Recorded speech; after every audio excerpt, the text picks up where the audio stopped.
So welcome back again. This one is our link number 2.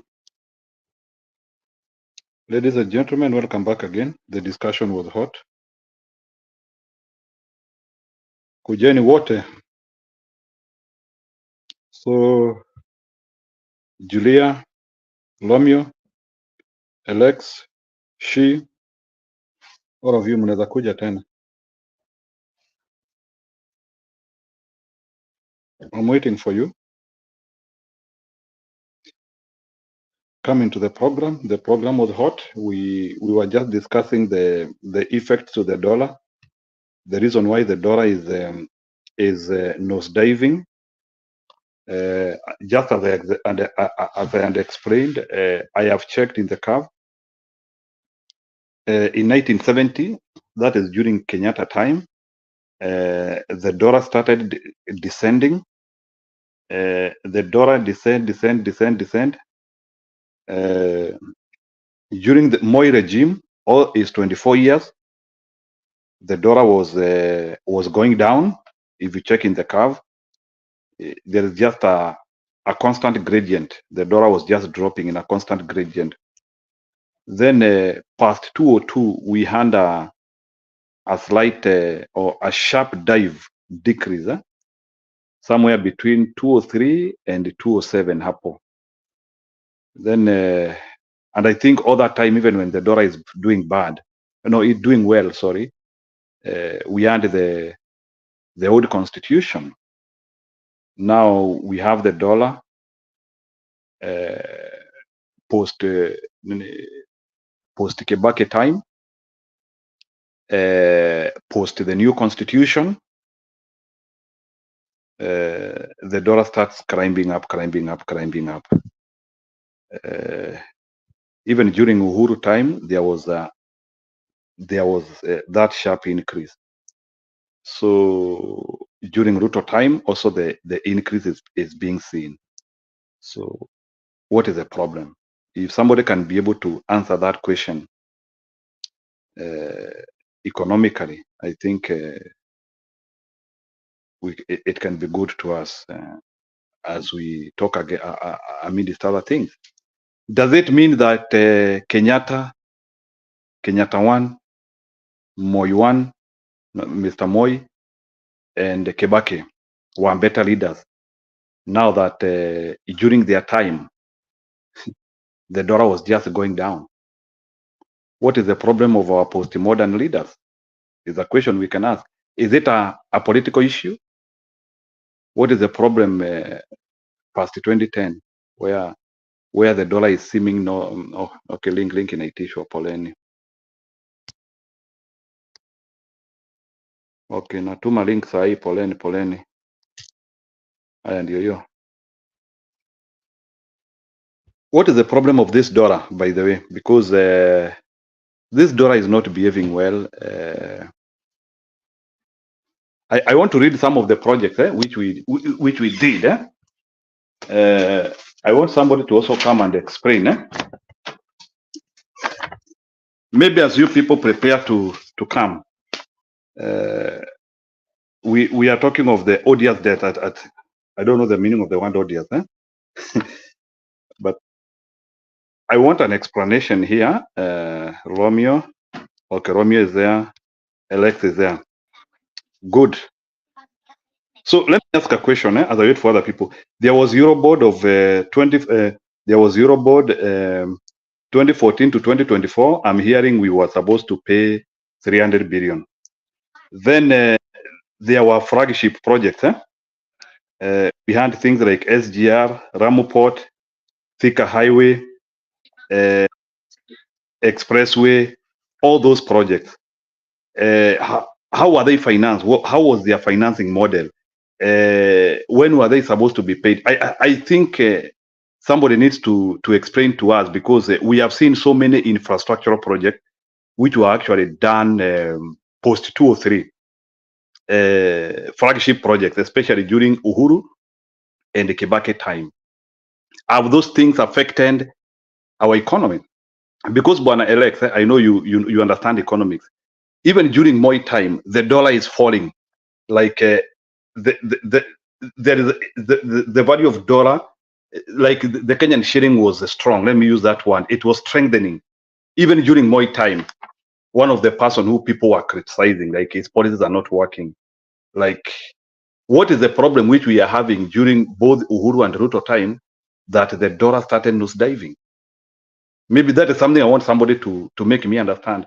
It's only that during Ruto time, the nosedive is too huge.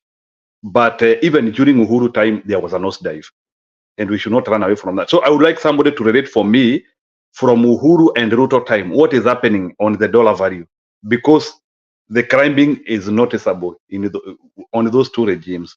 Although sasa sahi ndio vile tu tuko pahali mbaya, we almost on a doubling time, but our dollar has been affected post the constitution. Could the constitution also be an effect on all what we are doing? Could it be that our constitution to some extent is too expensive to maintain? Those are the questions we need to ask ourselves. I always hear people coming here and telling us that our constitution is very progressive. Why is it that post the constitution, I'm not saying that I'm atinapigana na katiba, but why suddenly after the constitution, yes, I know we have enjoyed the devolution and some other things, watu wanasema maendeleo imeenda Turkana, but why is it that after the constitution, we are having 3 elections being determined in the Supreme Court, which is not a serious thing. Even in the US, it has never happened that. In the US, it is only 1 election which has gone to the Supreme Court, the 2001. Hizi zingine zote, they finish with the people. How comes in Kenya an election cannot finish with the people? Like, I want somebody to tell me, like, could it be like there are some very serious problems we decide for ourselves with this constitution, and we are not robust enough to handle them? Alex and Bwana Romeo, karibuni, hiyo swali ni yenyu. Maybe Alex, you can go first, then Romeo come on board. Nimemaliza synopsis. I think from there you people you can go ahead. But suddenly there is a problem. It can't be like the value of Kenya shilling is just worsening post the constitution. I think somebody needs to discuss that thing. It can't be like after the constitution we are having 3 elections in the Supreme Court. Somebody needs to discuss that thing. The Supreme Court cannot be a solution for a country. Even in the US, they don't go that trajectory. It's only in Kenya whereby every election has to go to the Supreme Court. Somebody should discuss that. Why are we going in the Supreme Court?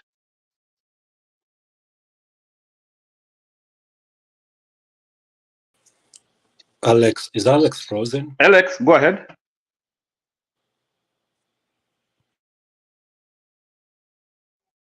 Njiru, unanisikia? Okay, let me first of all define what a Eurobond is. These are bonds issued by offshore, by governments or corporations that dominate the market in a currency other than that of the issuer's country. Eurobonds are usually long-term debt instruments.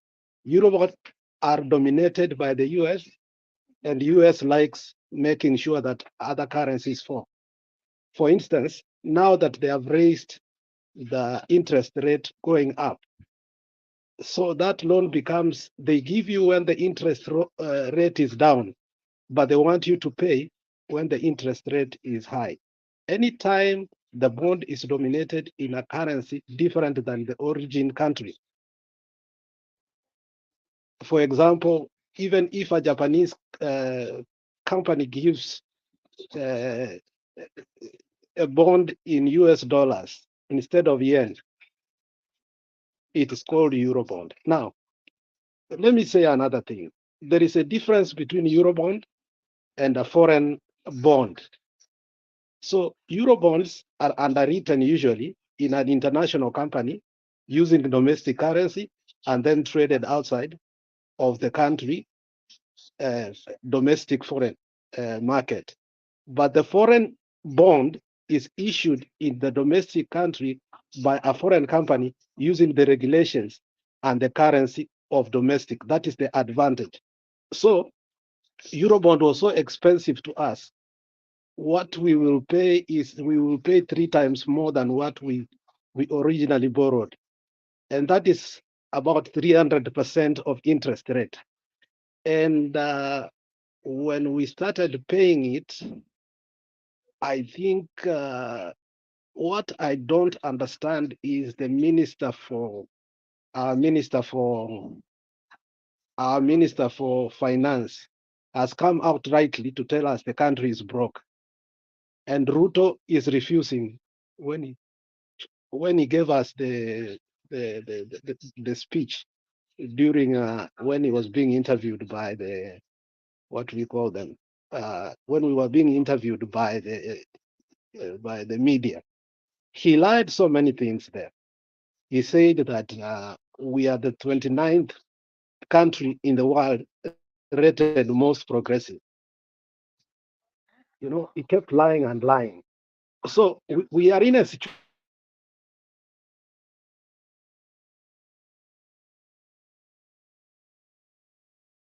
This Eurobond is going to affect us in a very bad way, because by the time we finish paying it, we could have paid 1 trillion Kenya shillings.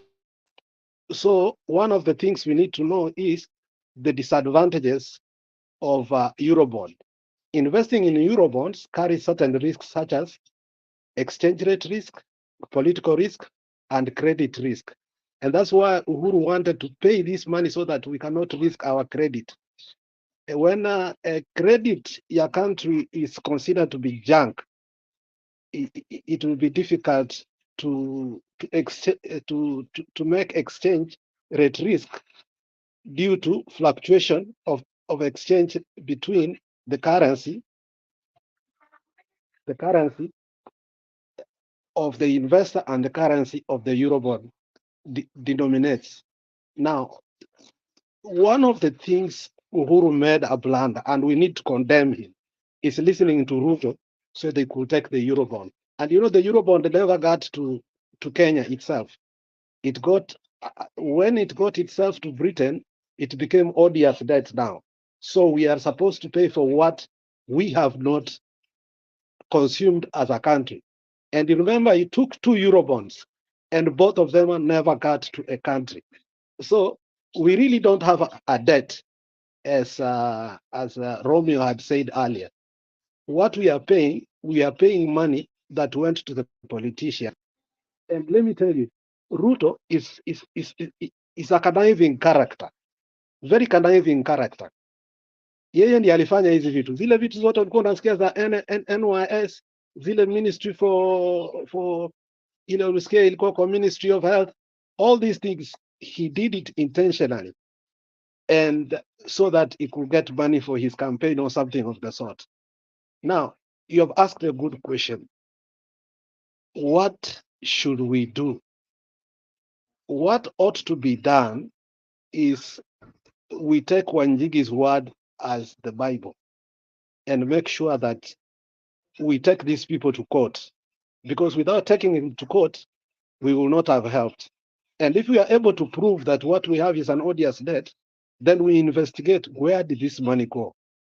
And if it went to somebody's pocket, that we can, as you have asked, who is this person that is so powerful than the government ambaye alichukua hizi pesa? Obviously it was Ruto. His ministries were thriving. Watu wote aliweka kwa hizo ministries zake during the hiyo nusu mkate alikuwa na former president, zilifanya vibaya sana. In fact, the only ministries that zilifanya vizuri ni security and the ministries that were put there by Uhuru Muigai Kenyatta. So we don't need another forensic investigation. I believe in Jimmy Wanjigi. So Jimmy Wanjigi should not coward himself, asiambie Wakenya ukweli according to him. Hata kama rafiki yake alimwambia chukua polepole. We must do something about that. Once we have done something about that, then we look the person, we take him to court, because I think the company that did that forensic investigation is a trusted company, and you know, our government. So once we do that, the next thing we should do is to go to court. I told Julia last time that I believe in Koome right now. Koome has realized that his legacy is being messed up with Ruto, and therefore the courts are going to be independent. Remember the other day he met with Ruto, we were all afraid that these things were not going to pass. We thought they are going to deny us the housing levy and all other things that were in court then. But this woman has come to a point, she has realized she's the savior of that country. If we do not, and I think he was warned by Mutuga and Maraga, he was told that if you mess up this country, Kenyans will never forgive you. You must look at the people. Remember the statement Bagara gave against this woman going to see the president. Mutuga too. These are people who have been CJIC, chief justices. They know when a country marries the judiciary and the legislative and the executive, that country will never develop again. So I conclude by saying this. I hope the courts continue to do the right thing, because the courts are the only one who can stop Ruto from recklessly and flippantly messing our economy. So we should also give it trust, because I think Koome went there to tell Ruto that we have decided the housing levy will never be taken. And I think the other thing alimwambia ni ile kitu ya pili. Alipomwambia, he made sure that we Kenyans have come victorious under these things, because hata hao wanakatwa, and these are people who already have mortgage. Probably, you remember Uhuru gave us mortgage money. So how can you pay that mortgage money because you took a loan and then start paying again housing levy? Is that for real, Julia? Is that fair? Ungekuwa Kenya sahi, you could have taken a mortgage during Kenyatta's time. Romeo, you could have probably have taken. Sasa unaanza kukatwa housing levy and already being cut pesa ya nini? Pesa ya housing levy. I think Ruto is one of the most unreasonable people. And this money, there is a UDA member of Senate who said, was it today? No, was it Friday? He said the housing levy is a scam. And ndio maana mtu kama Cheregai amedecide kwenda top of the notch against Murkomen, because Murkomen alipewa bribe ya 100 million US dollars, and you can imagine how much money is that. So kumalizia nasema hivi, wacha tuende kotini. I think it may help, and Jimmy Wanjigi should be courageous enough to tell us who that person is, because he almost named him, so that the investigations can be done. Bwana Alex, kidogo tu, I want to ask a question here as you go ahead before tulete Lomi alafu Julia. Kuna kitu nataka nielezewe. There are those projects which we did using Chinese money. Na tunazijua Thika Road, Expressway, SGR, Rampo. You know all the projects which we did using Chinese money.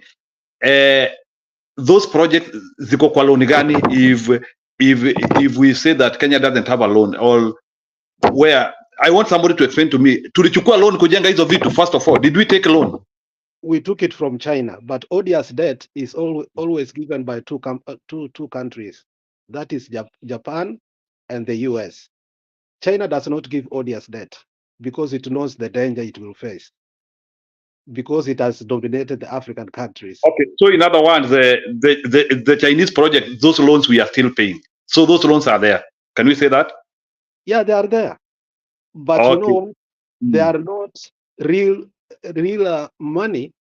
That money was paid off, especially money for the port. It was paid off. So whatever we are paying right now, it is a ghost money that goes to somebody's pocket. I had a follow-on question for Alex here. Okay. You sound like you are saying, and you can correct me so I don't put words in your mouth, that the Eurobond, which to me is odious debt that Kenya acquired through whatever. I don't know the details. I'm not part of government. I don't have the what is it called? The inner. I'm not in the inner circle of how this Eurobond was acquired. But what you're saying is that Ruto is the one that took the Eurobond. You're talking about $2 billion. You know how much that money is for someone who lives in an economy like Kenya can do with?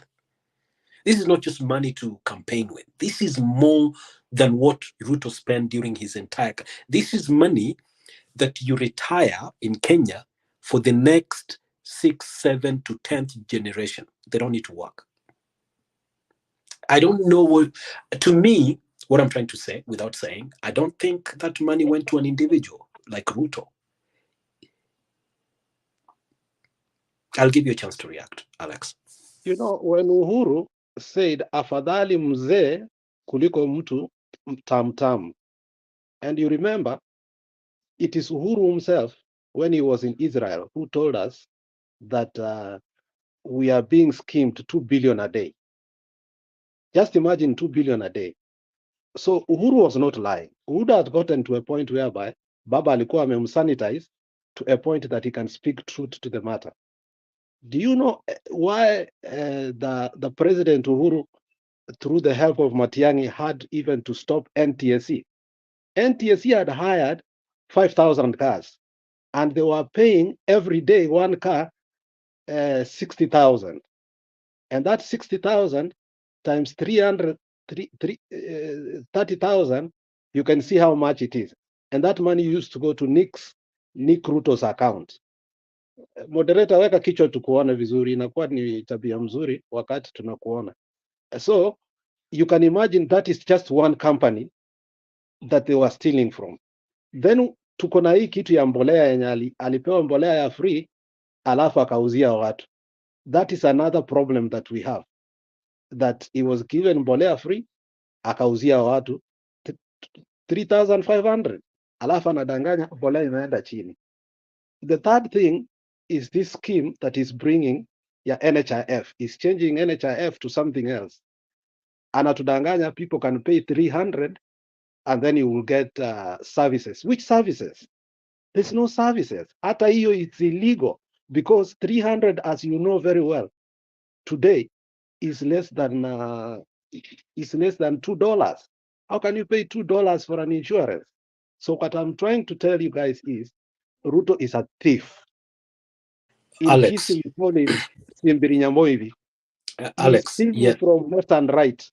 Yes, Alex, I agree with you. Ruto is a master thief. I totally agree with you.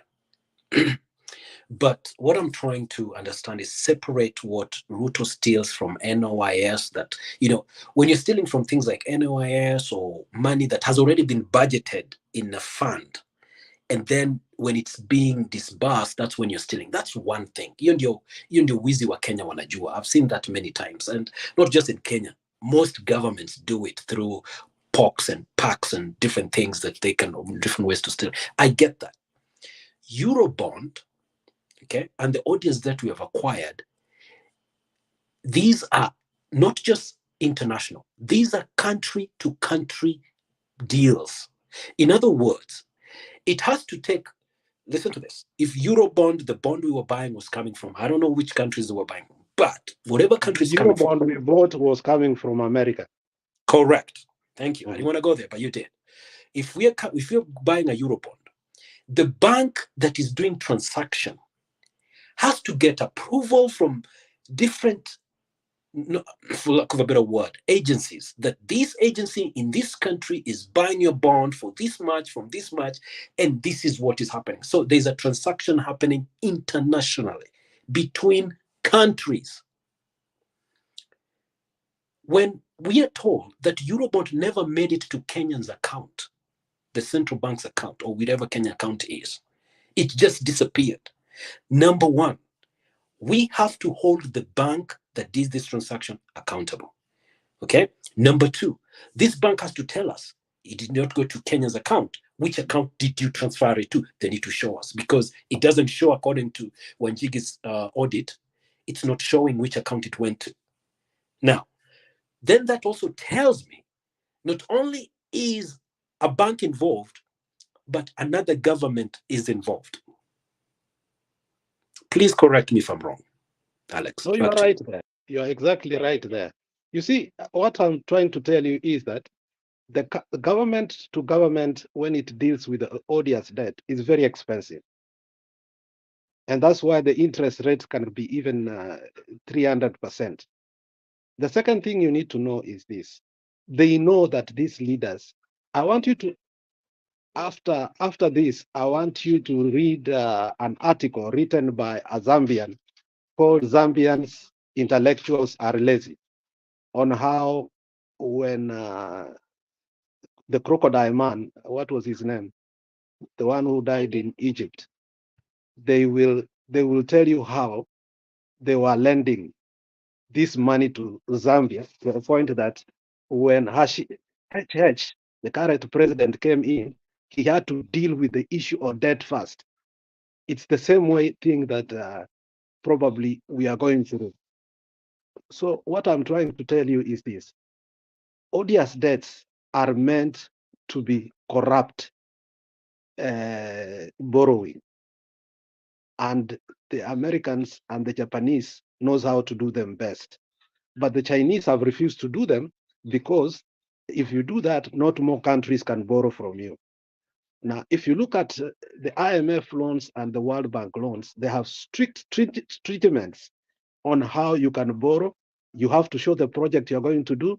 They have to bring their people there, and the people are the ones who will see if that project is sustainable, or they could actually take a contractor and pay them, IMF and World Bank, so that the money can be. You can have you can have the truth where the money came from, but odious debt do not care. So, Unaelewa? well, yeah, but I feel like you're separating what odious debt and Eurobond is.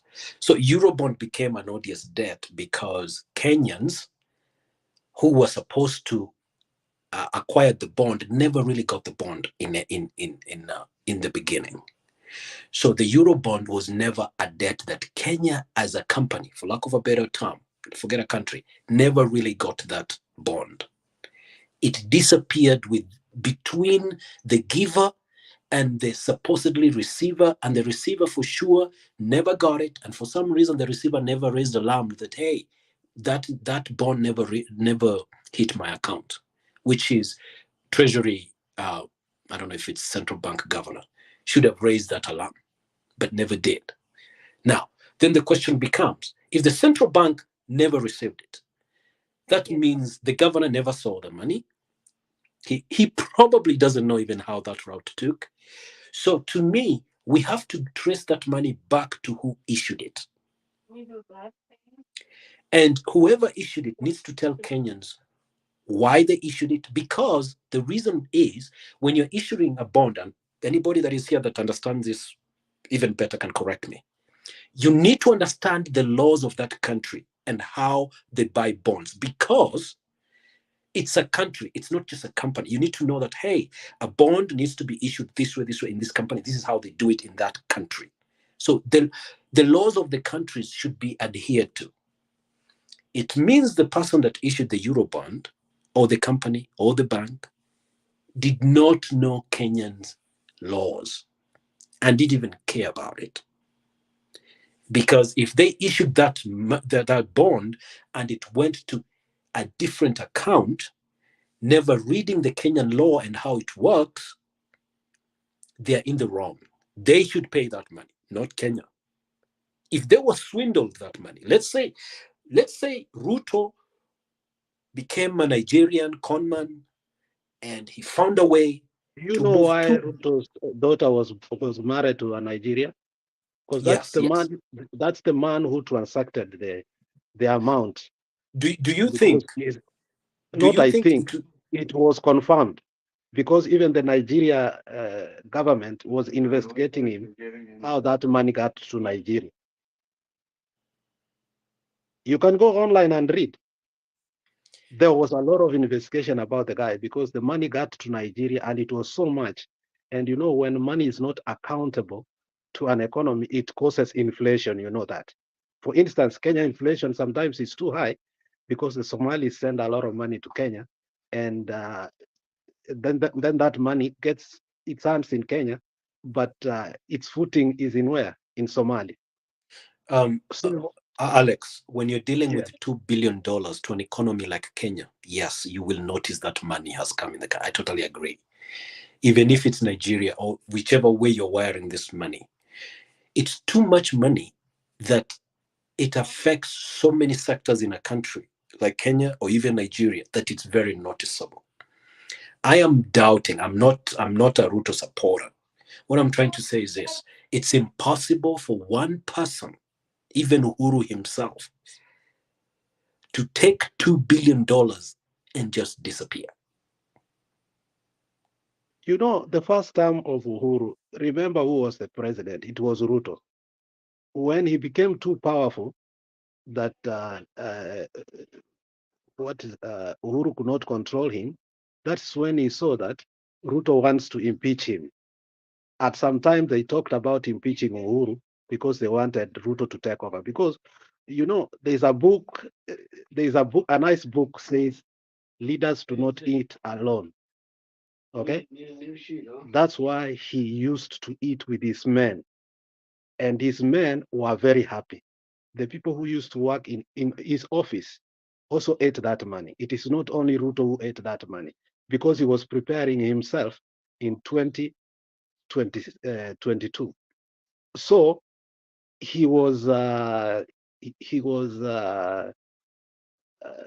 what can I say? He gave money freely to some of his. That's why people like Ndindi Nyoro were able to buy the government shares, because then the minister for energy was a Kalenjin at first. It was Chirchir. So he bought it through the courtesy of Ruto. So Ruto is a stealer who does not care. My grandfather used to tell me like this, and I want you to kuelewa vizuri, Romeo, so that you cannot ask this question again. During Moi's era, these people ate parastatos until some of them zikaisha.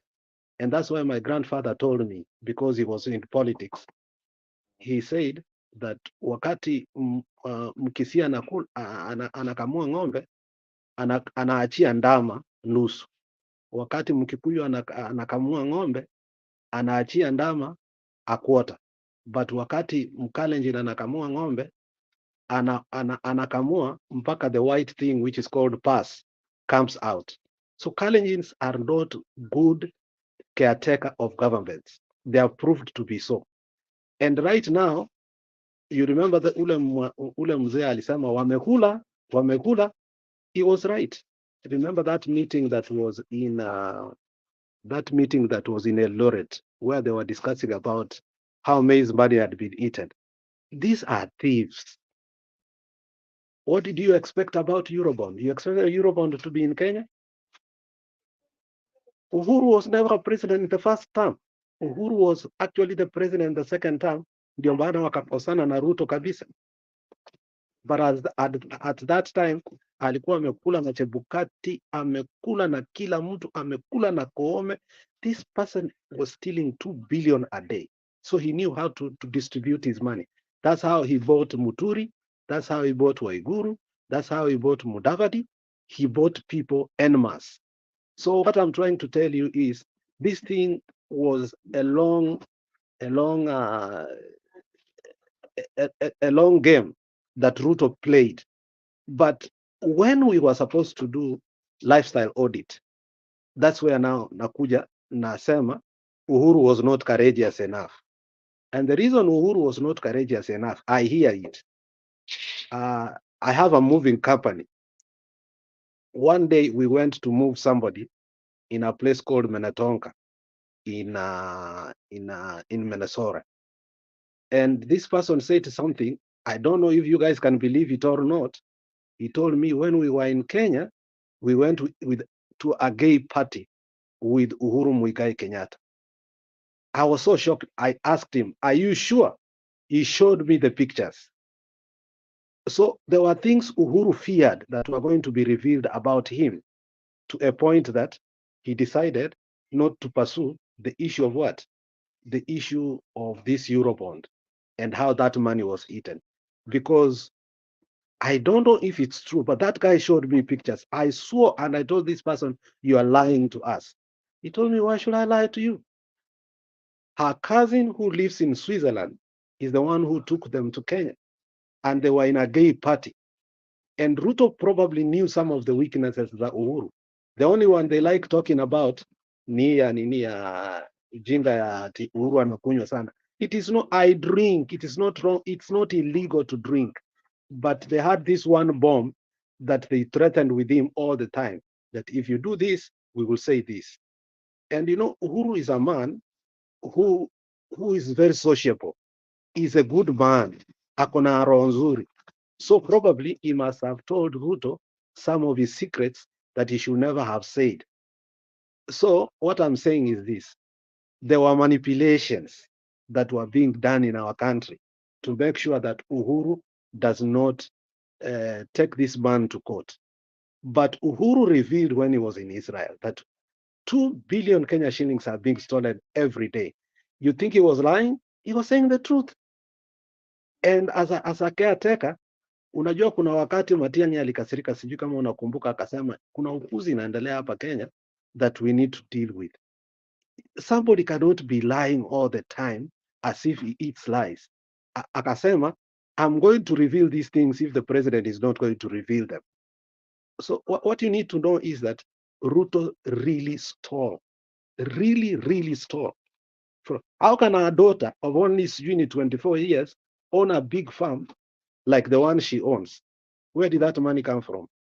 So Romeo, wacha nikwambie, Ruto is a thief and he doesn't care. Anakamua ng'ombe mpaka Maira ama pass inatoka. These are people who cannot take care of the economy. And we need to do something.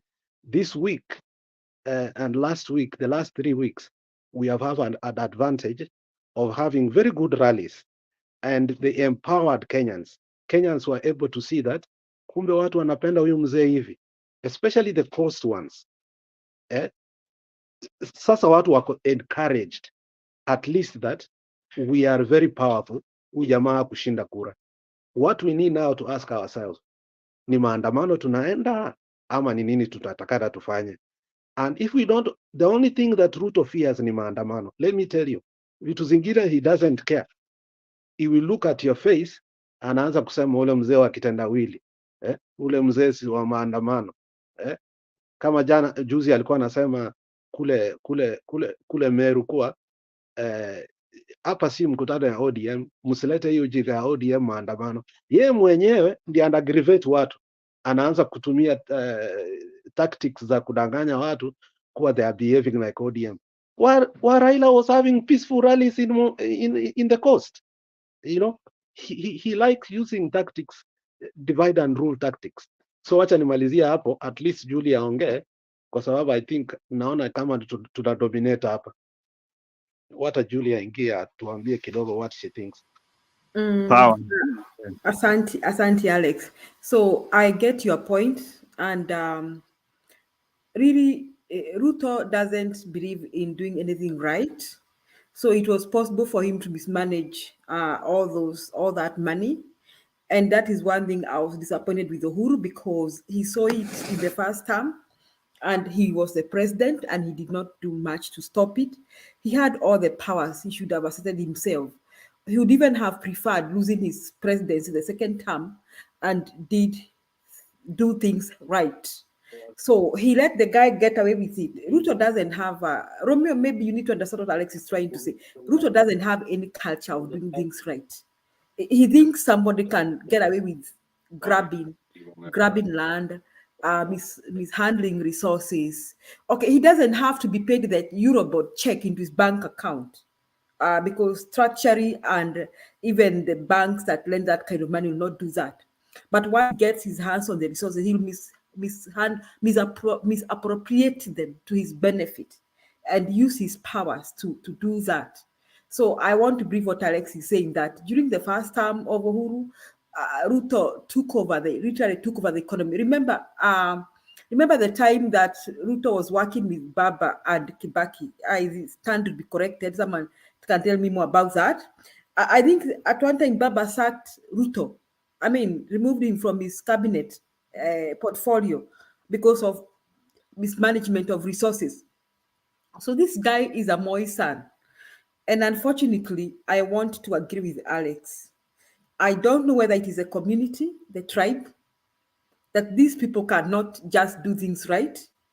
Or I'm sorry, they have to forgive me if they are listening. I'm not trying to categorize a tribe or a community. But is it coming from the cattle rustling culture that if I steal your cow, Alex, my mother, let's you use Njiru. Njiru akikuja kwako akimba ng'ombe zako, his mother congratulates him. He is heroic. Is it coming from that? I don't know. These people need to explain to me. No, Because that one now, is very easy. The culture of stealing, yeah, of stealing cows has made these people thieves. Unaelewa? yeah, it is Hata okay during for Moi's them. era, hata during Mhm. Moi's era, hii vitu unasikia ati Kapsabet boys are a national school. There was nothing Mhm. like that. They were underperforming. Walikuwa wanaiba mtihani openly. That's why Matiang'i had to deal it with head on. There is this culture of stealing is what has brought Kenya down, because hata Ruto mwenyewe aliiba ng'ombe akienda kuoa ndiye alipe mali nyingi. Almost 90% of Kalenjins who go to get married, they go to steal cows. They have to steal, and they are okay with it. In fact, bring them here to the show. They are okay with it. They just think it's okay, and they want Kenyans to think it's okay. Now, look at this, Alex. I asked somebody who is a Kalenjin, and he was very mad with me. I told him that the Maasai border the Kikuyus and the Kambas. Okay? I have seen Turkanas and Maasais in Nyandarua County with their cows. I have seen them graze their cows and their sheep in neighboring, in Nyandarua, there are lots of land that are not occupied. Either people don't want to farm or something. So the Maasai, when they have dry seasons in their place, they'll drive their cows towards Central Province, and you'll find them in Nyandarua County. I have seen their cows graze with our cows. And never have I ever heard that somebody said that their cow disappeared or their sheep disappeared. That some Maasais brought their cows who are grazing there. Ati vile walienda na ng'ombe wakaenda na ng'ombe zetu. Alex, I have never heard that. So I asked this guy who is a Kalenjin, I asked him, why? The Maasai, I think, border every community in this country. And we never hear that they invade our land, steal our cows, and therefore they are feeling heroic. If they used to do it, but they stopped. So this guy was telling me that the Mzungu is one who stopped the Maasai. Okay, so if the Maasai stopped this cattle rustling thing and they thought it was a wrong thing, why haven't the Kalenjin stopped? Why do you have killings in Kerio Valley? And you will hear people justify in here that our cows were stolen by the Pokot. So we also went and stole back we stole their cows. And they think it's okay. So these guys, they don't think that if you own property, you should own it. If they steal it from you, it is heroic. So now, if you look at Rift Valley, some Kikuyus went there and found that there was a lot of land, and the land was at throwaway prices. And therefore, they decided to buy land massively. The Kalenjins, there are some Kalenjins, the likes of Sudi in Rift Valley, who think that those Kikuyus and other tribes should be kicked out of Rift Valley, and they take back that property by force. Because as for them, stealing and snatching and grabbing and forcing somebody, evicting somebody is okay. They don't think it is illegal. So this guy now, he unfortunately for Kenya, after his line of thoughts that I will grab as much as I can. Unfortunately for Kenya, he becomes the president of this country. Unfortunately. So you people, you can imagine what he's doing right now. He doesn't think that a government should be run. He thinks that people should grab and steal as much as they can. And those Kalenjins working with him, the likes of Chilchil, that is what they are thinking. And unfortunately, he's also working with some cohort of Kikuyus. I want to admit here that also in Mount Kenya region, there are people, there's a big fraction of people who think Alex, akikuzia kitu, na akuzie kitu baya, na usigundue, Ati yeye sasa amechanuka. So he thinks he's so clever. He's a hero. Okay? And he thinks it's okay. If he charges you for a plot, and some Kikus will cheer them that, I don't know whether you understand, Romeo and Alex will understand this. No, I But understand completely. That's why yes. Uhuru alitoa zile vitu za magendo. Wakati alitoa Ati Moses Kuria was so mad. And they were mad with Uhuru. Ati how ni daro ya kedo. Ati I don't know how to translate that. Ati yeye ni mwerevu sana, amekukon kitu. Unaona? They have that kind of attitude. And those are the Kikus, Alex, we are fighting with, who don't understand why we have a problem with Ruto. Because according to them, hiyo ni kuchanuka. That is, according to them, hiyo ni kuchanuka. We have a population of people in Kenya who think having what does not belong to you is okay, or lying to somebody is okay. And that is why the many now I want to go back to the independence, Kenyatta's government. Kenyatta is the one who planted this seed of corruption. You people remember, I don't know, but I heard from my mother that Kenyatta even allowed people to go to Uganda and steal coffee. And we stole Uganda's coffee for a very long time. We are still doing that until today. You see the culture Kenyatta planted, that was okay. How do you teach people to steal? There is a story that was told, and Raila, was it last week or this week, that Jaramogi was called by the then president. He was ordered to come to Central. Wakaenda Gatundu. Wakati alijua Jaramogi will be against this issue of yeye kugrab land, akamwambia si uchukue kule na mimi nichukue huku, hii kitu yaenda hivyo. Jaramogi akamwambia my consciousness will never allow me to do that. Nitoke Nyanza mahali kuna a lot of land and even fertile, nikuje kunyang'anya Wakikuyu shamba hao. What united Kenyans to fight for independence was land.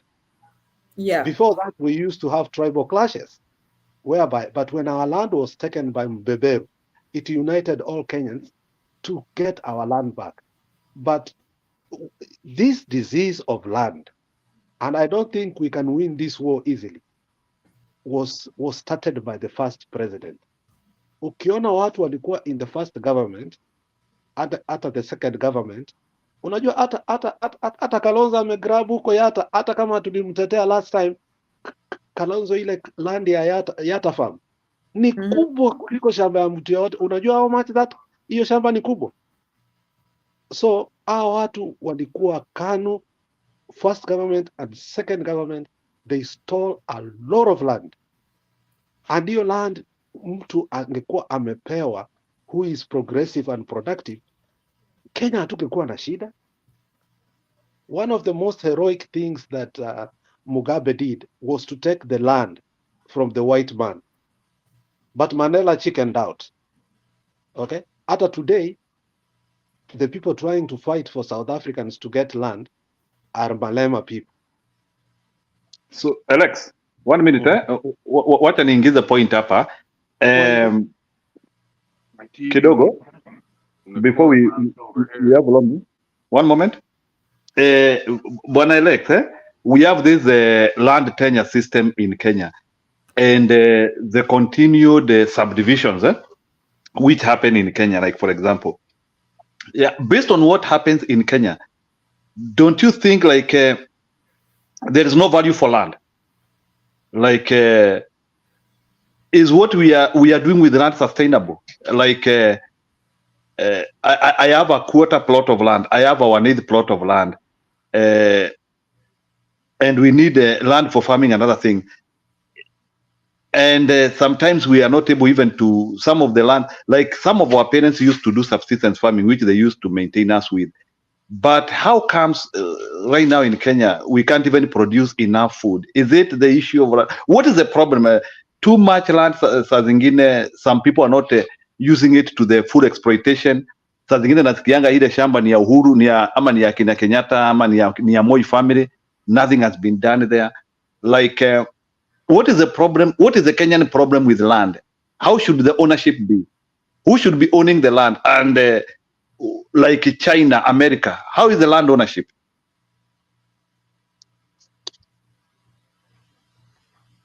Okay, land is trusted to the government. And that is what South Africa wants to do with its land. And when it's trusted to the government takes care of it. If there is zoning areas where they are supposed to zone so that maybe industrial park to be built, the government is able to get land. But in Kenya, we got a wrong system called, we used to have two of them. The first one is where you can own your personal land and unapewa title deed, and there is no lease or anything like that. The second one was that one you will be given a lease and you will own it for 99 years, which many people still have. Like if, for example, in Kisii Town, we have a lot of land. My grandfather was very progressive because he was a leader. Alinunua land for lease for 99 years. So after 99 years, the government can either give us back the land, but if Kisii County needs land to rebuild some of the industrial park and so on and so forth, it has to take that land, because we are going to have a different land policy, because counties do not have land anymore to build industrial parks, especially in the central, whereby you guys are hugely populated. So we have to go back to the people who have what? People who have leases, so that you can take the land from them. Thirdly, the land policy in Kenya that was started by Kenyatta was a wrong one. His first minister for land hakujua Kenyatta amemcheza, akatengeneza a very poor policy, and that poor policy made even it possible, even after Moi became the president, to continue to steal land. If you know how much land Biwott has, and this is Mau area, which was a forest. They took a forest down and they planted tea. I can tell you so many evils that have been done in our country in regard to the land system that we have. So Njiru, you just need to know that the land policy in Kenya was the wrongest one all over Africa, because there is no way one family can have 2/3 of arable land in the Republic of Kenya, and Kenyans wengine wananunua 50 by 50. Unaelewa? In Taita Taveta, he took a lot of land. In Lamu, he took a lot of land, and so on and so forth. In Nakuru, he took a lot of land. And that's where I disagreed with my brothers 2013, when Raila wanted to when he asked the question about the land that Uhuru owns, and Uhuru flippantly said it's buyer-seller agreement. I disagreed with him vehemently. Why? Because there was no land that was bought. Land was given for free. Kenyatta alinyakua mashamba, na hata alinyakua mashamba, afadhali sasa unyakue mashamba kutoka kwa watu wengine. Wewe unanyang'anya Maumau mashamba. Remember, there was one Meru who refused to come from the forest mpaka apewe shamba, and nani akamuua. Alikuwa anaitwa aje Njiru? Alikuwa anaitwa Mwaliama. Yeah, that guy refused to come from the forest. He said, I went to the forest to fight for land. How come I'm not being given land? And Kenyatta killed him because the guy was very powerful. Kuna Wameru wengi walikataa kutoka wapi? In the forest until they are given land. They ask themselves questions, how come huyu mzee they even regretted voting for him, because they said hata afadhali Jaramogi angechukua nini. Sa ukiangalia Jaramogi Oginga Odinga kwa his book Not Yet Uhuru, I hope some of you have read Not Yet Uhuru. He described candidly on how land was looted. And to advance your question, to advance your narrative, can you? I wanted you to explain to me. Don't you think like that Kenyan land policy is one of the policies which is creating food insecurity in Kenya? Because there is no way in which we can be able to fully utilize our lands properly. Don't you think like that tenure system in Kenya is wrong from the start? It was wrong from the start. And even the governor then of Kenya, you know, they were called governors, the people who came from the one who was leading the country. The governor was so mad and said, "What are you doing to these people?" Immediately, you know, Kenyatta did not finish 3 months before he grabbed the two-thirds of the land. He grabbed right away, and this is where we refused to condemn Uhuru so that land can be distributed back to the people. There was this guy called Criticos. Kenyatta gave him land for Saiso in Taita Taveta, and the government took 2/3. You heard what they said when they were in Taita Taveta, that they are only left with 8%. The people share 8% of the land. But Kenyatta took the other land. Criticals who used to plant Saiso took the land. I mean, madhara yenye watu wetu walifanyiwa ni mbaya bwana. We need to revisit that thing. Hata kama tunapenda Uhuru, we need to revisit that thing. We cannot just leave it like that. People in Central are suffering maneno ya shamba. I feel like I'm dominating. Yeah, and that is why, Alex, I was driving the point that your culture of corruption, kuna section of Kenyans who think it's okay, and it is sad. Okay, the only better thing we can say, a fraction of Kikus don't think it is okay. So those are the ones that you'll find them fighting for Baba, supporting people like Baba. The Matiba kind of characters. We have the Matiba kind of characters who think that is wrong and it's totally wrong and should not even happen. So I want to go to suppose by going to what Romeo was asking.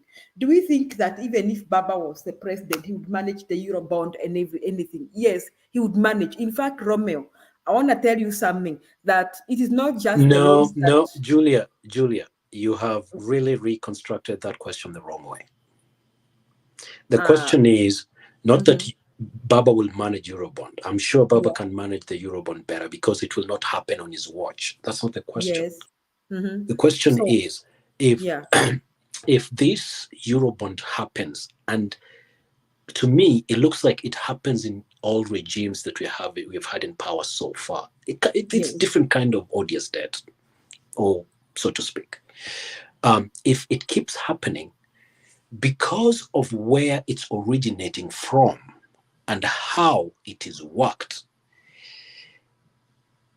if the presidency is Raila Odinga, if the president is Raila Odinga and he sees there's this thing that comes into his office called the Eurobond that has no, I'm sure from what we have known about him, that he will step up and stop it. Some of these bonds, what it sounds like, it doesn't even make it to the presidency's office. To me, the way I'm seeing it, because why do I say that? So the question that I was asking is, I didn't ask a question about Raila or anything like that. You made a statement to the effect that with whatever the government is in power, we would still have the same kind of situation. Correct. That is the statement you made. Correct, because it does not involve the presidency at times. The reason I say that is because Uhuru could have come out and told us if it's Ruto that squandered the Eurobond. Uhuru, I'm sure, has the guts to come out and tell us when he was president, my DP is the one that has swindled this money. He didn't call him out. But instead, he told us how quickly we should pay it. I'm just suggesting, I'm not saying that Raila will not be able to do it.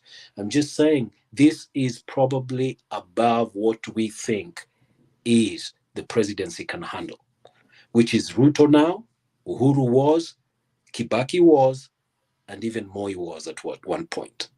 Okay, so it's just the question, the way you're wording it is not how I would ask it. Okay. My take is Eurobond, whatever, whether it is Chinese loan or whatever, all countries have huge loans, Romeo, and even the United States has huge loans. Okay. So what my take is how those loans are managed and who is managing them and what they are used for. So I totally believe it depends on the government and the bulk stops at the presidency. So if Baba is a president, I expect him to do a different kind of job. Whatever the loans you have, I expect him to manage them well. And if he acquires more loans, I expect him to manage those risks. So my blame on Uhuru, he did not stop the corruption and mismanagement of public resources. I think, Julia, my sister, I think you're absolving Uhuru of wrongdoing. So no, you're not, Romeo, please stop. You're not getting me. I'm saying this, that I blame Uhuru for not stopping the corruption and mismanagement of resources, because it was under his watch. Whether it was Ruto, it was under his watch. He was the president. So the bulk stops at the presidency. So now, if you ask me, if we have another president, I expect him to be different. If Baba takes over, I expect him to stop and curtail all lines that allow mismanagement of public resources. That includes the Eurobonds and the loans that we acquire, because all governments. So I wanted to bring you back. I don't think our problems are caused by the fact that we borrow loans. No, our problems are caused by the fact that we borrow those loans and mismanage those resources. That is where our problem is. Now, who are mismanaging? The people in power. Now, if Uhuru did not mismanage, then he did not stop the mismanagement. That is what I'm not absorbing Uhuru. Okay. So you are misquoting. Okay, I understand what you're saying. 1 minute, Yes. Romeo. Yeah. 1 minute. If I may just respond quickly to what she said. Romeo, kidogo, Romeo, you are coming back. I want to nataka tu hiyo, so niliajulia. Uhuru at one time said that we lose 2 billion in a day. Question: what did Uhuru do? As you people present, that is what I'm saying. I heard him say he was aware. He said, and then he said akarusha mikono na akaenda pale kunya nyama. Akasema ati mnataka nifanye nini? That annoyed me so much. The bulk stops at the presidency. Uhuru had even room, like a total man, to sack the whole government, like Maraga had said. I mean, dissolve it and call for a fresh election, because Ruto messed the whole of those 5 years, 2013. The worst thing that happened to this country is to have an Uhuru Ruto presidency. That is the worst thing that happened to Kenya. So my take, Julia, is a little different. Yes. We agree that the buck stops with the presidency. When Uhuru was in power, who was the central governor of central bank? Charles who was that? Charles Who was it? Lungu. Correct. Charles Lungu? Lungu. Yes. Yeah, the current Minister for Finance. Correct. Okay. All right. To me, he was an associate of Uhuru. So there's no way. What I'm trying to say is this: let's not play blame game or who did what. I'm not trying to do that. If the buck stops with Uhuru, I'm sure if Ruto was trying to do some monkey business with Kenyan money, Ndungu would have at least called the boss and said, "Hey, Mr. Boss, I think your deputy is doing this thing here, and it's not good for the country." So when Alex said earlier that Ruto was the one stealing, while Uhuru was, I think Ruto was in power and Uhuru was asleep at the wheel or something like that, that's absolving Uhuru of his leadership and what he should be doing. And also, I think also just blaming one side, which is Ruto. I'm not here to blame Ruto or blame Uhuru. I'm not interested in that. I just want to find out who is it that we owe this money. But the way we are explaining it, it sounds like that one person took the money. And what I'm trying to tell you guys is it's not one person that took the money. Maybe they got a kickback. If you do 2 billion times what the exchange rate is, even at that time, it's an enormous amount of money. And so I'm trying to think that money is too much for anybody, even two people to let's say Uhuru and Ruto colluded and took the money. It's too much for them to take. And that's what I'm trying to drive, that I don't think actually it's just them. If they participated in it, they got a kickback, some change. Nani, wacha nikuambie kitu kimoja that you don't understand, Romeo. Do you know, in terms of Kenya today, Ruto is a trillionaire, he's not even a billionaire. Do you know that? Brother, let me also tell you, there's also being a trillionaire in liquid cash, and there's being a trillionaire everything combined. I think you need to factor that in. And I think when you're talking about 2 billion what I'm liquid trying cash, to tell you is money has been stolen, looted in that country to a point. Now we used to think a billion is big. Nowadays corruption hazifanyagwi in millions anymore. They are being done in billions. Another thing, Alex, let me add something. Romeo, you are so retro. I don't know how you are taking it. Why are you taking it like this? Are you expecting that Ruto went to some bank and withdrew that money? I think you should analyze how is money stolen in Kenya. It is not stolen like someone receives a check, like Ruto received that check. No, it is about misappropriation, like budgeting for this, budgeting for hot air, budgeting. That is how money is stolen in Kenya. We are not trying to say we are that talking. check. We are talking about Romeo, two different please, things. a minute, give me a minute. We are not saying that Ruto received that money as a check in his bank account. We are saying that Ruto had such schemes. For one of the schemes which came out when the army was given management of Kenya Meat Commission, is that Ruto's daughter was the only one that was supplying cows to that company. That is how Ruto was mismanaging Kenyan funds. Si ati tunasema ati hiyo check ya Eurobond ilipewa Ruto. That is very retro. You are literally taking the whole thing. It cannot work like that. Structures cannot allow it to work like that. It is like somebody takes over ministries, takes over budgeting. It was state capture. Yes, it's not state capture. That's what we are trying to explain to you, Romeo. Don't say that Uhuru and Ruto may have received like pocket change. No. It is literally mismanaging the state resources through all the ministries, budgeting for hot air and all that, having ghost workers. That is what we are trying to say here. Yes, Julia. Yes. Next time you can just address it. You don't have to tell me how I think. Okay, you can address. No. I'm just saying that you are taking it so retro. I'm sorry. I apologize for that. And I'm telling you that. But I'm saying that you are so retro. You're talking about two different things. I'm not talking about money that is swindled in Kenya. I was talking about specifically Eurobond. Eurobond is money transferred, liquid cash. Forget about budgeting this, and how they swindle that. I get that. What we are talking about is very specific. I didn't want to talk about budgeting or anything like that. Anything that passes through the budget and then they find ways through NYS to swindle the money. I get that. There are many ways they do that. Ways that I don't even know. I understand, Julia. There's ways that they do it that I don't even know. Eurobond is very straightforward. This is money that is supposed to go into Kenyan account, liquid cash. But what you are forgetting is this. I told you that the companies that give this are what we call black investment. Sometimes you may not even know who gave it. Here in New York, we have black investment. For instance, I'll tell you that when Bush filed his taxes, when he became a president, he didn't mention that he has a baseball company because it was black investment.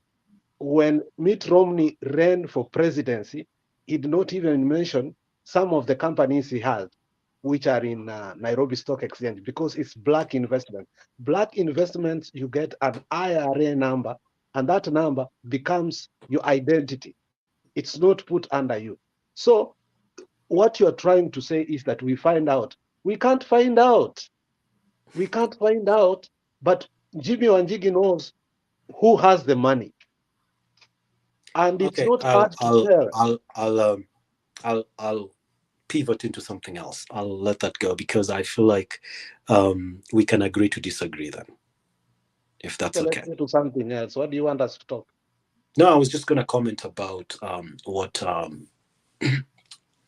Handsome asked earlier. Okay, go ahead.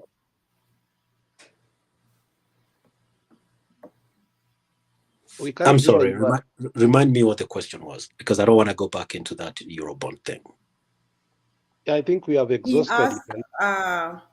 What did you ask about the Kenyan currency, Njiru? What did you ask?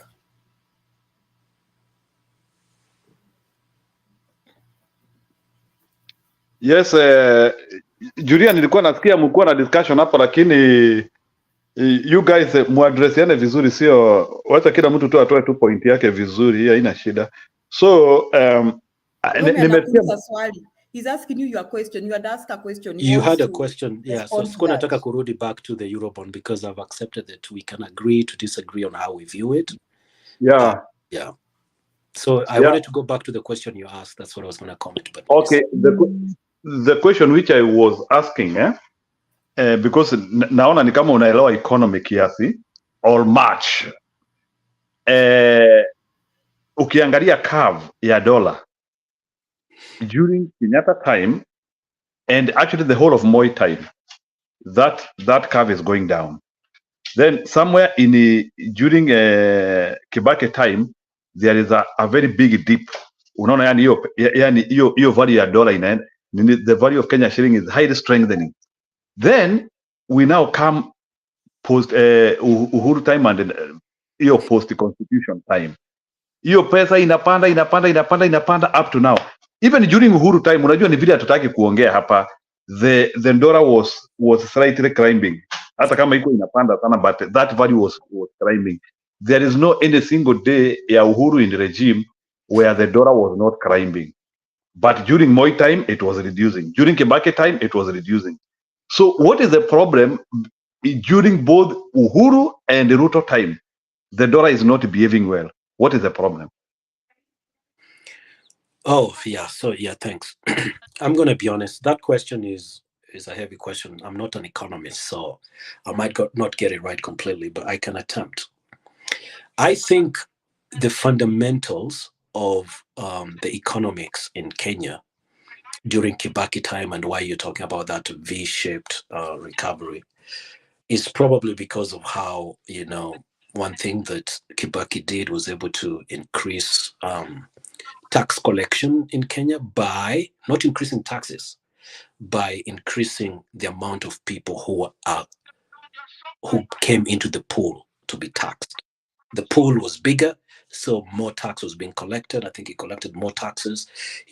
And I'm thinking he probably the fundamentals as far as workers, as far as what is it called, interest rates, speculations was probably really down. I think right now in Kenya, speculation is very high when it comes to the dollar. So you find speculators. We have lost you. No, I'm getting him. Go ahead. Romeo, we have lost you. No, can you hear me? Yes, he is talking. Go ahead. Answer man, unamsikia Romeo? Yes, I can hear him. Alex, when you... unamsikia Romeo? Yes, I can hear him. Romeo, go ahead, please. Yeah, I think Alex is the one having an issue on his side. But yeah, so the fundamentals, like for instance, interest rates, he was able to lower that. Right now, I think Kenya has really high interest rate. That is not helping. That's the many things that I mentioned earlier. For instance, currency reserve, inflation, interest rate, speculation, debt, deficit and surplus, so to speak. All those numbers right now is against Kenyan economy. Like Ruto has messed all those numbers. It's like, so sometimes it's okay if to say inflation is high, but you have lowered interest rate, speculations is low, currency reserve is there, it balances off. So you can find even in Kibaki's era, probably not everything was working against him. There were some areas that were working. But for Ruto, he has managed for some reason, I don't know how, because I'm not in the government. All those areas, they're falling apart in Kenya. Interest rates high, inflation high, speculation high, debt high, deficit. Out of the roof, deficit, I mean as far as import-export. Are we doing a surplus or a deficit? We are doing a deficit because I think we're importing everything in Kenya, including food nowadays. And then you also asked another question about food. I don't remember if it was you or it was Alex that brought it up, or Julia. Food has... It was Julia who talked about food security. Yeah, food security is actually Julia. And again, for me, I attend other forums other than Kenyan forums.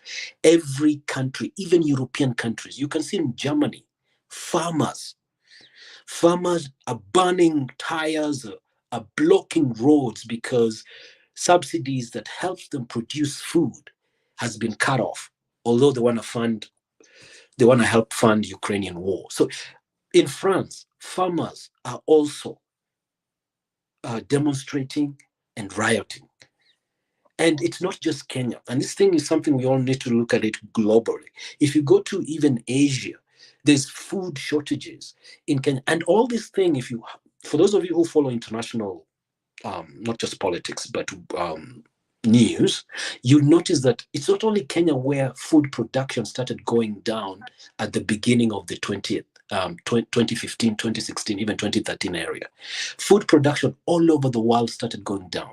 And what I have heard, I'm not saying that I am an expert in this, but what I've heard many people say is that the seed companies that sell seeds that we produce food with, I have genetically modified these seeds so much to a point where now for a farmer, what we are used to and production that we were experiencing, other than climate change, which has also, it has played a factor, because there was a time in Kenya, there was a period of, famine and drought. So there's that factor too that is playing as well. But there's these companies that are owned by billionaires of the world that are now taking over. Say that again? The most notorious is Bill Gates companies. Correct. The Monsantos and all these companies. Warren. Correct. They're starting to monopolize food that we eat. And so you find that to monopolize food, you kill production from different sectors. I'm talking about small scale sectors in other countries. And then you tell them you can only plant this. And when you plant it, unlike how we were used to, kama uko na mahindi yako kidogo unapanda, alafu ukivuna unakula nusu inabakisha utapanda next year. Some of these seeds they're selling us, you cannot replant. You have to go back and buy. So they're monopolizing the food market. And this is why, for me, actually, I always tell people, the next frontier is food. And whoever owns a farm that they can able to do farming without depending on the Bill Gates and all these people that own these now seeds, and their patent. Listen to this. Wamechukua seed wakai patent. In other words, you can't take that same seed and try to reproduce it a different way. You'll be sued. So there is a war when it comes to food productivity. And that's why you find Ukraine war is a major. What does Ukraine sell to the world? Grain. All the grains come from there. Correct. But this grain that they sell to the world, who owns it? Who farms Monsanto. it? Because they're just farmers. But who farms it there? It's Monsanto company. Correct. These are the companies that are farming, and these companies are trying to monopolize food productivity. So I'm glad that Alex and I agree on this one. It's Monsanto's and big companies are planning to control the food we put on our table.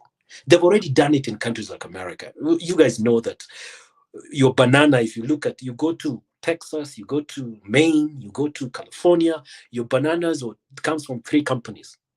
Okay, and most of those bananas, they're actually cloned bananas. Those of you who don't know, bananas eaten in America are cloned bananas. So you're not eating an original banana. So kama ile banana ya amatoke ya Kisii, ile imepandwa differently here, and with no time, this cloned banana will make its way to Kisii. So ile it has already made it there. Inaitwa hii yenye natoka South Africa, inaitwa aje? Tissue culture. It has made it to Kisii. Oh, I'm not aware.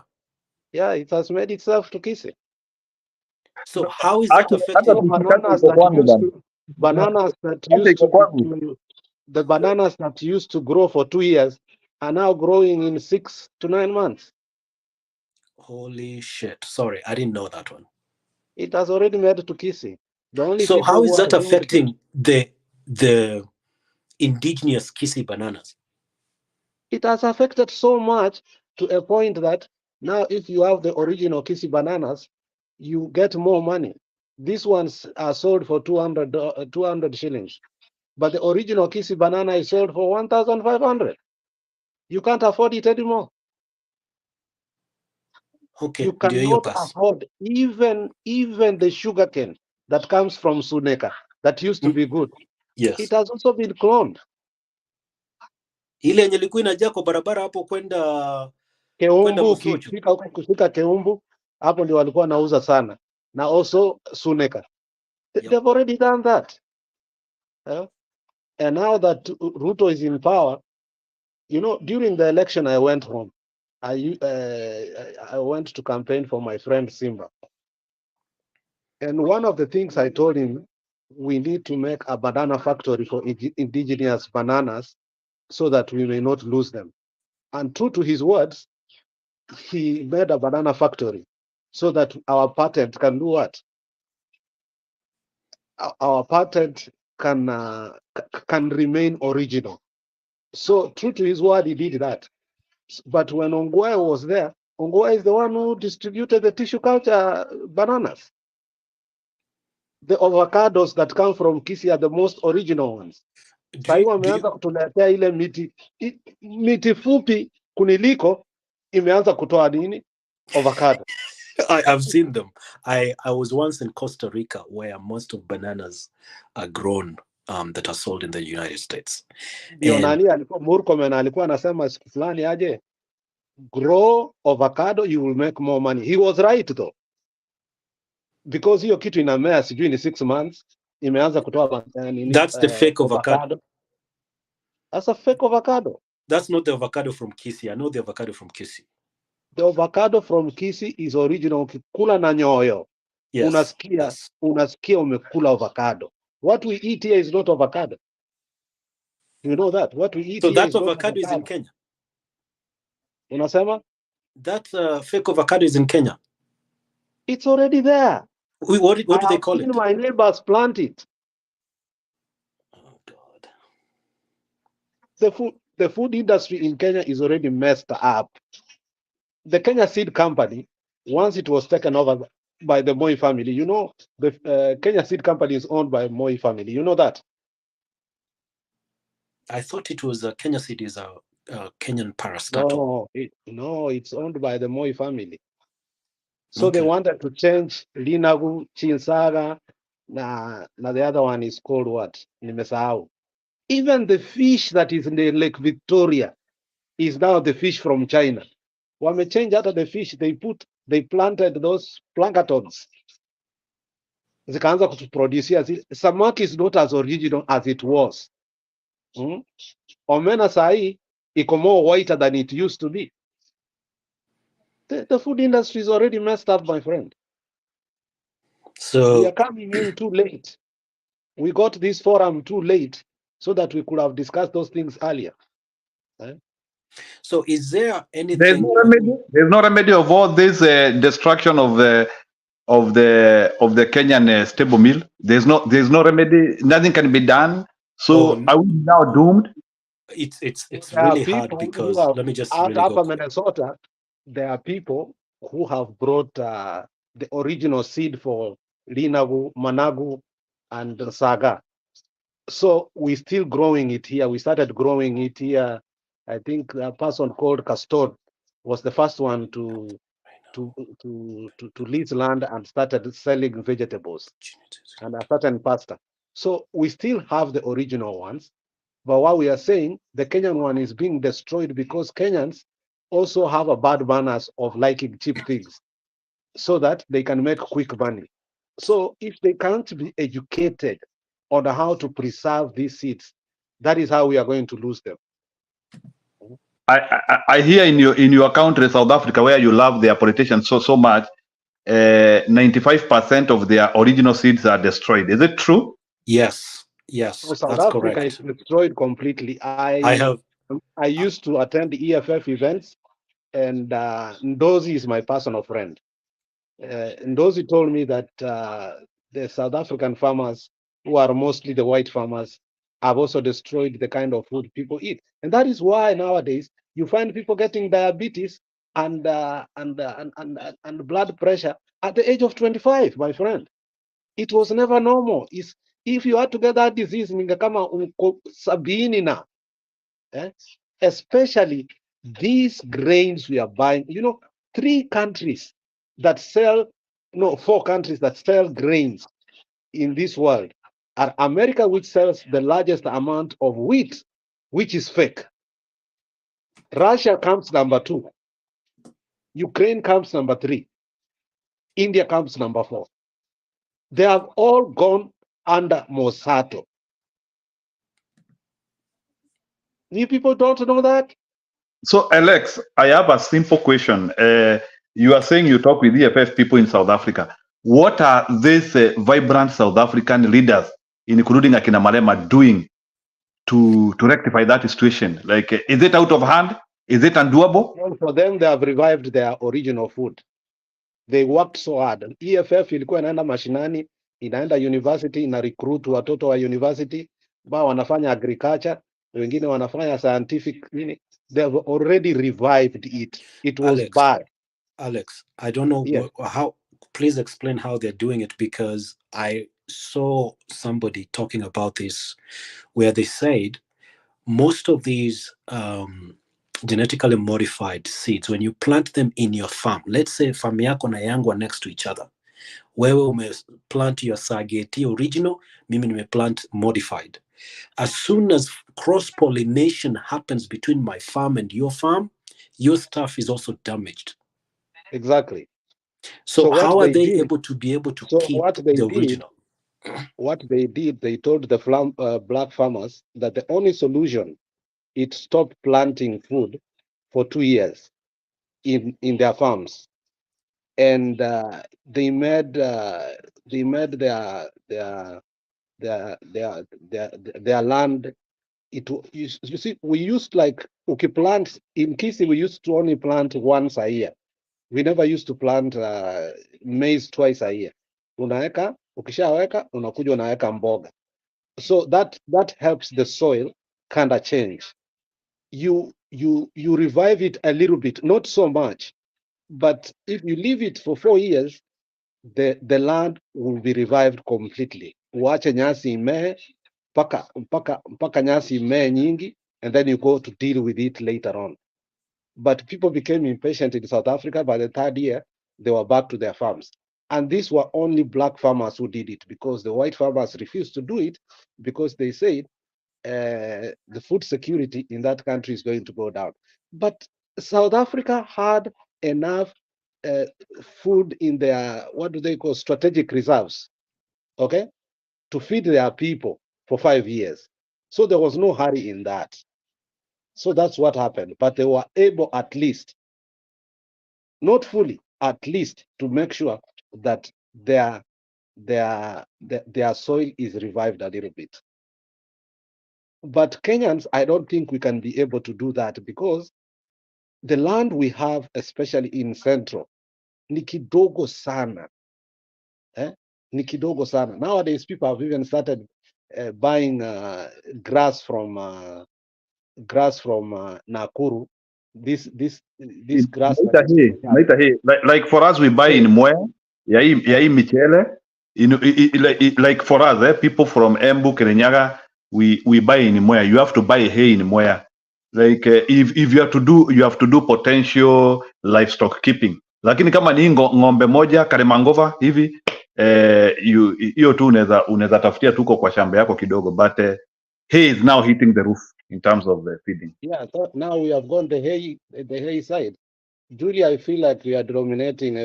Tell us more about, what do you know about this issue in Mount Kenya, because Mount Kenya is the one that feeds Nairobi.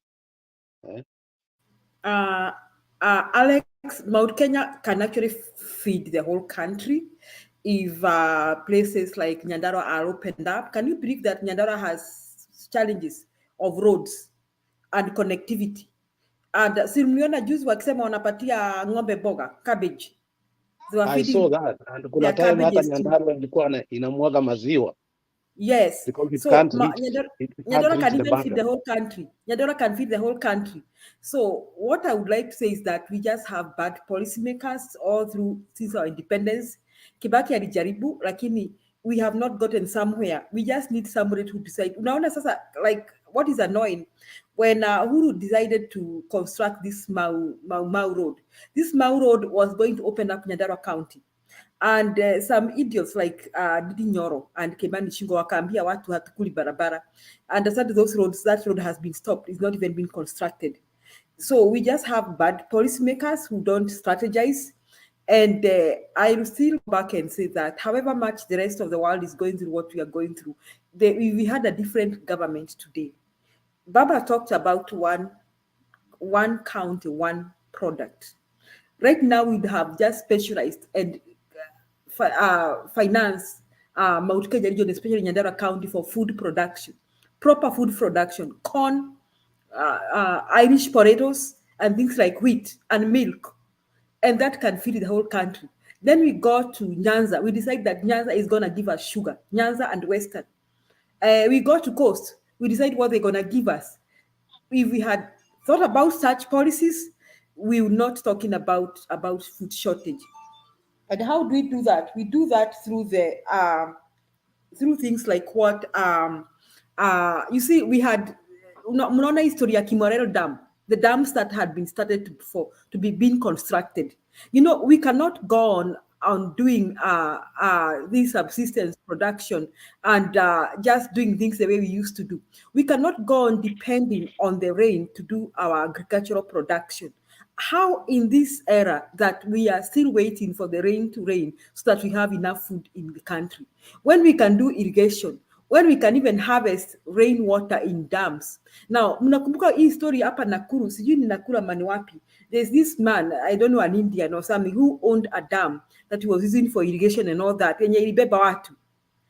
What about if the government comes up with such dams in our we have so many places that we can come up with dams. Build how many dams? 100 dams per month, something like that sort. Kuna mtu alikama up with the dams. He had a very huge dam that was doing so good. Me, when I saw how much water that dam was having out of harvesting rainwater, I asked myself, hii maji huwa inakuja kubeba watu huku chini Tana River.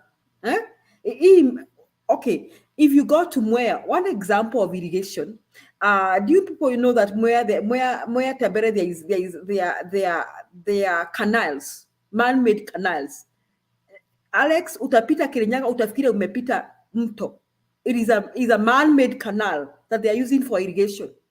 How about if we come up with such projects? Now, how about we stop this waiting for the rain and decide that we are going to harvest our rainwater and use it for irrigation? We should do what is basic first. Produce enough food. When we put a minister for agriculture, Mtukama Linturi, who thinks about raping people's wives in motels, where can we go? And the other minister is somebody like anaitwa Aisha Juma. So our problem is not even global. Countries are complaining about their food services and the rest. Our problem is the kind of leadership that we have. And once we address that, we just need about 3 or 4 Kibakis following each other and Matiangs. We need a Raila Matiang government, Mother Karua, for the next 10 years. And then we need another set of them for the next 50 years. If we have such a set, I'm telling you, this country will go places because we have the resources. We have the rain, we can harvest the rain. And Kenyans si watu wa kuchagua kazi.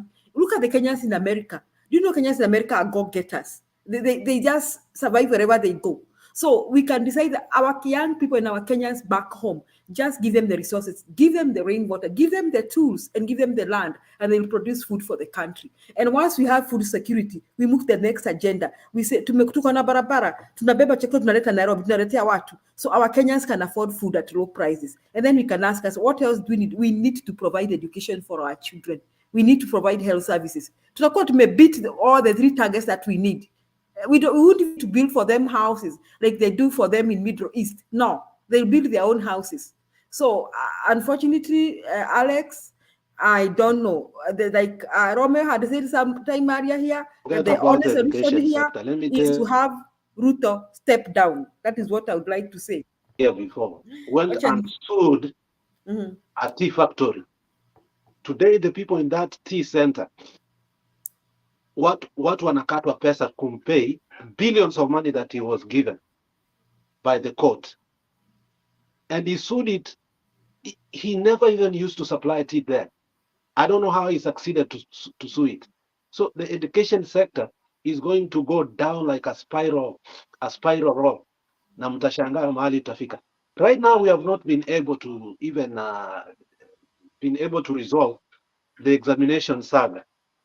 We are not able because Wendi ulituambia hapa ama ni Shika alituambia that kuna student alikuwa na A asubuhi, jioni alikuwa na C+. How do they even change it?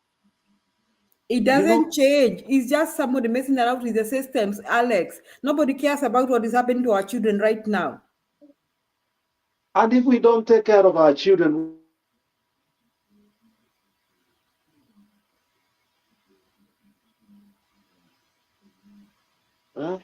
because now you are admitted to go do what? Julia, sasa hivi unakuwa admitted uende kufanya nini? Uende kufanya nini? MD, that is a doctor, not the other doctor of philosophy. And you are a crook, you know very well you did not pass. And let me tell you, Julia, our parents are a part and parcel of that saga. You know, our parents did not resolve this.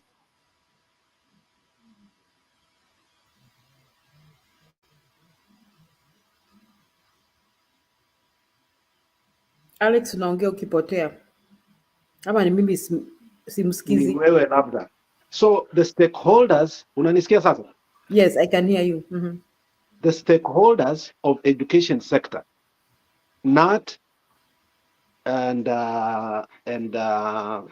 teachers and parents and students should sit down and be serious, because the next gym of education is going to be totally destroyed.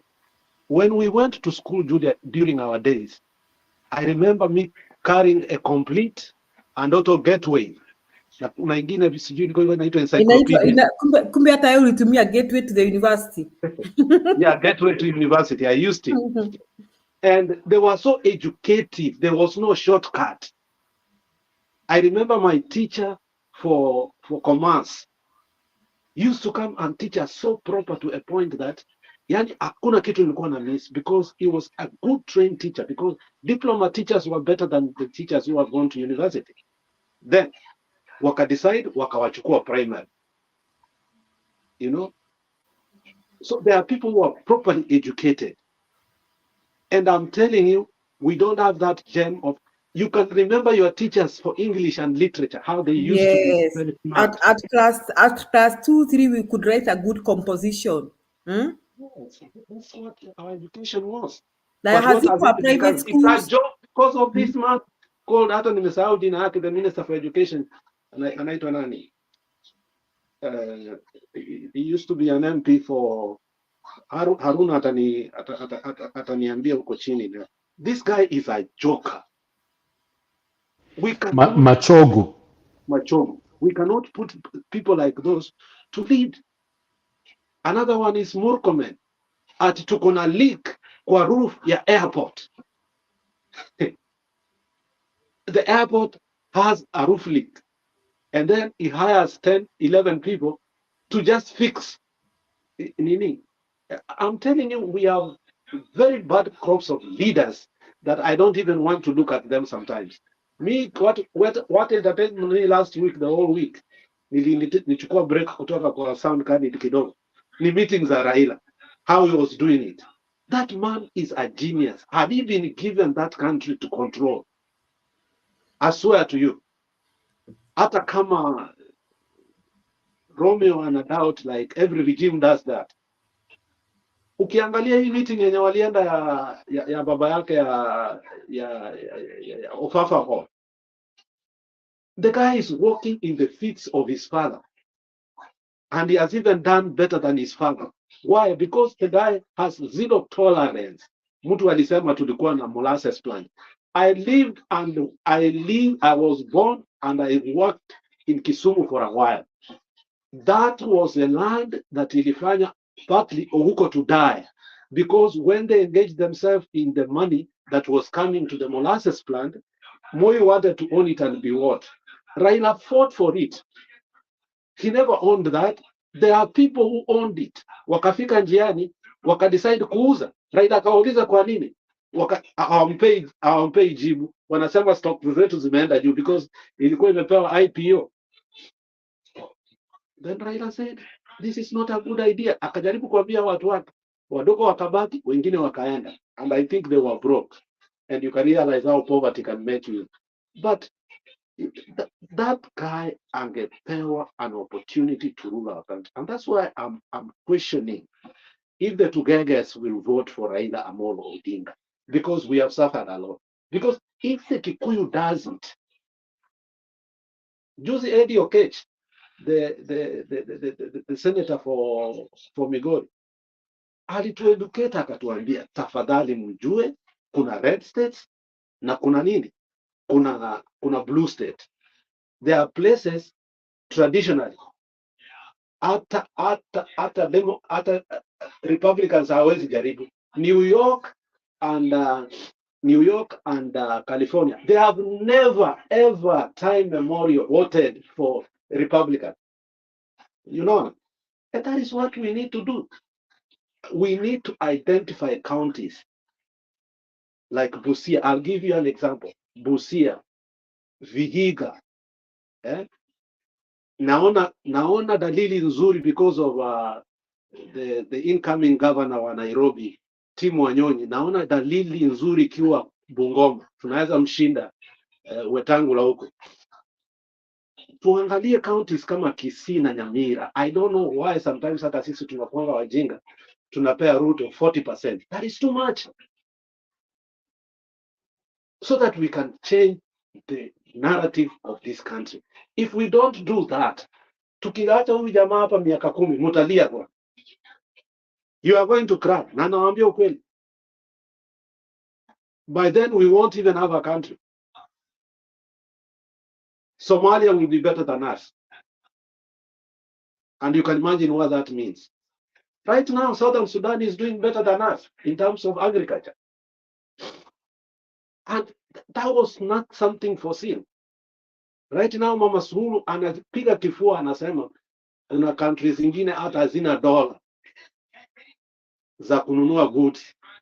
Because right now you go to, if you are like my brother-in-law, mwenye ameoa my twin sister, wakati he needs money kuenda China kununua vitu, lazima apply, miezi 2 ifike ndiye apewe. Is that business sustainable? Na uwezi pewa mara 3 straight, wanakufreeze another 4 months, tena wanakupea. That is the country now we are living. When Uhuru was the president, we used to give businessmen 3 million a day. You can take $3 million a day. That privilege is gone. Today you can't even be given 100,000 a day because we are short of dollars. And you know, people transact. Kitu ati inaitwa sijui inataka kuwa alternative ya dollar. It will never become, because hata pesa yao bado still wanahesabu. Wanaulizwa how much money you have, wanasema $3 trillion. So if you are still unahesabu pesa yenu in terms of dollars, so utaendelea kufanya hivi. With the standard money of the world, watakubali ni dollar, and we must invest on it. Romy, ongea. Oh, thank you. No, I hear you. I hear what you're saying.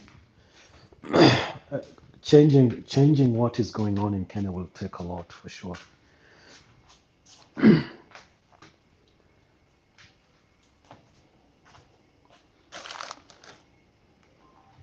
Can you hear me?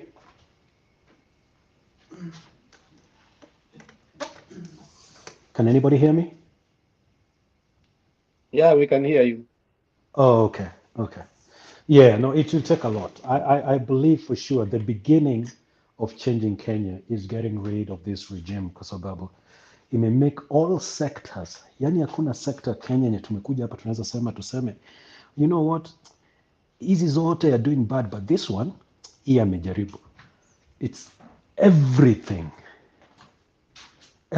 kutoka chakula mpaka education to roads to infrastructure, yani hakuna kitu. Alafu pia county government, nothing is happening. So I think it's just, we are at the point where you're right. We cannot wait. How many years left now? 3? We cannot wait at all.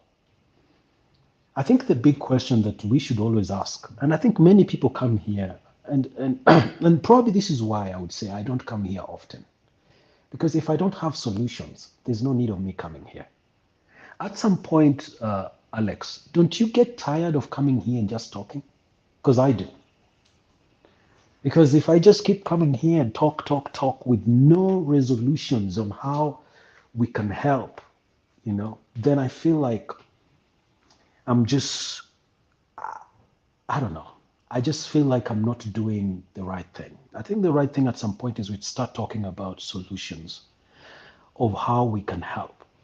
And the good daktari that was here earlier, I think it was Dr. Joseph or somebody, said that he asked Bernard, can we start coming up with solutions on how we can do things other than just mandamano and talking about mandamano? Because there are ways that we as a people can come together, and if we just talk about it, we can come together and implement and help in hata kama it's not in the biggest way, in the smallest way we can. That is something that I'm always looking forward to, is we come here and start giving points, talking points on how to resolve this. Because I don't believe we just need to wait for maandamano, that maandamano will finally lead into kumtoa Ruto kwa kiti. We need to do something, and expeditiously fast. I've seen where people now, Jimmy Wanjigi is running around, I think he was in Bondo there yesterday, talking about how he's giving Ruto 2 months now. How the plan on what they have in mind, he's not communicating, but he just says we're giving him 2 months. Na akasema Raila akishika tumbo, mimi nishike kichwa, nyinyi mtashika miguu yake ndio tutoe yeye. Watu wanasema ndio. But what that means, it's up for interpretation. I don't know. And if someone knows here, niambie message, I don't know. But to me, I think we are over-reliant on individuals. We are over-reliant on people. Tunangoja a savior akuje Kenya abadilishe uchumi. Tunangoja savior akuja tuambie vile tuta march or tutaandamana. We don't need to wait for Raila, we don't need to wait for Jimmy, we don't need to wait for individuals. This idea of anchoring our solutions on individuals will fail us again and again. That's why at one point Kalonzo alikuwa tunamtegemea, sasa sahi tumemweka kando kidogo. At one point Martha was our savior, sasa sahi pia tumemweka kidogo. Hata nilisikia, I think it was Shiko earlier saying mimi sijui Martha kwa wapi siku hizi. And then the next point, labda, another one will fall along the way. Raila calls them victims of the struggle. They all fall along the way, and it's because we anchor our solutions on people instead of principles and togetherness. Tunangoja mtu mmoja, tunamwekea mzigo yote, tunasema baba akisema ni Thursday, sisi wote tutokea Thursday. I'm not a believer in that. I'm a believer in sisi watatu waine hapa, Julia, yourself, myself. We have the brains that we can storm. Na mwingine pia ingie, we storm. We say, this is how we can do it. This is how it has been done before in the situations like this. I'm not saying that I have the monopoly of how to do it. No, I don't. But I'm thinking we don't have to wait for everybody. I mean, for one person to stand up. That's what I meant. But as a people, hata kama Raila and Jimmy Wanjigi are organizing something, that's good. Let us also organize ours. We know what the end goal is. We know what the end goal is. So at some point, our ideas and the ideas and another group's ideas and another group's ideas will merge at some point, because the end goal is to Ruto kwa kiti. There's something that I actually want to talk about, and please allow me to say this. Muliona maandamano ambayo, and again, before I say that, let me say my condolences to what is going on to our sisters in Kenya, them being butchered like crazy. And I'm saddened. They don't listen. They keep on going to Airbnb. They know that Airbnb has become a butcher. Alex, I'm not going to say that, because some of these girls, they don't have jobs. And we know the old trade of doing business is selling your body. So look, I'm a privileged Kenyan, so I cannot blame a stomach that goes to bed hungry. I understand Right. You're right. the old trade that has existed is prostitution, and if you can sell your body for 500 shillings for that food for that night, please, I don't want to be the judge of that. Let God and your God judge you. Mimi hata mimi natafuta pesa kivyangu, it doesn't mean mine is better than yours. I will leave it at that. But that does not mean that they should be butchered the way they're butchered. Hata kama someone is using their body to get income, that's their business. The country should provide a safe environment for everybody to do their business, whatever they're doing. So long as it's legal on the law, it's not my place. But I'm saddened to see my sisters. These are younger girls, and I understand they're frustrated because the economy is not supporting them. They are educated. They're just from university. Some of them are in universities. Some of them needs to pay school fees. Some of them need to pay rent. They can't, wameombaomba wanaume wao sisi. Those of us who tumebarikiwa, pia we can't give all of them. So at some point they have to survive, and so they're surviving. And I respect that. They're surviving. Kenya is in survival mode. But now our girls have to go through do certain things that honestly, ukiuliza msichana akwambia ati mimi najiuza kwa sababu I just want to. It's not true. It's because they don't have. They want to make ends meet. And to make ends meet, you have to do what you have to do. Hata wewe Alex, let's be honest. Wewe watoto wako hawezi lala njaa. You have to make ends meet. You make it ends meet. Whatever means you, whatever you do. I don't care. So that's not what I want to talk about. But did you see how women showed up to demonstrate? Mpaka It was nikajiuliza heartbreaking. It was heartbreaking because it has become too much. yeah, but I That was support impressed. I was impressed at how they were organized and came out and in full force. In fact, this thing is being talked about internationally. The way they have come out to protest, So in fact, at some point I was like, maybe we should hire these ladies to help us protest because they know how to organize a protest, man. They did some amazing work, The idea of going and saying the names of the victim and calling their names. When have we had a demonstration where we have named our people who have been killed due to political reasons? The Jacob Jumas, the what is his name? The guy from IBC, that was his hand was cut off. Musando. When have we gone to public squares and named them one by one, people who we have lost on this cause of the struggle, like Raila called it? But I really liked what these ladies did. They really captured the essence of what they are demonstrating for and what they want the government to do. I'm really proud of Kenyan women. In fact, I'm at a point now, they should be leading our demonstrations from now on. Sisi wengine tu tuko tunaambiwa where we show up because we are really not good at it. in It the was book, well not yet done. Uhuru. In the book, not yet Uhuru. Remember Jaramogi said, if it were not for women and youth, we will never have gotten Uhuru. Why? Because the people who fought were not men. Men, of course, went to the forest, but they were less. But the women fought so hard to make sure we got that one is well represented, and it's a fact that what is happening in Kenya today, it is the girl child that is actually doing. Even Yeah, nowadays, girl child they are hata mtihani nowadays. Why? yeah. Because they are so industrious, they are so laborious. Yeah.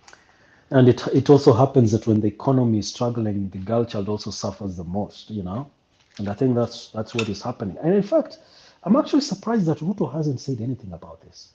Can you believe that? He has not. Sasa kama yeye ndiye anawapeleka room 315, sasa uta expect aongee. At There were least, things we were told here during the election, zingine ni zilitishtua. Robert but Alai is the one who revealed the issue of Route 350. And we thought it was a joke, only to find that it is true. I'm not familiar with Room 50. I'm thinking it's a place where he takes the women he. Yeah, that's in Weston Hotel, he has one special room whereby Oh, there's one special room that nobody cannot enter there. Eh?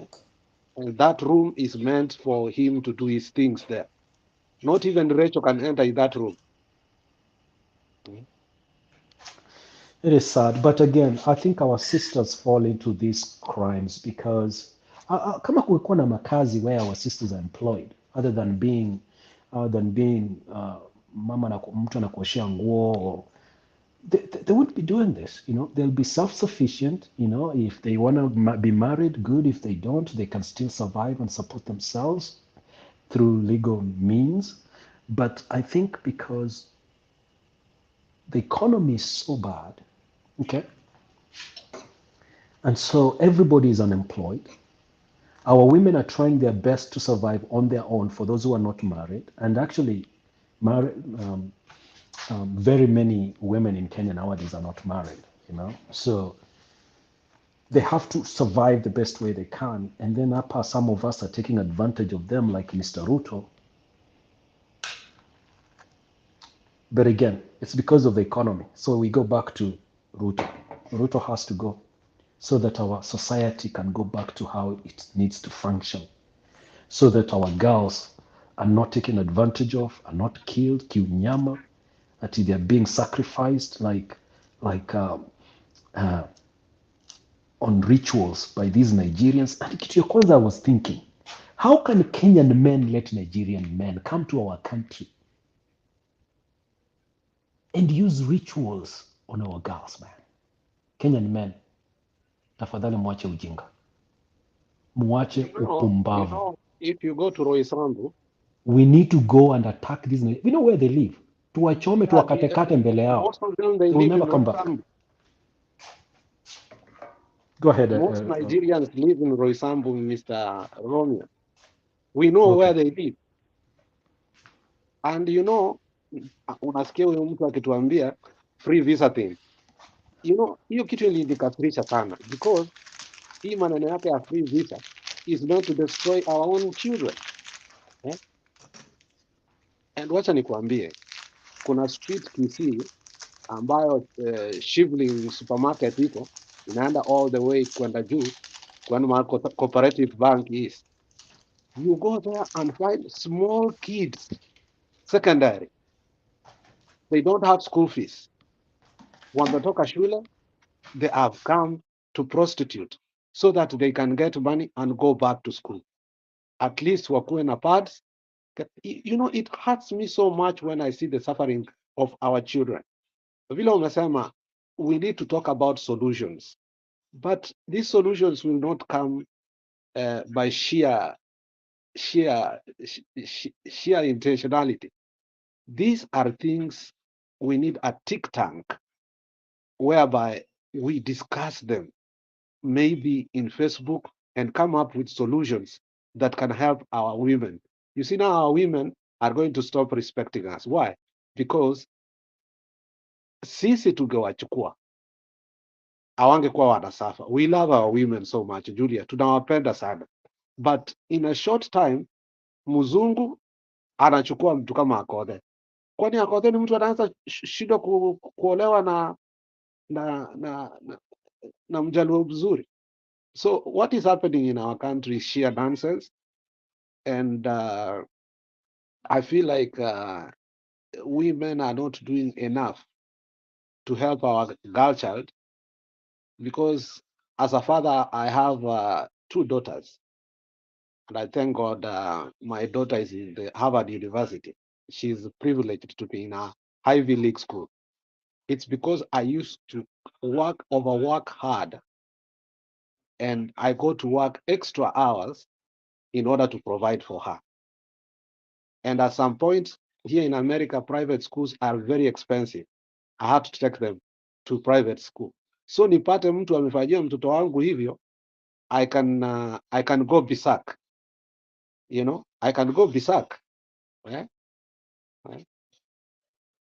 So, Julia, how do you feel about how can we help this situation of girl child as a woman?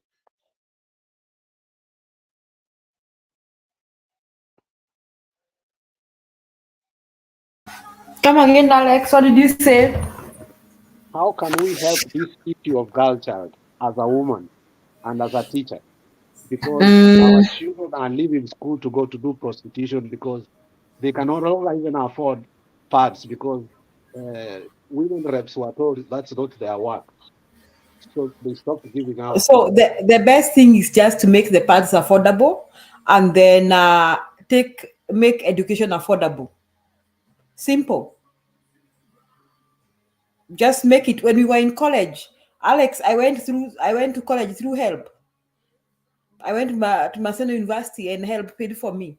And after a few years in Teacher Service Commission, less than 5, I paid my HELP. I was done. And I didn't come from a wealthy family. I just came from another common family in Kenya, and I went to the university. So, and I didn't need any man to finance my education. On finance, I could go to another KCB to pocket money of 5K. So I didn't need a man to finance my education. So make education affordable and reachable for all Kenyans, and then those girls will disappear from the streets. That is a simple solution. And then also we need to make our laws more strict, because like if you look at things about minors and all that, nobody follows that in Kenya. And also like let's say university dons abusing their power and mishandling those girls sexually, nobody follows that. So maybe that could also help. For the mothers, I think a lot of them do really play their part. It's just that things get out of hand. Like these girls who are messing around ni wale tu wameamini kwamba lazima wakue tu, but some of them are struggling, Alex. I don't want to justify what they're doing, but they are struggling financially, even to survive in those colleges. So make education affordable. That is the main thing, that we should go back. Even if we don't do what America is doing, let us go back to where Uhuru was before Ruto took over. Let us make sure these kids access help. And let us make sure that the government finances the education of those who qualify. Let us start there. That could make things better. That is what I think, Alex.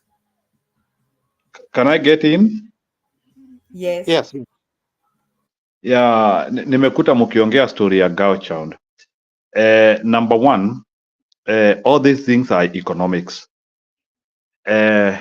Correct. So to me, I think like, or what I feel is that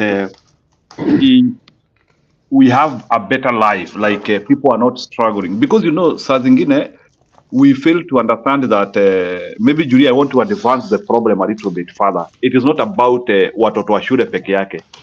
Hata wa mama regular, mabibi zetu, they can't afford those pads, for your information. So I think if this thing we play on it on economics, whereby people have money, you have money in the pocket. I always hear that fallacy being talked of in Kenya, which is not applicable.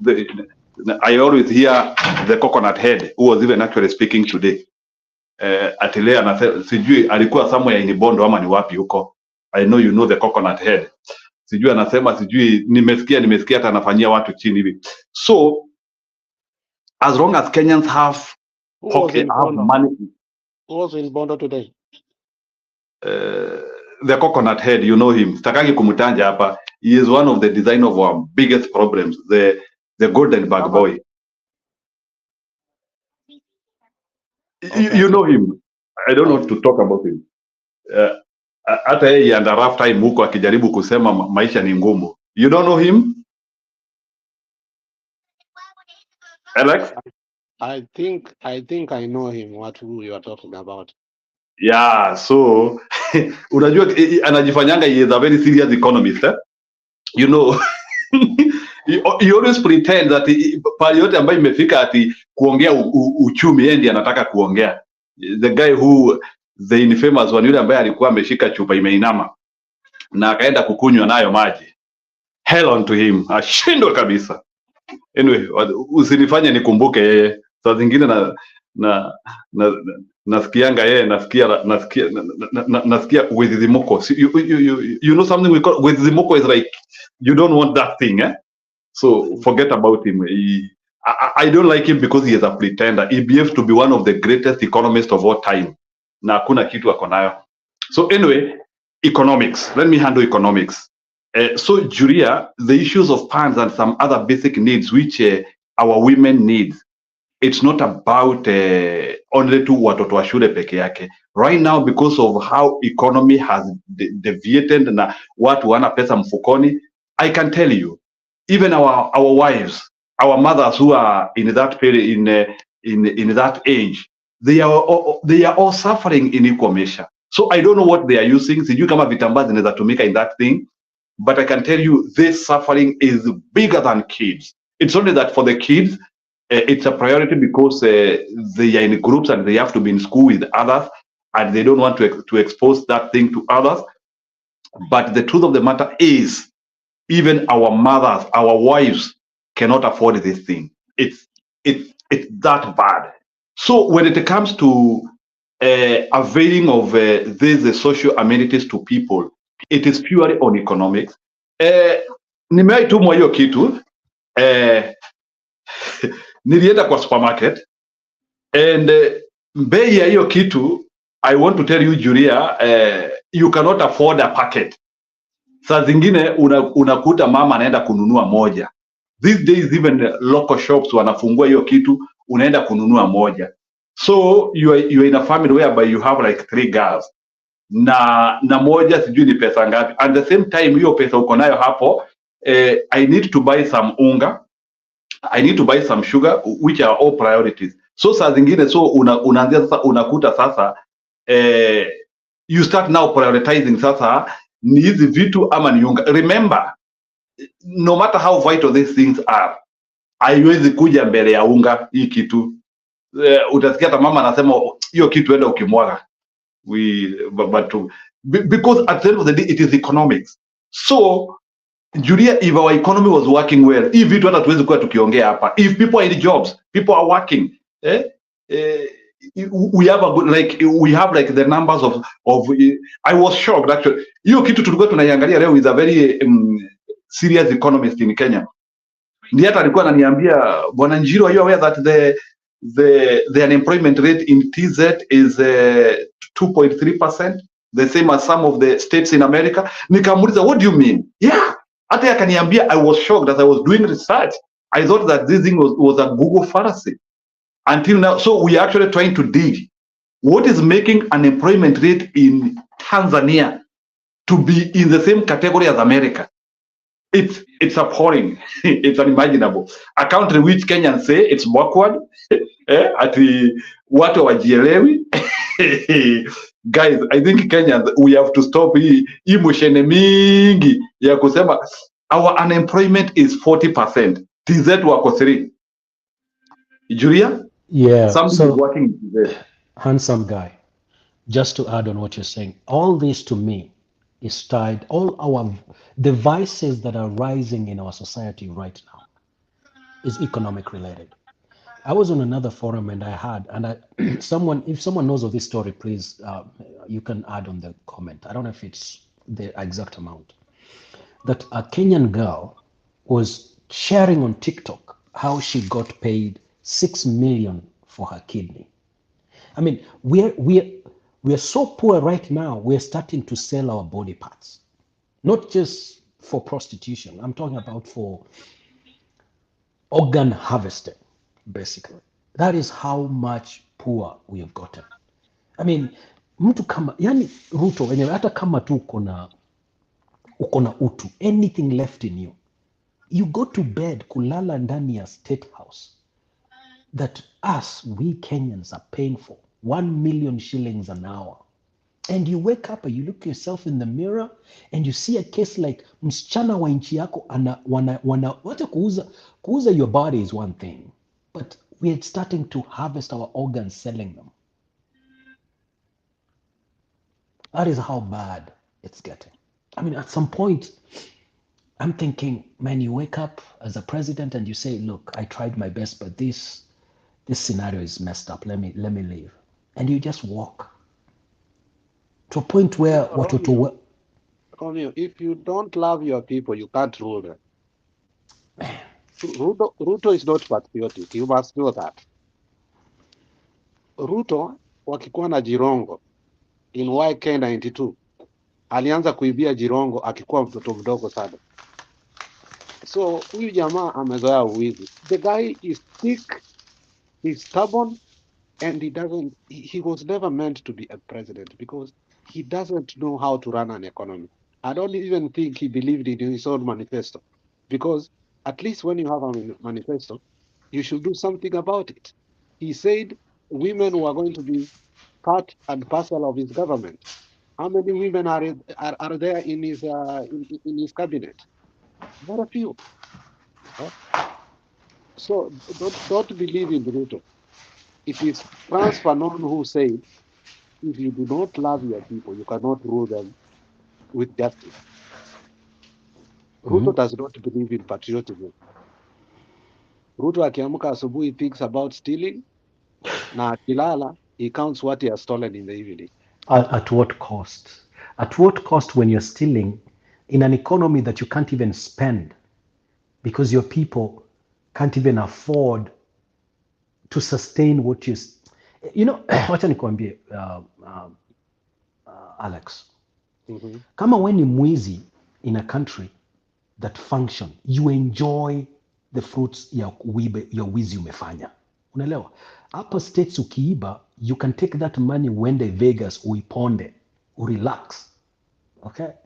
But when you're surrounded by poverty, hata spending your money becomes a problem because hata wewe utaanza kuibiwa. I mean, this is just simple. Yani, I'm not saying that Ruto is a good, but I'm trying to think to see how this guy thinks. Because in the end, hata watu wenye wanaiba watakwambia, hata kama unaiba people who are in economies that function. The economy has to function. Hata pesa yenye unaiba, ukienda kuspend, you enjoy it. Lakini unaiba mpaka hata inchi yenye unaibia has nothing left for you to spend in. Like it's stealing on a stupid rudimental level. Vile tulisema mkale yeye anakamua mpaka pass ndio inatoka. Yes, that is what they have decided to do. So huyu jamaa So the unaona other mtu kama Murkomen hajamaliza 2 years in power, he is already having 3 choppers. Achopa unaenda unainunua tu hapo mahali ni kama mkojo unaenda unanunua. but that's also stupid, honestly. Yeah? You can imagine Chirchir right now he has 2 choppers. Yeah? That is why Cheregai is so mad at these people. He says hakuna barabara zinajengwa kwao kule kwa sababu yeye na Cheregai wamekosana. Cheregai say I have to oversight for my people because hii maneno ya kusema niko UDA, if I can't oversight for my people, then who will do that? Because the governor there is also another one who is completely gone berserk. You know? Wakale wanateseka sahi, I will tell you. Hii Bitok wenye walichagua hapa Bomet, anatesa watu wao. Eh? So we have reached a point of no return. There is something I wanted us to talk, tutoke kwa hiyo, and go ahead. It's how Baba paid tribute to his father and how he organized that meeting. That man is a genius. Through Anyang' Nyong, he was able to get Ofafa Hall, and what was discussed in that room just made me a proud Kenyan that we still have leaders left. But I want to go back at Orengo's speech when Jaramogi died. I was one of the few people privileged to go to Jaramogi Oginga's funeral because I was a scout leader in the whole of the country. So I was given the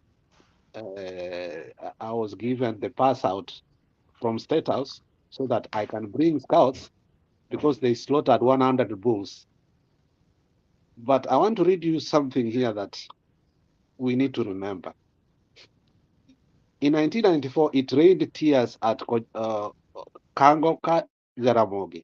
The only thing that missed was a 21 gun salute, which I blame Moi because the first vice president should have been given a 21 salute, honestly. You could not do that. Many came. President Daniel Arap Moi, Democratic Party leader Mwai Kibaki, Ford, Ford, Ford Kenya chief Wabwala Kijana, the youthful Uhuru then, foreign envoys, religious leaders, rowdy university students, small and the mighty and the powerful. They all came to Nyamira Kango. The day was February 5th. Remember, Jaramogi died on the 15th of January. An estimated 300,000 people came. Friend, foes gathered together. Actually, it was not a funeral. The better word to put it, it was a festival, a celebration, a grand occasion where poetic dirges, incendiary speeches, historical and political wars, the church, religious melted into tapestry of the life and times of political colossus, whose voice and courage was never dimmed by detention. It was not a state burial, but the national flag was half-mast. And you remember Jaramogi's casket came from UK, where would have won 45 years, and many bulls were slaughtered. Now, this is where I wanted you to hear. The body was transported by road in a convoy of more than 300 cars. Charged mourners carried the twigs, escorted the hearse for over 33 kilometers to Awasi. At 3 p.m., Oginga was laid, 10 meters of his own, not before Orengo. His voice cracked with emotion, paraphrased Shakespeare's Mark Antony, saying, I come here to bury Odinga, not to praise him. I say that my heart is in the coffin there with Odinga, and I pause until it comes back to me. In that coffin lies a great man. And no, there is this speech I want to read. It's not coming up. What he told Moi.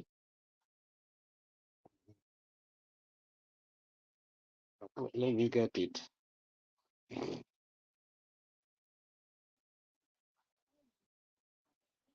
Okay, I've gotten it.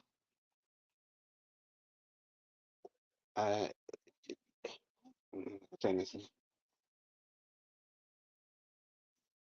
The death of Jaramogi had been subjected to the detention and torture by Moi, a reason why Orengo was icked by the president's presence in that funeral.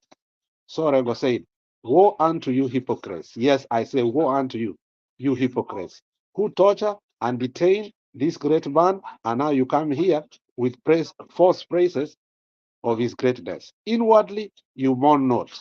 Hypocrites are forever swine of human civilization. Woe unto you, the veteran politician said. Before the funeral had started, Moi had instructed the police to barricade Orengo's motorcade and subsequently ban him from attending. Imagine, of all people. And Orengo said, when Jaramogi, that time particular, Jaramogi had told him to write to Nelson Mandela. Jaramogi needed a week so that Mandela can come to Kenya, and they have talks about whatever they were doing. But that week, he died in Aga Khan in Kisumu.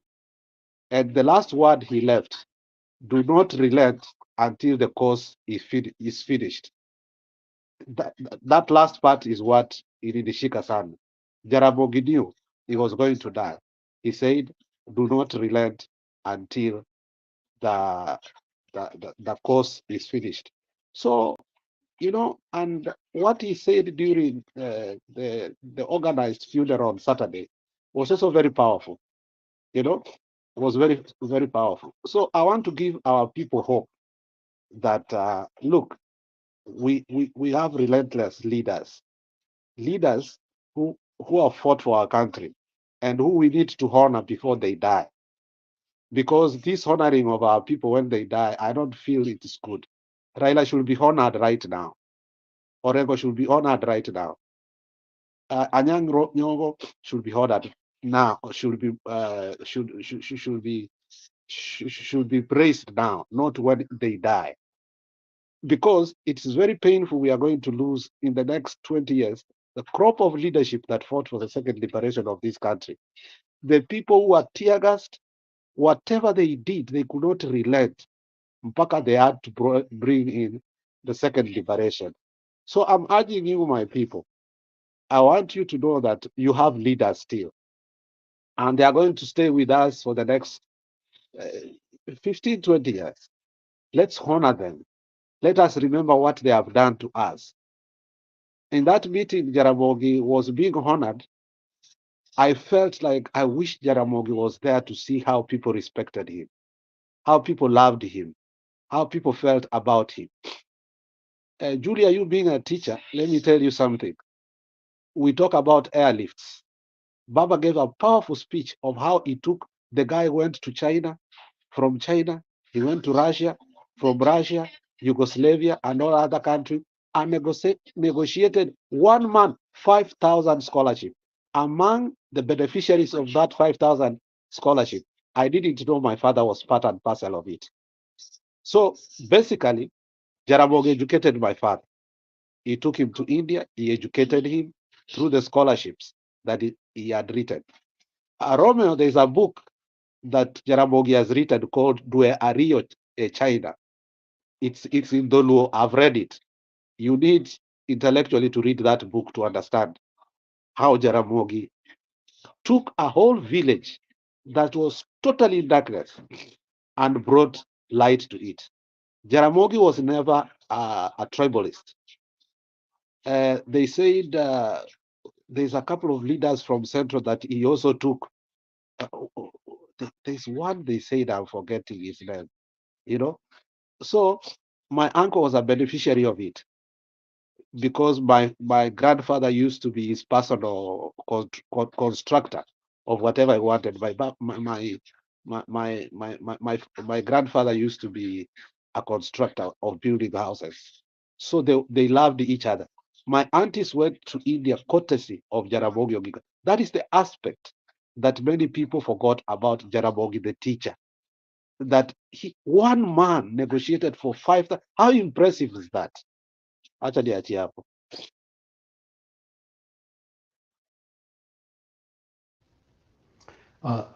Alex, I totally agree with what you're saying. It's good to be celebrated while you're there. Then after you're long gone and you can't see the appreciation that people are showing. Excuse me, handsome man, what wanataka link kwa comment section? Comfort wants to come in. Can you hear me? Can you hear me? Yes, go ahead. Yeah, no, I was saying what Alex is stating is totally true and probably something that we as Kenyans needs to do more. But I also know we have this taboo of we don't like to talk about people's passing and I don't know. There's this taboo and fear that we have as Africans of the dead, but it's inevitable. We all die, and it's coming. All of my time is coming. Yours is coming. We all have an expiry date. So it's actually imparable to me, and expeditionally imparable that we need to celebrate these men and women while they're there to see that we are appreciating them. You know, things like honoring Raila Odinga with a stadium that was built in Karachuonyo or in Homa Bay. Those are one ways of appreciating our heroes. And I want to thank Governor Wanga for doing that and making sure that we are celebrating our heroes while they're still around, and so that they can see we appreciate them and not be afraid of talking about their accomplishments and what they've done for the country. So I'm really in support of that. Yeah, I also think in conjunction to what you're talking about is I hope that that spirit of the Orengos and Railas and the Jaramoges and the Shikukus and the Matibas and the Muges, that spirit is not dead and gone with them. I'm hoping that that spirit is still born within us. Some of us who probably we are not the loudest, but I'm hoping that it's still alive within us.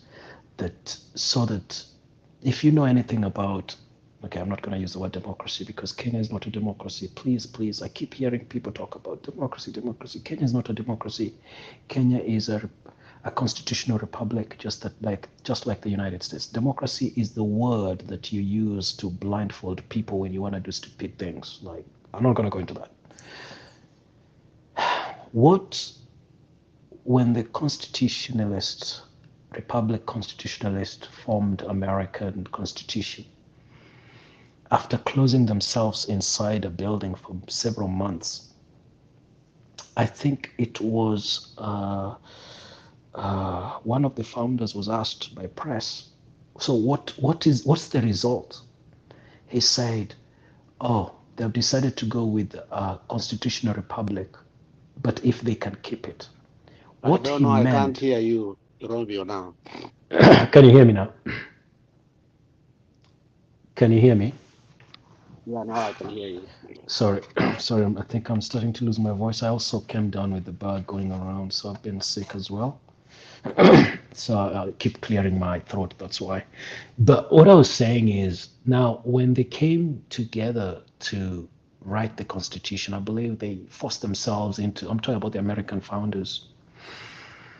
And one of the founders walked out to talk to speak to the press afterwards. And the press person asked him, so what is it that you've come up with? And because there were different different factions as far as how the American Constitution should be written and what kind of political structure should take. And he said to them, to the press, we have ended up with a constitutional republic if we can keep it.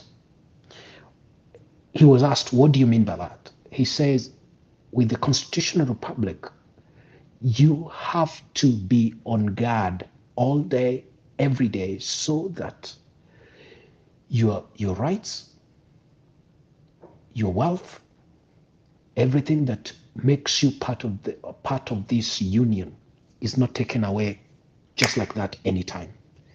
The same constitutional republic is what we have in Kenya. But what Kenyans were never told when it was enacted is if you can keep it. You can keep it. In other words, what it means is it's something as a constitutional republic, because it's a representation system.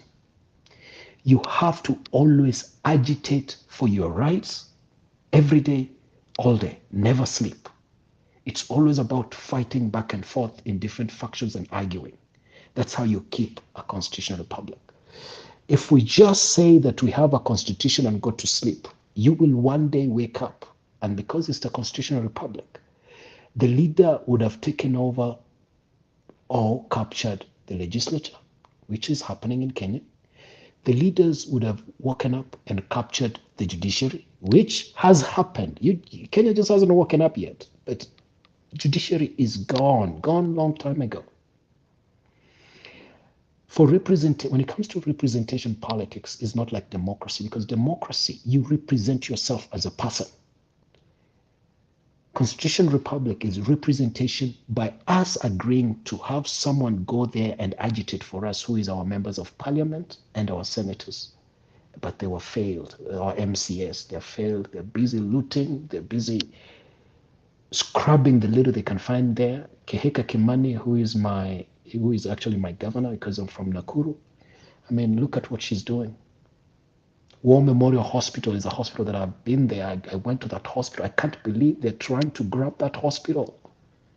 I mean, these people are grabbing everything they can put their hands on, you know. And so then I keep asking myself, you pivoted, Alex, to Jaramogi. To me, I want to pivot. Who is there to help Kenya? What institution in Kenya is left for Kenyans? None. I asked this question to somebody and they said, oh, the military. And I said, no, our military is choked. Those of you who know who has choked our military, you know, I'm not going to go into details. Our military is choked. They can never. That's why Ruto has the guts to say anything he wants, how he wants, and there's nothing we can do. You know, Ruto doesn't go to sleep at night and wonder, hey, is there like a major general or some general in my military that is going to wake up and overthrow me? No, he knows he can't because he knows who controls our military. And they've given him the okay to like just do your peace all over us, and there's nothing we can do as a country. So if our military... So Molo is a remote control? So Omolo is... What's his rank again? If you know, if you remember. Omolo, who is our... Yeah, he's the chief chief if the chief defense of, force. correct, but what's his rank? Do you remember? Is a lieutenant, is a major general, is a... I don't remember. Another general. Okay, major general. You got to remember how the military works. Major generals don't overthrow governments. That's why Captain Traore, Captain, do you know how low that rank is? Captain Traore of Burkina Faso overthrew the government. People at the top, normally you're in a bubble like the president. You never really get to see everything else. I don't know, those of you who have served in the military or who know military ranks know how low the rank of a captain is. The captain rank is a very low rank because you become a lieutenant or second lieutenant, first lieutenant, okay, and then a captain, okay. That's the third tier rank from the bottom. You are a nobody in rank structure of the military. That is the guy that is ruling Burkina Faso. So that tells you people who are the highest echelons of military, it's very hard for them to lead these things because they're in a bubble. They're almost told what to do. Those of you who have been in the military know someone like a major general, or in this case, the chief of staff of the defense force. That is almost like it's almost like a cabinet secretary role, because number one, I can't hear you again, Romeo. I don't know if it's my side that is bad or what. Can someone please let us know in the comment section if you can hear me, or is it I can Alex? hear you now. I can hear you. I think Alex, your internet is fluctuating.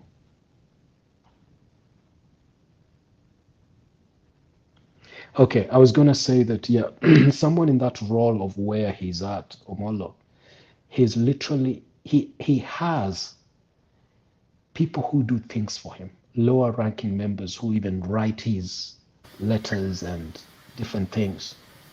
So it's hard. Romeo and Alex, I think Jiro has gone to sleep.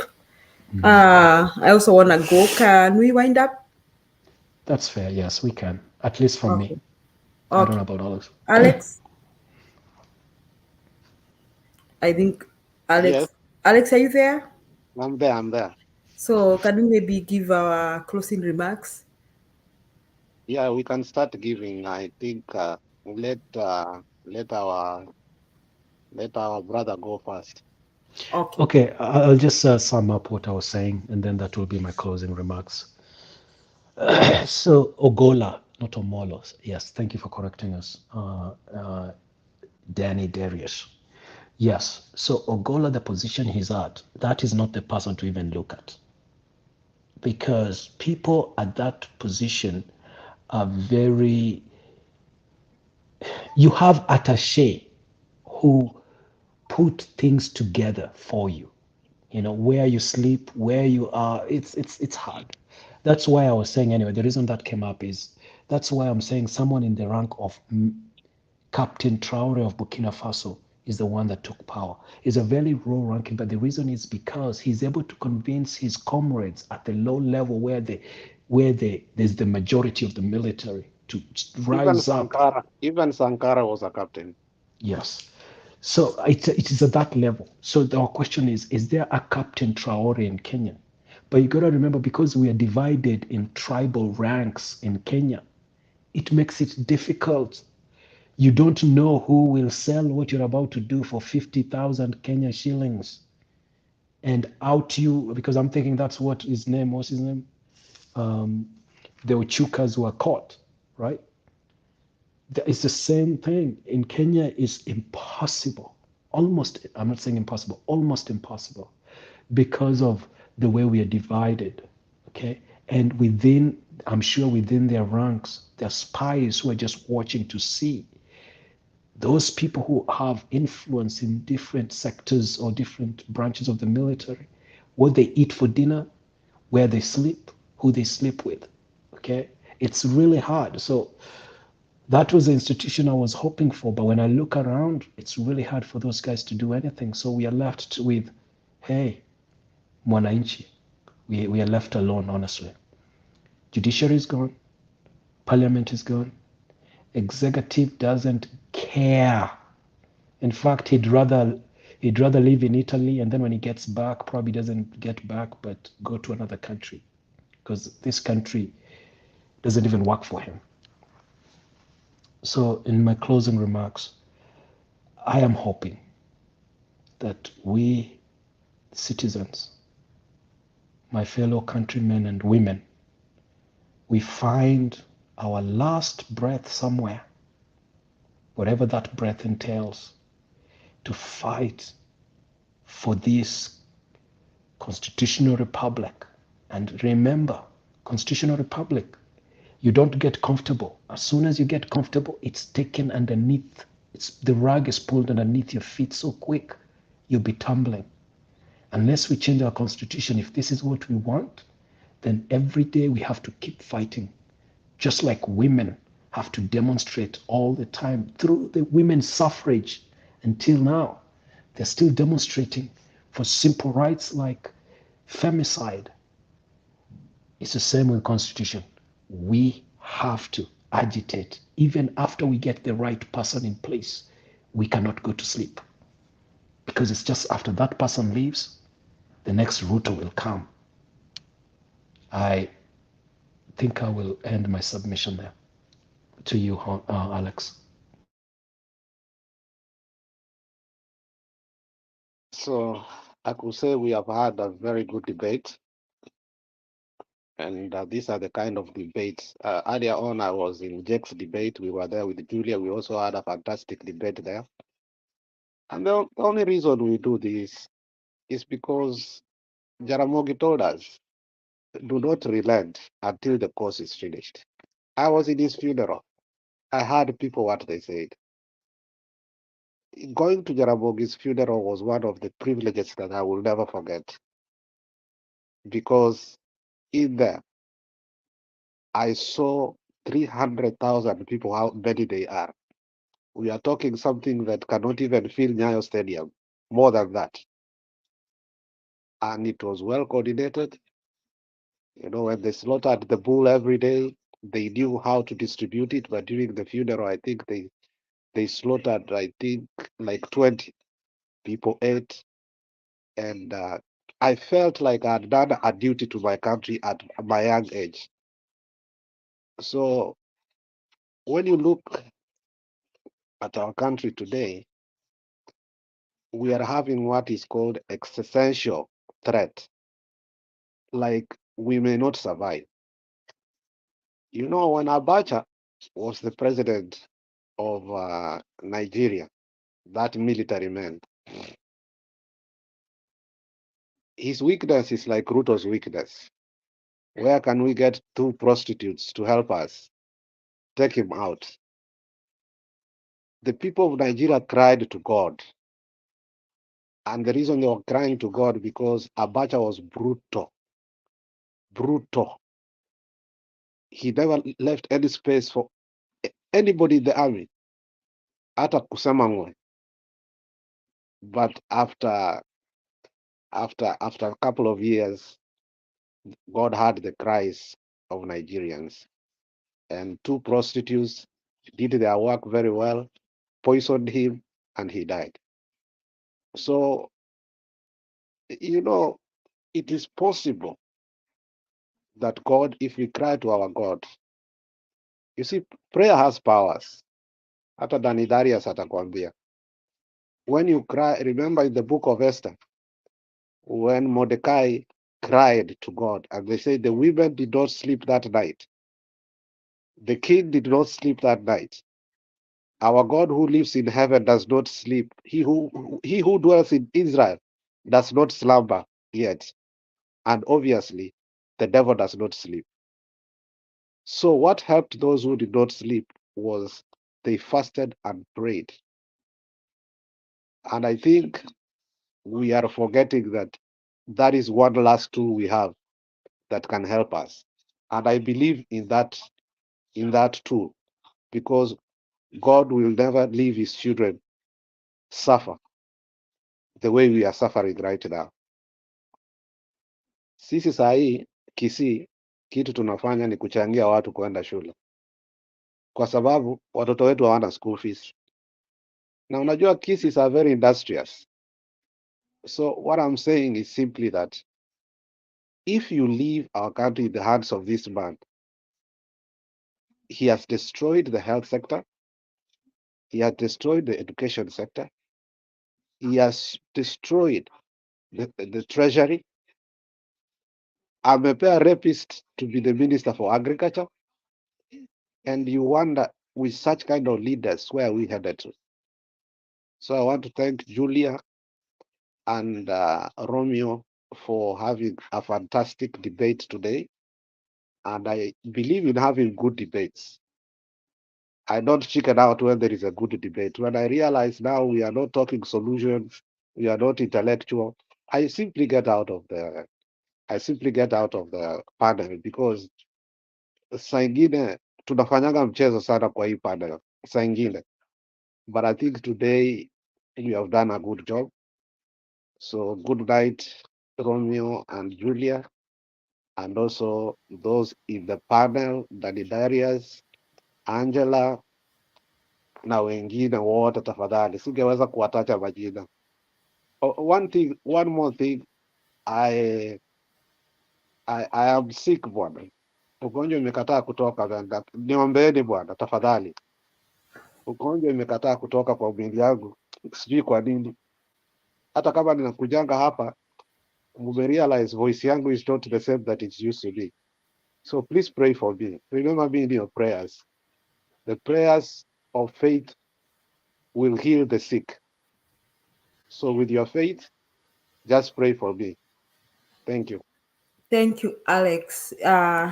You may allow me to pray? Sure. Okay, let's pray.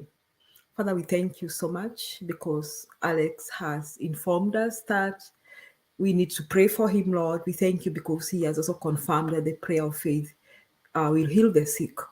And where 2 or 3 are gathered in your name, Jesus, there you are with them. And here we are gathered, many people, even those who are watching us. We just want to trust you for Alex's health. We cover him with your precious blood, Jesus.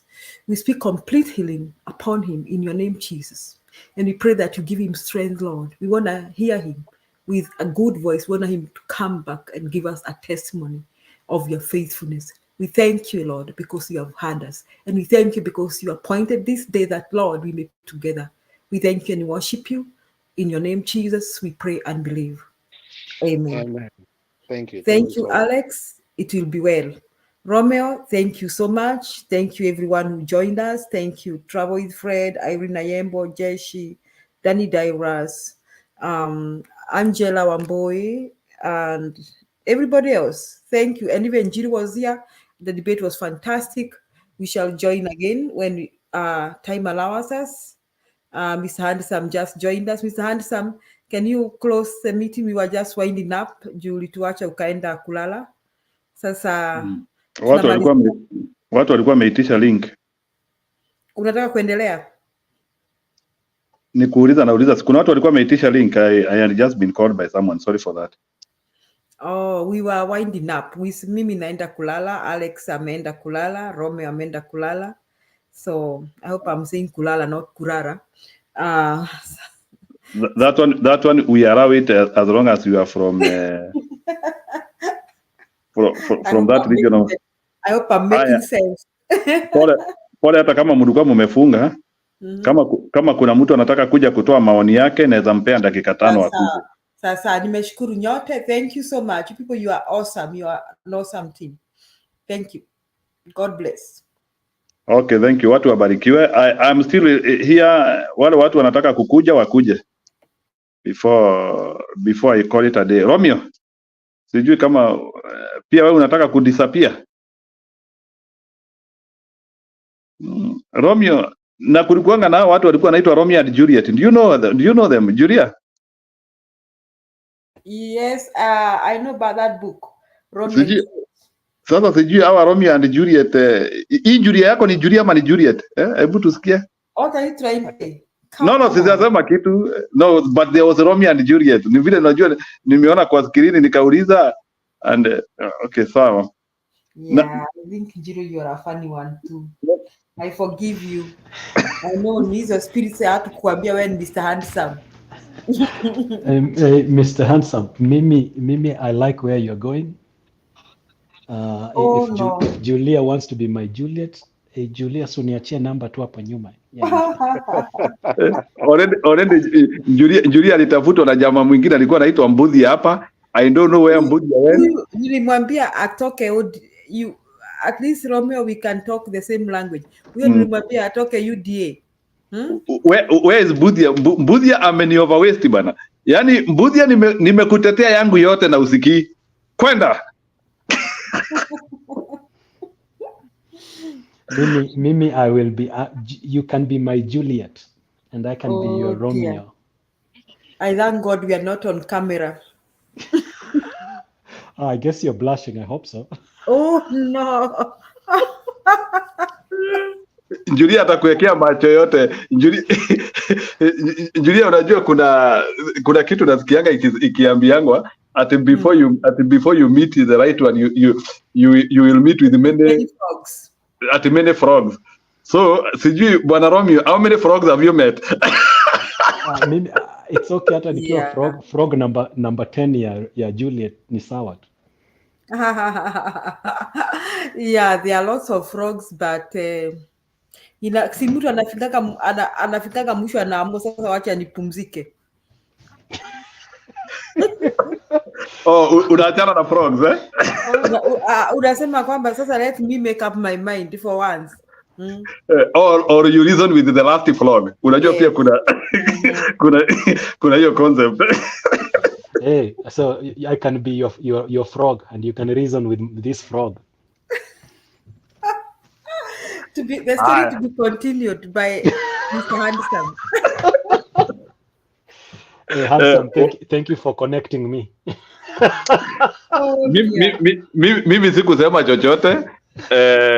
You people you know unajua kuna kitu kunasemekana anayetafutwa aonekane na anayetafuta asichoke kutafuta.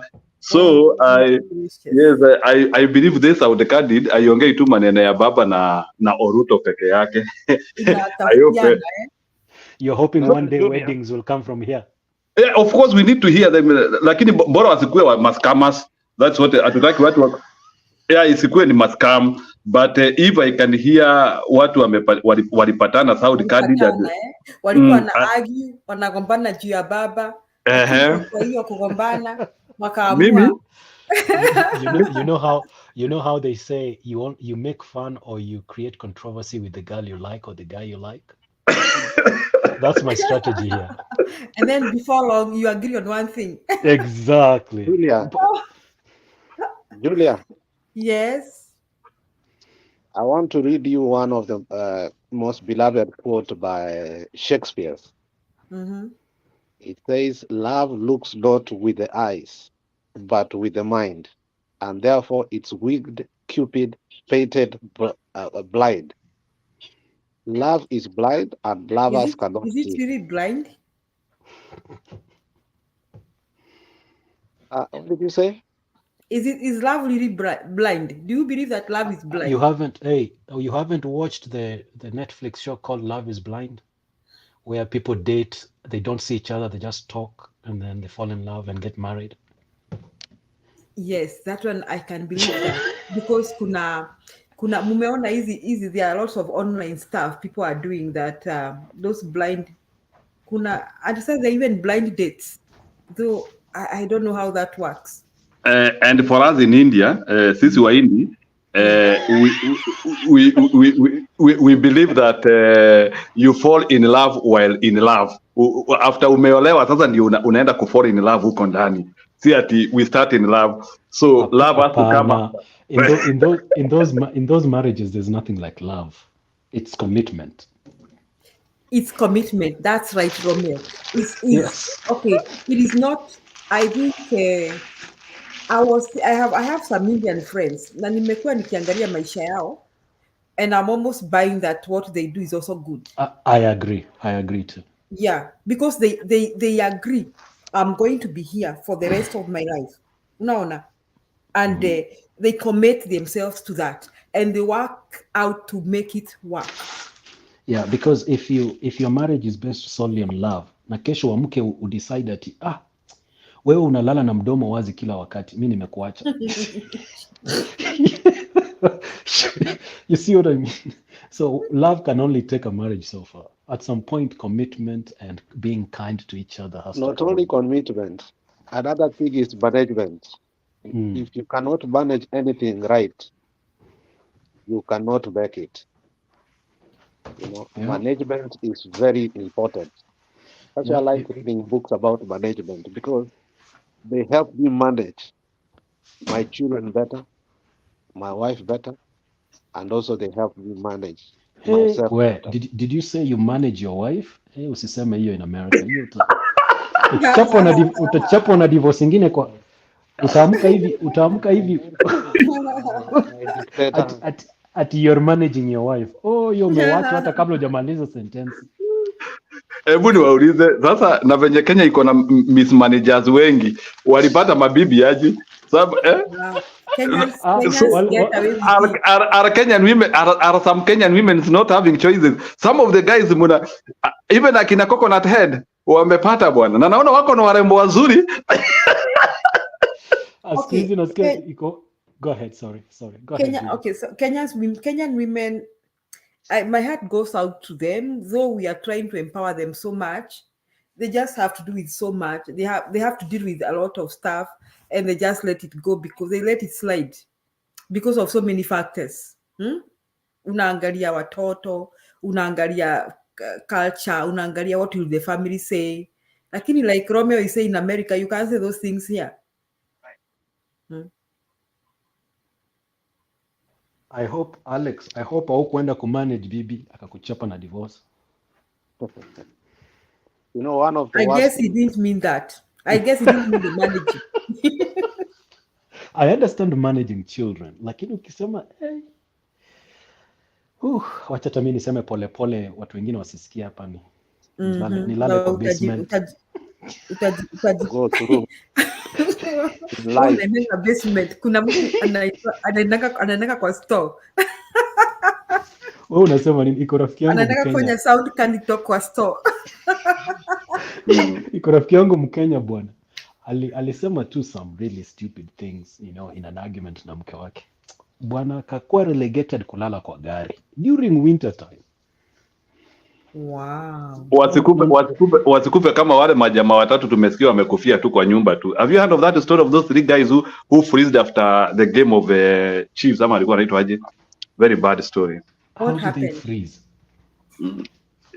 Walitoka kuona game and then they are all dead, 3 of them, and now people are trying to build stories so ijulikani.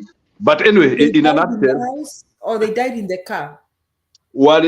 Sasa unajua sasa nile mnaambiana okay tuonaneni kesho, mnatoka kwa nyumba, then the guy works online jobs that guy, the owner of the house works online jobs. Atia kutoka siku mbili, yeye alikuwa tu kwa nyumba tu.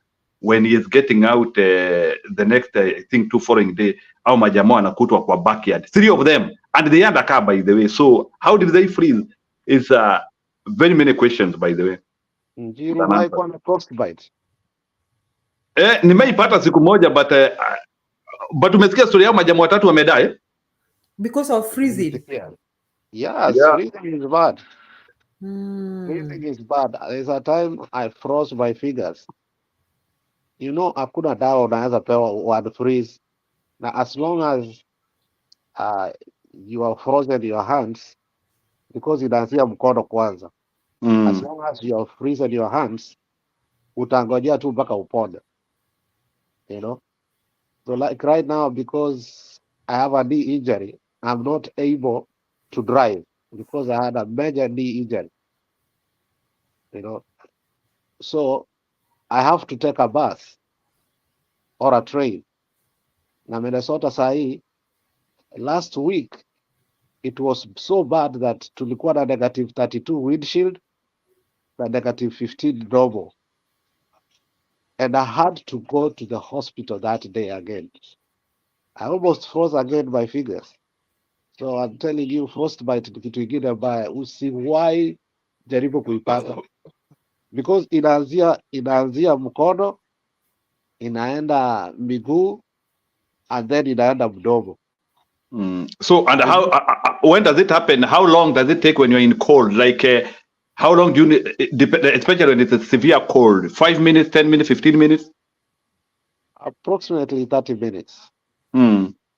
Approximately 30 minutes. There is a job I used to work when I was in college.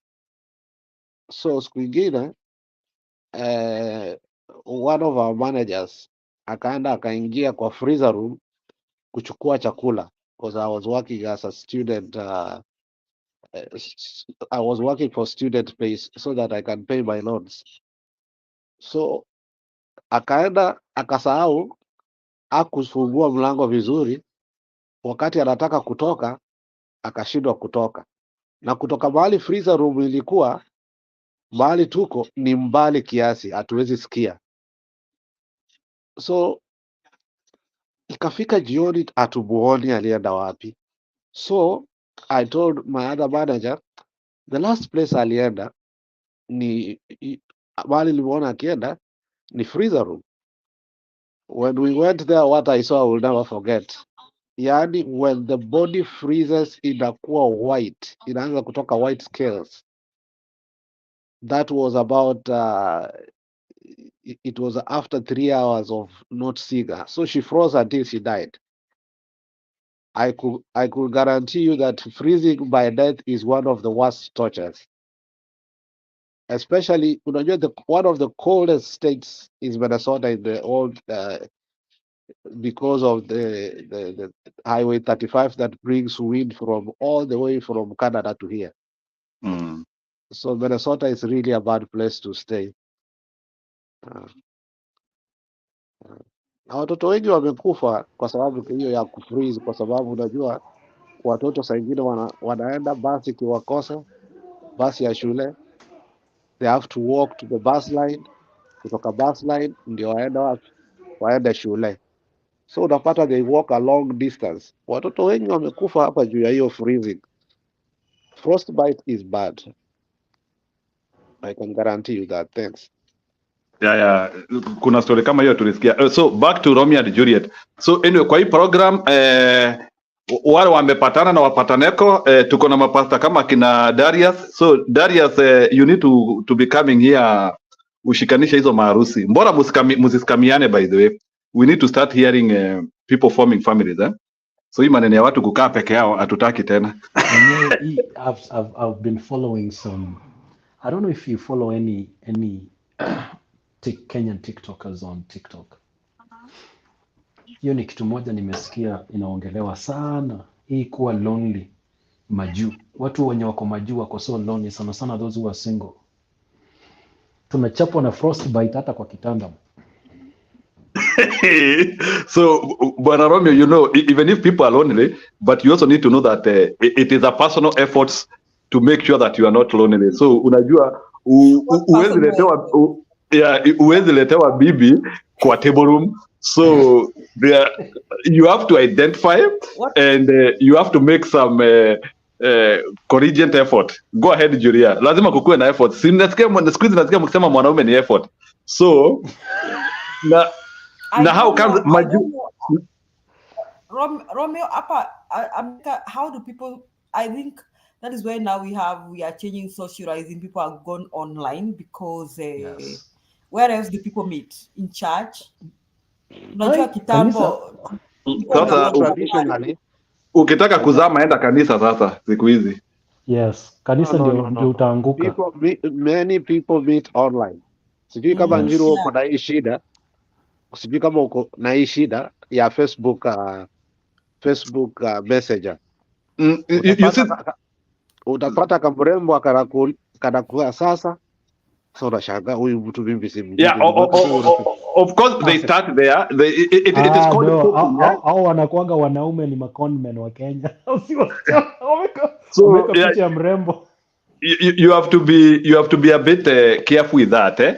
But naturally what is happening is that interaction and modern day dating is becoming complex because sometimes half of the people who want you, they are not serious. First of all, let's begin with that. Or they are coming to you not for the reasons of love, or saa zingine wanakuja because of other things. And So that's very true. it's difficult now. Ya kwamba Julia, hii yenyewe wewe unaweza tuambia. I don't know what your status is, but there is this thing making rounds in social media with Wazunye. White men are complaining about Kenyan girls. They're saying that Kenyan girls, you date them the first time, the second time you call them, they start telling you how their mother is sick, sijui their aunt to their sister is sick and they need money. Alafu there was a Kenyan dame alikuwa TikTok anaambia wasichana wa Kenya, mnachomea wengine wetu wenye tunataka kutafuta. So wasichana wa Kenya tafadhalini. Okay, Romeo, before Julia comes, Romeo, 1 minute, before Julia comes, I have also to base that one with our parenting. Na hii kitu nitasema, I want to give it as an example from where I come from. When a girl reports to the parents that nimepata mtu, no, I'm saying it is serious now. Bank account. When you report to your parents that umepata mtu, the first question, maybe it is different in different cultures. The first thing which parents ask, na inasema as somebody who comes from Embu, maybe in other communities is different. The first thing which parents ask, ni huyo mtu anafanyanga nini? That is the first question. So like, what is the intention of the parent when the parent is asking huyo mtu anafanya nini? Maybe Julia, you can discuss that, or maybe do you ask your daughter huyo jamaa anafanya nini? Yes, because I don't want another kind of mtu akuweka miguu kwa meza. Okay, I'm very traditional for your information and very conservative. I believe that a man should be a man, and just the way the Bible says, the man should provide. So hakuna vile nitakupea msichana wangu ataenda kufanyia kazi. What? Julia. How does a woman? How will a woman provide for a man? The man must show by example. In the economy we live in, Julia, msichana wako labda akona kazi kubwa kuniliko. So nikimuomba hand in marriage inamaanisha yeye anatengeneza pesa mingi kuniliko. So in this case, who should be the provider here? In the economy we live in. No, Romeo. Whatever the case, even if you realize your girlfriend has more money, okay? Because that one is, okay, there's nothing wrong with her having more money than you. You should be ready as a man that wacha akuje kwako Romeo, me is my take. Akuje kwako, knowing that she will respect what you provide, whether it is good enough for her or not. Na sasa nikuulize Julia, wanaume tunaumia hivi. Okay, Romeo, 1 minute. Kuna hii story ya fair.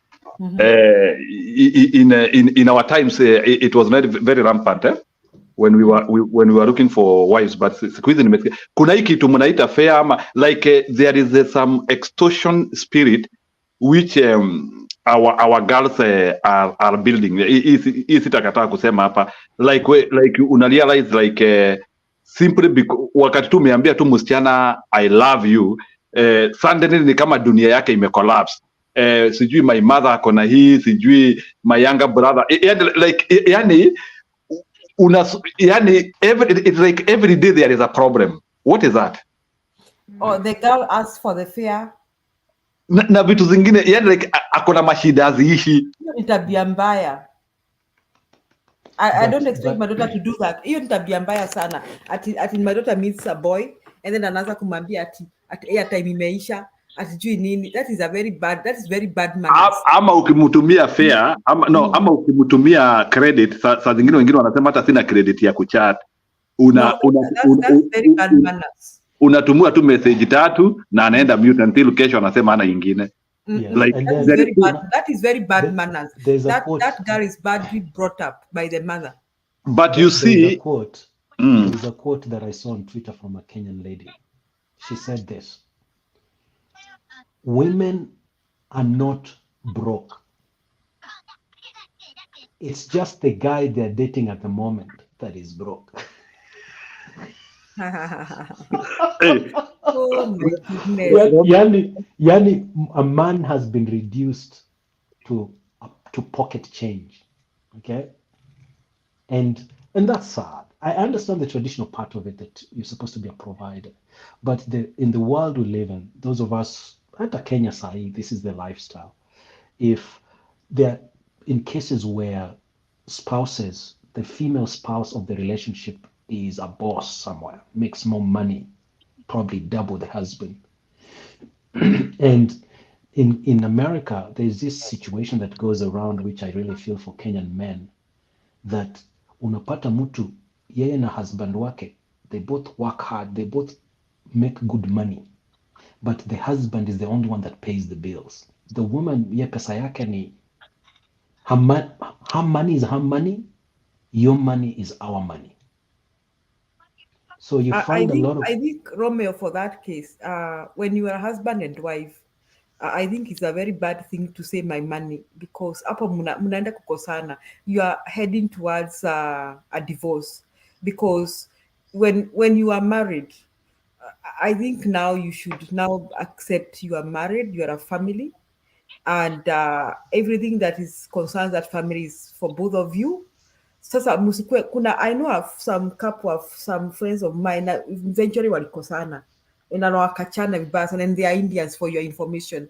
They were operating like that. So wanaenda supermarket, wanaambiana jana ninunua maziwa, sasa wewe ununue leo. I'm going afadhali Julia, that is better. I will take that option. Leo nanunua maziwa, kesho nanunua. No, the Kenyan situation, this is Kenyan women and men, Kenyan men and Kenyan women. Women in the States. Hata kwa comment section, I'm asking them right now. When you were married with their husbands in the house, who pays the bills? Hawatoagi hata ndururu. I'm saying that because I talk to my friends who I'm not married to a Kenyan, so I cannot. Mine is 50-50. We divide our income and we pay things together. Okay, we have one account where we put our money there for bills. That is where I was going, Romeo. But no, that Kenyans, you should have one account where you decide we need to pay this.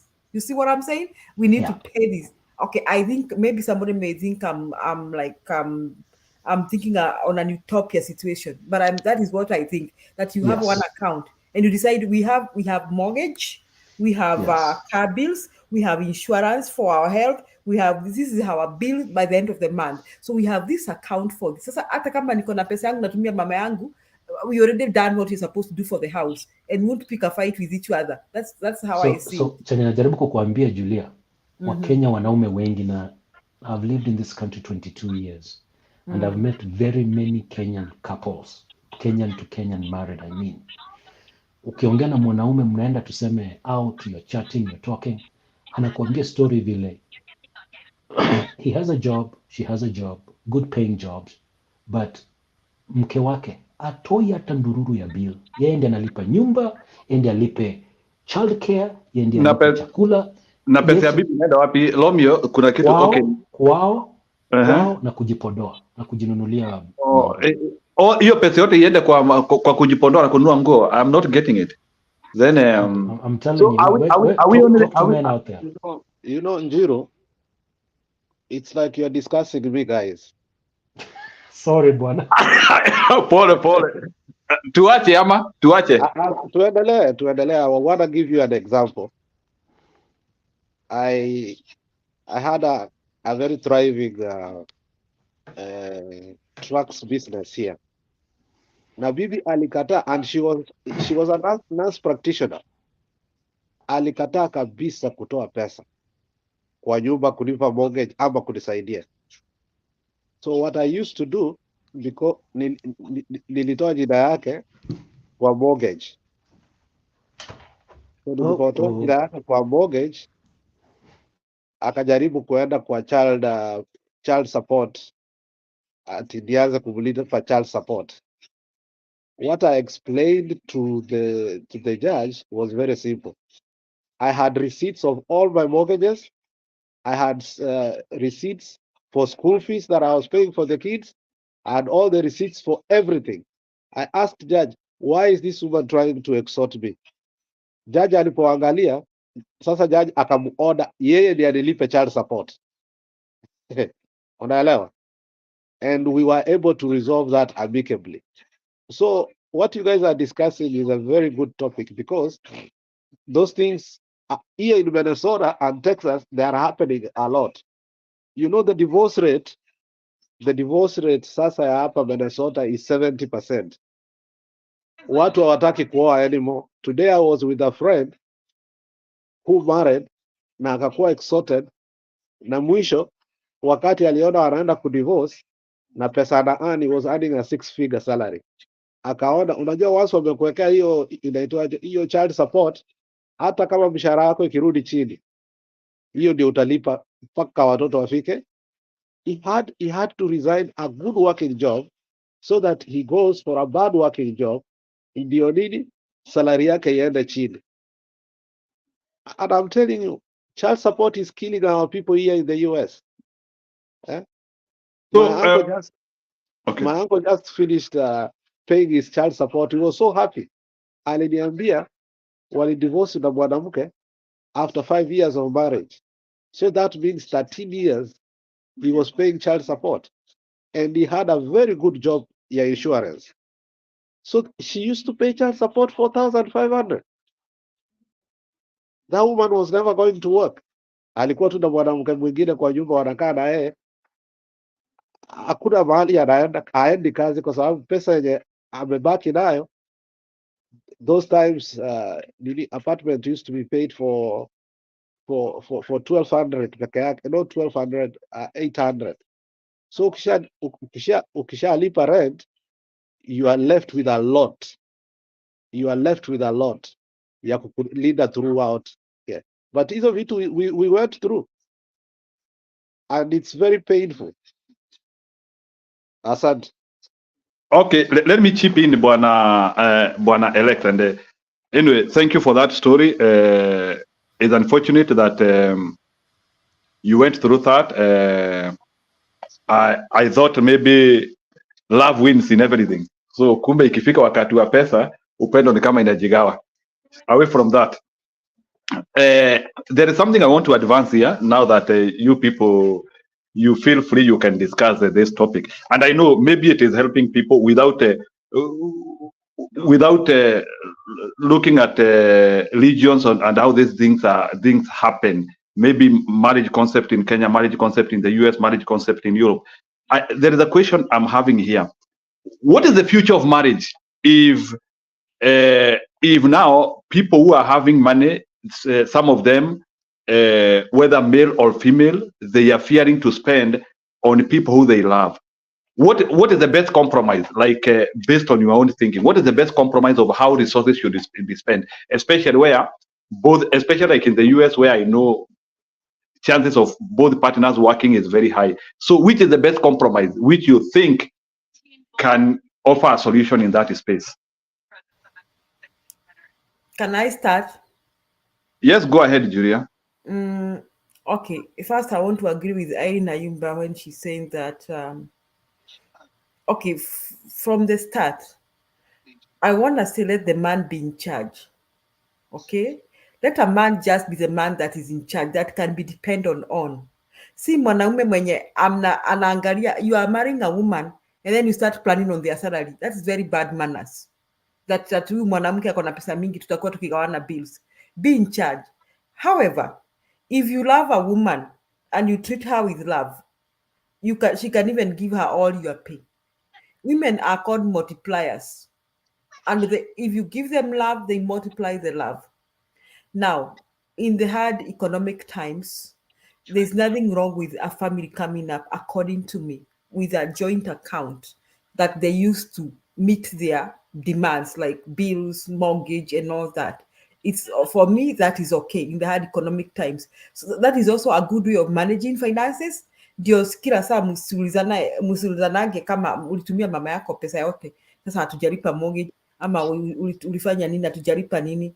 It's okay to come up with a joint account and plan for your house. But let the man be in charge. It is bad manners for a man who plans for the wife's money. It's just like it is, for me, it is bad manners for a girl to ask for fare at simu imeisha, sijui imeisha credit, itumie pesa jaolewa. How do you ask your boyfriend for that? That is very bad manners. I want my daughter to have her head, to walk with her head high, and I don't want her to behave like she depends on men to buy her airtime and all that, so that man will respect her when he marries her. So it is really bad manners kuombaomba. Kwanza ni kuombaomba mwanamke pesa ni bad, tabia mbaya sana, lakini ni vizuri tu watu wakioana. I think I'm thinking of a unique situation. I don't know, people may tell me that one exists in heaven, but I think when two people are married, hiyo kitu ya my something should end. My this, my that. They should all focus on building that family. Okay, Julia, before we bring Maunga, okay, if we are seeing this complexity, you know, like in Kenya watu ununua maplot, like saa zingine tumeoana and we need to buy a plot ili ambayo tunaweza jenga our future home. Like sasa hiyo, if I have to buy a plot with my wife, and now we are looking at this uncertainties, itaregistriwa na nani? Who is the owner of that plot? The two of you. Is And it gospel? People who go into marriage with uncertainties, your attitude ni mbaya sana. It should be the two of you. Register with the two names. So if you break up, you share the root. Sawa, Maunga ameingia, wacha tusikie vile Maunga anataka kusema, because nafikiria unajua Maunga, sijui kama wewe ni psychologist ama ni nini, but take over, you know what we were trying to talk. Go ahead. Good morning, everyone. You guys are touching on a very emotive but very necessary topic. So easy. Okay, especially that you should say that it is winter. It is okay. I'm more specific about the boy child and what's going on with them. The fact that you guys don't talk a lot, and that's why I'm glad Alex at least has this space where he gets to have an opportunity to speak. Now that today, Njuru, thank you for digressing into this, at least as we go into Lala Salama. We're touching on a topic that sometimes you guys don't speak much about, but it's necessary that we should. Money aside, it is first understanding what unions are. I guess we've commercialized ourselves too much. So the whole idea is, if imagine, let's imagine a scenario where money was not a factor and there are no expectations, because you can't be disappointed if you don't have expectations. There's a sense where guys always say, oh, our Kenyan women, or at least generally, I think even the US, pretty much, the Kenyan men will complain that the West Africans wanawanyang'anya wanawake. The reason for that is, from a West African point of view, and even a white man who's raised right. There's a friend of mine, she used to be a journalist with KBC. Then she moved to the US. She then got married to a guy in the forces or something, or at least like intelligence, and things like that. She told me the husband told her, okay, excuse my language, obviously munajuanga me being the thespian I am, kuna kwanga na vile tu figurative, mutani excuse. The husband told her that when he was being raised, and the husband is white, when he was being raised, aliambiwa mwanamke mwenye anakupanulia miguu aufai kumexpect atoe hata ndururu yake. And that's a white man talking, and that's he said as he was being raised, that was the culture that was built in them. You recall there used to be a time watu wakasema the reason we are looking for wazungus is because of the money factor. So there's something about there's a little girl in every woman eventually. So this little girl and gifting is nothing new, and it's nothing commercial. It's something that just makes her feel special. It's just something that makes her feel wanted. It's something that makes her feel appreciated. We will have to appreciate that a woman brings more into a union than a man does. Let's just face it. The amount of sacrifice a woman gets to make in her life, in as far as concerns moving even from home. I look at the sacrifice that I'll have to make in leaving everything that I've known for 18 years plus. And that nowadays you're getting married a lot older. That then means that I've been used to a certain comfort of being within a space where not much is expected of me, not much judgment is put on me. There's just an essence of love and appreciation and almost a sense of acceptance that I do not have to do anything to earn. So that is home. So I'm having to leave that to come to a home where everybody is free to judge me. Everyone is free to assume what they want to assume about me. Then this man will need to come and look at me and think that I have shortcomings. Then now I have to now give birth to his children. Now that will mean I'll have to lose my shape. I'll have to lose 9 months of my life, which will mean, believe me guys, the 9 months is something else. Now, the moment I give birth to that child, my life automatically changes. I will never have my life the same ever for the rest of my life. In fact, it has since been confirmed that the older a child gets, the more torment it is to the parent. In fact, there's an aunt of mine who was saying that mtoto wako anaweza kukua zaidi akiwa mzima kushinda akiwa mdogo. In terms of the things that happen in their lives. Because for every stage a child is growing, it becomes more difficult and more difficult. The challenges become. Now, when they acquire a family, they have acquired another person that now comes under you. And then now when they start having children, it's other people who've come in under you. So a mother's role is permanent. I'm not saying a father's is any different, but let us appreciate that. Then a mother comes in as a homemaker. So even when we speak of commercialization in the fact that a woman has to go out and work, that is extra she's putting in. By the time she's putting that extra and you have expectations on that extra, I think that's where we're losing it. When we come to it, believe me, when you marry right, and that's why when Alex was speaking, I listened. When you marry right, you will never have to tell your woman you're harder. A good woman will not even allow your children to know you're broke.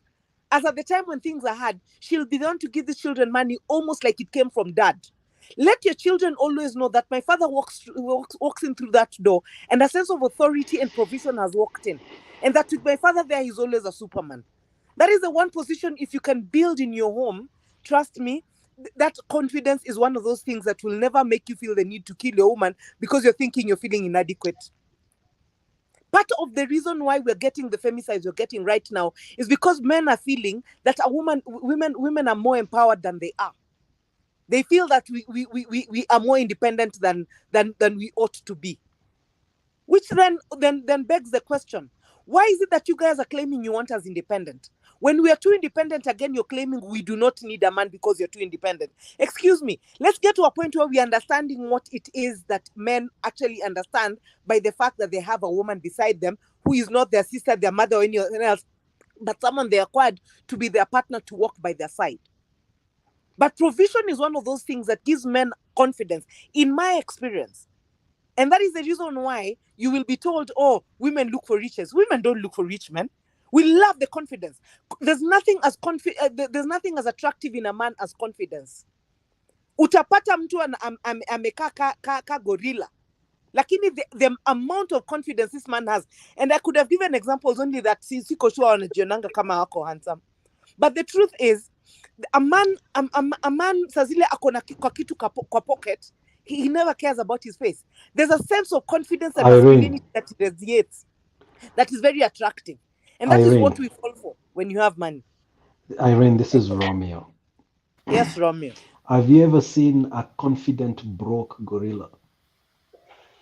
Exactly. But that confident broke gorilla, believe me, when you there's a lot of elements that makes them confident. But the truth is, he will feel inadequate. The truth is, the reason for me, I always want men to have opportunities in order for them to have something in their pockets. They feel more secure.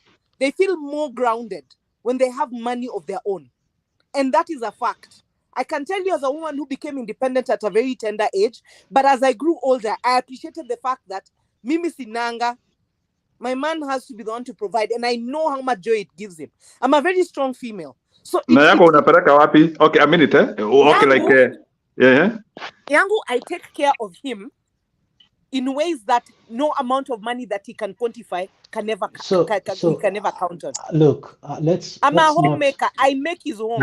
Making a home is very expensive, gentlemen. Yes, Irene, let's not generalize. You're one in a million that knows how to make a home. And so your man feels proud to actually make you feel good about yourself. Sisi tunaongea kuna wenye hata hiyo family making hawako, okay? Nani alikuchagulia Romeo? Nani alikuchagulia? Nyinyi mnaangalianga bams, mnaangalianga breasts, mnaangalianga sura, mnaangalianga kala. Hamwangalii karakta. Irene, you remind me, hold on, let me finish. You remind me of that video. I don't know if you've seen this African American comedian who said, you know, I was dating a guy and he asked me, what do you bring on the table? And I said, I am the table. Yes, Irene, I am the table. You know, let me tell you guys, the Luo I am, when someone is going to get married, you're told that ivi tedo or the tedo. Tedo means cooking. So ideally, when you acquire a wife, you have not only in the Bible acquired a good thing and acquired favor from the Lord. In our context, you have acquired someone to come and cook for you. So she has come with a skill that is permanent. Tumbo yako unaendaga nayo mpaka kwa grave. So hiyo tumbo ni nani anafaa kutengeneza huyo mke? So matako yake inatengeneza tumbo yako aje? Matiti zake zinatengeneza tumbo yake aje?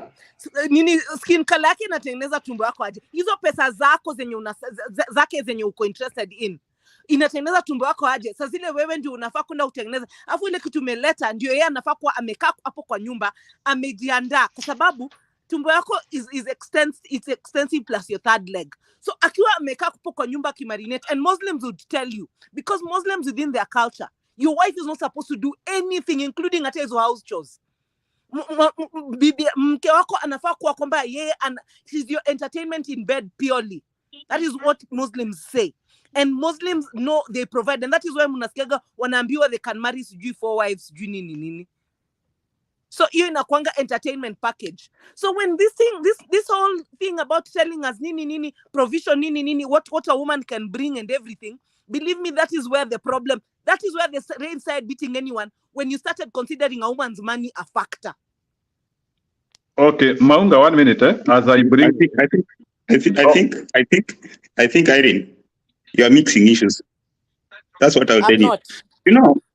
You know. By the way, Kenny, wateni niwaambie hivi. Ngoja kwanza, ngoja nikwambie. Maunga, dakika moja tu. Domi. Okay. Maunga, atufungi. Just pay to Domi 1 minute, you react. Hii kipindi inaendelea.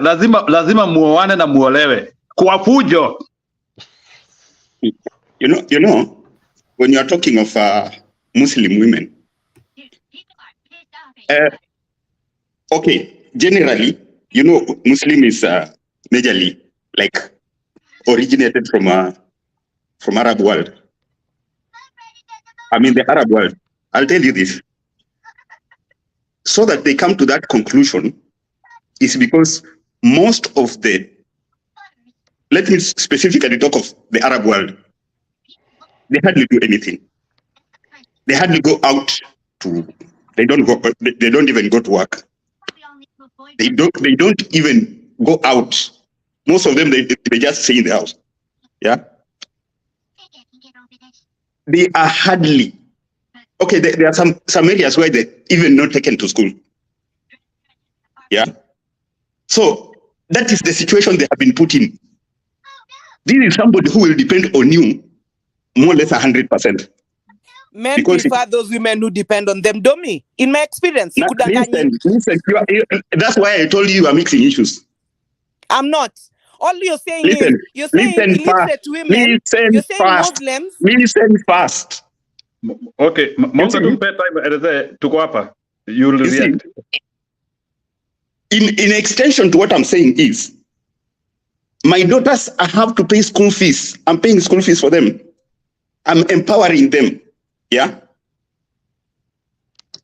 And I know that somebody, that person you are telling, you're expecting, that person you are expecting to do everything for you, he's still educating your daughters. The same way he's educating your sons. Those are his children. Yeah. Those are his children. Yes. That Mimi, But she's you the know, one who carried those children. these are the dynamics we are talking about. Domi, fanyeni hivi. Let's understand roles kwanza. When we look at it, where Laws alikubebea hao watoto. Nani, Would you have carried 9 months? Irene, Sijui kama Irene, mnajua kubeba wakati mtoto gani umebeba gani. mtoto, wakati Okay, umebeba no. mtoto, I do the extra work. Which is Remember, what? my Then friend, after nishawazaa una mpaka expect mimi mimi nikuwe natoka nje mpaka to kwenda the extent, kutafuta pesa na listen, wewe. mimi nilikuwa naenda kazini, narudi kufanya kazi kwa nyumba. Yeah? To take care of her. Sasa usiniambie kuwa that is everything. That is not everything. It is a lot of things. Don't, my friend, When you guys approach it from a point, he's a dummy. All I'm saying is this. Mimi sisemi, but then I'm not here. Well, okay, let me put a disclaimer out. I am a daughter of a father whom I adore. I've got brothers who raised, but then I'm the 9th girl in a family of 10. I'm the last girl. So all these things I tell you, I've been raised within a system that adored and loved me and treated me like an egg almost. That you should hear me sounding so strong. It's because there's a father who imparted in me and told me, "Mommy, you are beautiful, you're smart, you're everything. Let no one never tell you anything differently." Alafu, I wish my man could come here and tell you. Musionange hii sauti nzito ati mufikiria akunanga simba mwenye anafanyanga ati nilale na mgongo. Kunayo. There's a reason why I have a child. Sikumpata na usiposi. And trust me, submission there are 2 words. It is sub and a mission. So you've got to bring a mission in my life for me to go sub it. For me to go under that mission, you have to be a mission. Which kind of a mission are you? Are you the kind of a mission who wants to come and look at my antagonistic side? What is it that you see in me that you consider I will add value in your life? What is it that you see in me that you feel that I will complement your life and not necessarily complete it? What is it about me that is not complete that I needed you as a man? When we look at life in that sense, and then we look at those things that we're looking at without necessarily being superficial. Guys, let us take out the money debate out of the marriage conversation, because that is where we're losing it. The reason why diaspora is losing it, the reason for those divorces is kuna opportunities za kila mtu kutengeneza pesa yake. A woman can even make more. Na kwanza nyinyi wanaume mnajua na mke wenu ana make how much na mnazipangia, imagine, shamelessly. Hapo ndio kuna shida. Irene, Now, let me now, tell you Irene, hapa Kenya yetu Tulia kidogo. Irene, wacha watu waliake utakam. There are some things, Irene, let's talk. Okay, Domi, 1 minute. Let me guide this discussion kidogo, Alex. Maunga, you need to know that there are some people here who are reacting both with the feelings and emotions. So it a bit ngoja, that is why najaribu kuwatuliza. Tulia kidogo. Kwanza kabisa, me, I am straight. I love my dick straight and I like it strong. And the only reason I will inspire that is by bringing my feminine side. When I bring my feminine side is first needy. You are dominating now the debate to a point we are not now debating. We are discussing. Tulia kidogo sasa, Maunga. Okay, Alex, go ahead. It's okay. Go ahead, please. Let Hata Sisi to comment, because there are things you have said there that are very tough. Some of us, we have gone through that. I understand. Go ahead now. Yeah. What what you need to know in the diaspora, before our present governor came, what we used to pay in a daycare was so hard. Hata saa ingine huwezi watu wengine hawakuwa wana afford watu daycare, so they brought their grandmothers and maybe their aunties, wengine sisters zao, just to babysit for them. The concept of money is one of the most important in marriage in diaspora. And these women ambao tunaongea mostly are nurses. Once they finish nursing school, they start earning a little bit more. They feel like empowered. Unaelewa? So what we are talking is what we have experienced. One of the people here in the comment section ameniambia yeye alifundisha bibi, alipo graduate nursing piu kaende. So the concept of money is important, and hapo umeshalipia huyo mwanamke hata school fees. Ukienda shule, for me, I was very lucky that I found a babysitter who was a man. He was an old man that did not like to live with his son, so he came to babysit for me. So, and I had to pay heavily for that. I was paying the guy 2,500 a month, and I'm still paying the mortgage. I'm taking my children to private schools. So, Mawa, you need to understand the concept of diaspora, the way it is structured, is Alex, especially, yeah. Don't belabor it, Baba. I totally understand. All I'm Irene, saying give is, me the space to explain, please. Domi, ebu kidogo tu. What I'm saying, unaona hii diaspora Ruto anajaribu kutusukuma sote, and some of us prefer to be home. We prefer to be home because of some of these things you guys are bringing up. Trust me, for the shortness of life that I have since confirmed how short life is, I wish we had an opportunity to enjoy it enough. I wish we had an opportunity to be in an environment where we are not forced to do things. You see that 2,500 you had to pay someone to take care of your children. Yeah. Imagine if that 2,500 was to be turned in an allowance for your wife to stay at home and take care of those children. Just imagine what that would look like. All I'm saying is the ideal and the reality of what you guys are facing is different. I understand what your positions are, and that is why even in the comments as I'd stated earlier, diaspora is making it difficult. It's a different conversation. But let me ask you, how many of you, I will not ask you to confirm by a show of hands or anything. I will not ask you to confirm wangapi wenu mko na mipango za side hapa Kenya. Because trust me, there's a sense of respect that you men feel. I think these are things I've confirmed. Hizi vitu nimeconfirm, imagine na research mimi mwenyewe nimezi experience. By the time I'm telling you guys, I was a very independent girl growing up, and now I'm a very needy woman older. It's because I've seen what it does in my life when the two are done. When you give the man a sense of feeling that you need him in your life and that he can provide in your life, there's a sense of peace you gain that having your own independence does not provide you in a home. That is just something I've confirmed. Diaspora, you guys are totally disenfranchised in as far as marriages are concerned. And for that, I'm sorry. Thanks. Yes, there is only one Irene, so we can not all of us marry you. So the scenario we are talking about are the experiences that I think we have seen and seen. Hata Dani, okay, 1 minute Romy, hata Dani ameconfirm hiyo maneno. But kwanza comment, I want to ask Maunga a very serious question. Go ahead. Before, yeah. I think we should give Domi. I don't want to come. Domi, go ahead, because I feel like he hasn't spoken. Na kuna vile Domi ana react from emotion. So Irene, exactly. maybe we touched. Irene, you touched Domi's really sensitive. I know. I touched her Ronav. Na uitana Otacall. Maunga, kama if there is an opportunity for Otacall, unaweza ita Domi, pengine Domi anaweza pokea mazuri. Imagine, imagine I've realized I've touched a raw nerve with Domi. Domi, I'm sorry about that. See, wadanganyi me, I come from a background where I've got more boys in my life than girls, especially that I've had to raise. And the men in my life, my brothers, I love them half to death, you know. And what I can tell you is, I feel your plight, you guys. And the reason why sometimes natakaga tu niwaambie ukweli na hakuna haja niwafiche. The reality that you guys have in diaspora, I wish Kenya ingeharibiwa. I wish Kenya ingeharibiwa kukuwa na Ruto. Tungepata, you guys would have come back home, muwe nyumbani, muone utamuondoa.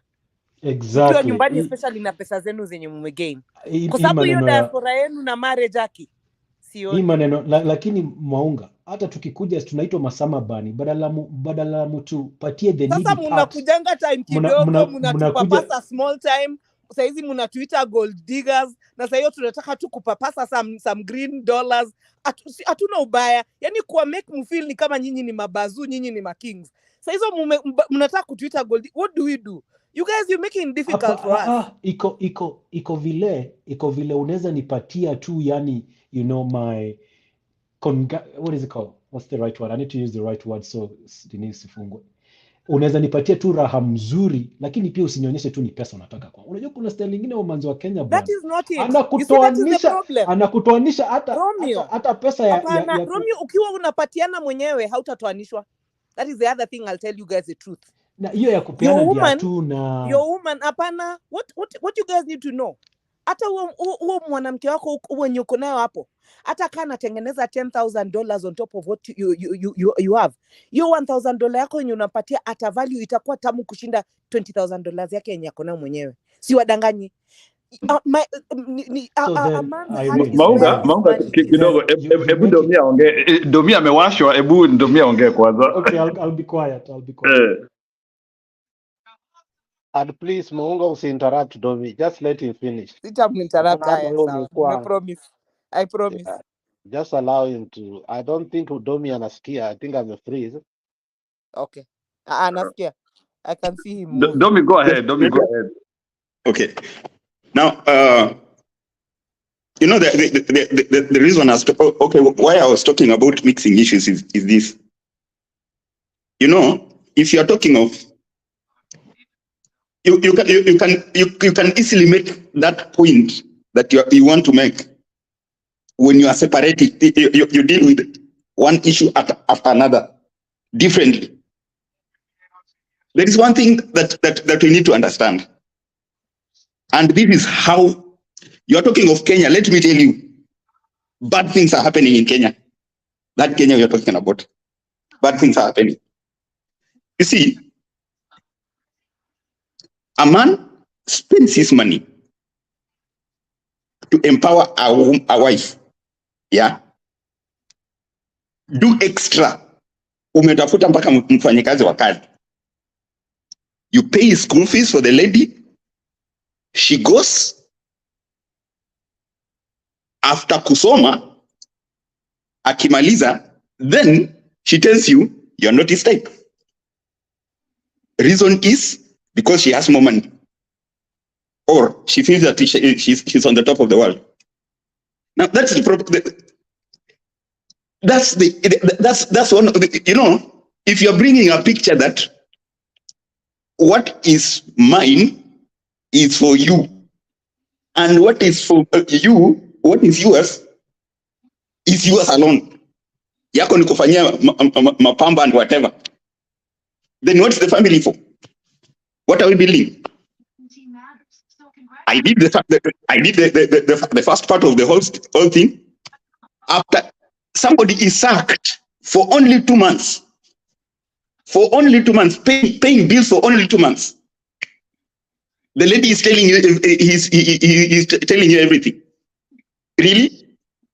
This somebody has forgotten that for 10 years or so, when she was in school, you are footing everything.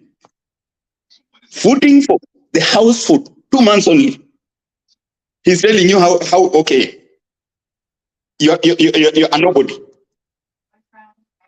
I've seen a close friend lose his wife just because She went to Kisumu to Tuk, this Kenya Polytechnic. After finishing the school, she gets married to the so-called his class. So, are you telling us? Is it really making sense? I know, Domi, what you're talking about, and that's what I'm saying. Who did you marry? You see, I usually tell people that a woman will see something in another woman that you will not see in 20 years. But mkiambiwa huwa msikii. Mi husema, when your mother tells you something, when your sister tells you something, there are these people in your life, of course you should weigh. You're always told that in your life as a man, you need to have a woman in your life you can depend on for counsel.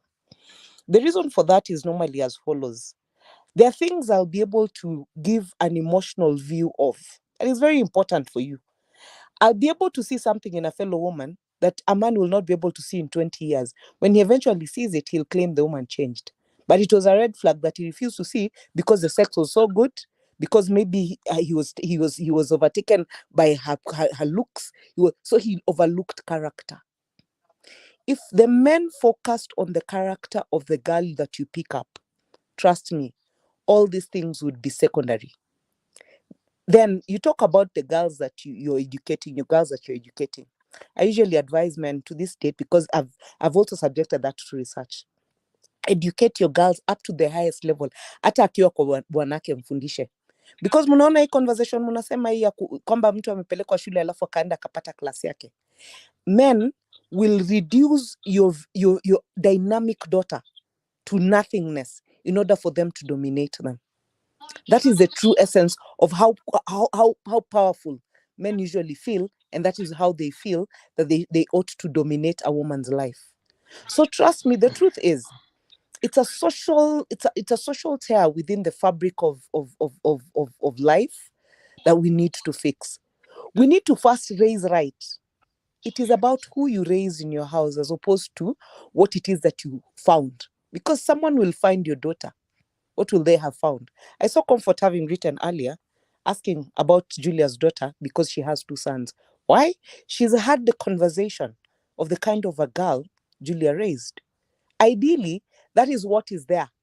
That was the start that was finished a long time ago. There's someone who once told me, Maunda, before she forgets, let her inbox me. absolutely my daughter, amazing. My daughter Amazing. is Agenda. amepata degree na nampenda Mungu sana. Amen. Well, And she's still Amen. in her You see? 20s. She's still in her early 20s. Amen. And So you see, she's very pretty. mulete wasichana na vijana basi. The network is becoming big, eh? Precisely. So those are the conversations I need for us to have starting right now. Okay. We so need not Irene, point at the girls who have had to be raised by their single parents because their fathers bolted and there was no man figure in their lives, and the men, perhaps even the dad maybe, was a deadbeat or beat up their mom in their presence. Some of us, by the way, if we tell you our story, we were pretty broken before God came to save us. The reason for that is because I grew up in a scenario where I had absolutely no control over knowing what alternatively it would be. There's some trauma that I carry from a little girl, from the things that I saw my mother experience. And so those are all things that when we are very deliberate about ensuring that we are thinking about the other person. I usually say that whenever we're looking at life from the point of view of another person compassionately, and that is why I'm glad that the world is going within emotional intelligence, I will come from the point of thinking, this outcome is not favorable. But then what role am I playing in making it unfavorable? These men that we want to point at and say, mwanaume wangu ni umbwa. Hii umbwa, ni nini imeifanya kakua umbwa? Wewe what is it about me as a woman that has made him a dog that I did not meet the puppy in him when I first met him? By the time there's this femicide, kwamba mwanaume ameua bibi yake, bibi ameua bwana, mulipendana siku moja. What is it about that level ya kuuana? What is the role of each person? Kila mtu akijiendea akijiuliza, everybody steps aside and says, what is my role in this unfavorable outcome that I see now?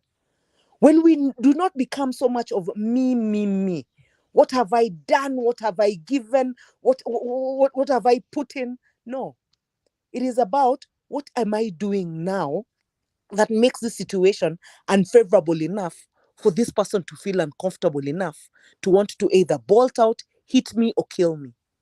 When we look at life from that perspective, it will no longer be a thing about self-centeredness, selfishness. It will be about coming from a human form.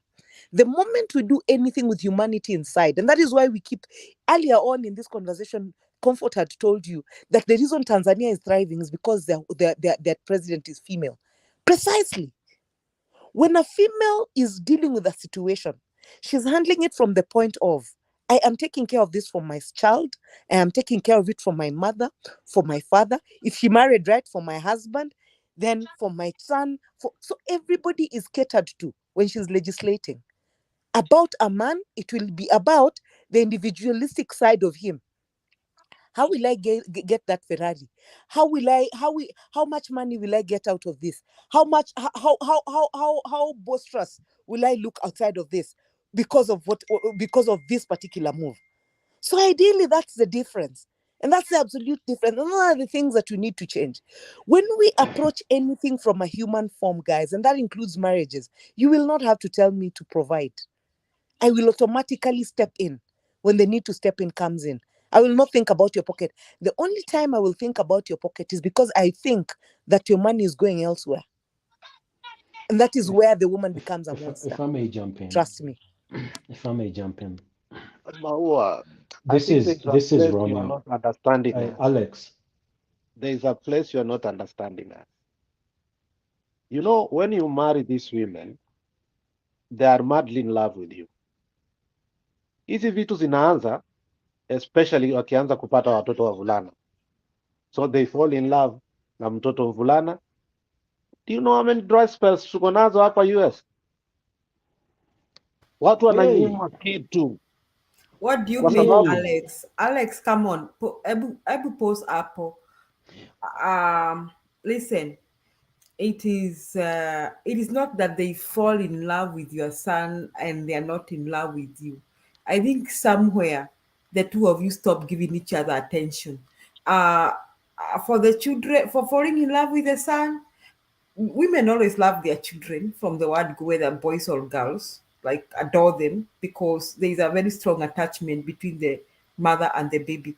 But from, I think, if each one of you don't give each other attention, I think you are likely to mnakaa kama mnaishi kwa nyumba ya moja lakini you're no longer friends.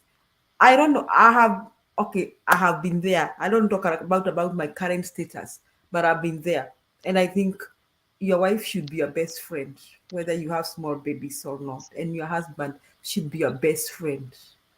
So your issue that she's falling in love with the son may not arise if she's your best friend, Alex. That is what I think. I'm sorry for cutting you. so I was thank you for correcting me. It makes a lot of sense. Where there's no friendship, there's no love. I agree with you there 100%. But now we are even going further to give our own examples, not another example ya mtu wa mbali. These are things that have gone through us mpaka tukashangaa why we had to go through them. So Mama Julia, I think Maunga yuko, nani ametoka? Ni Domi Njiru na Domi.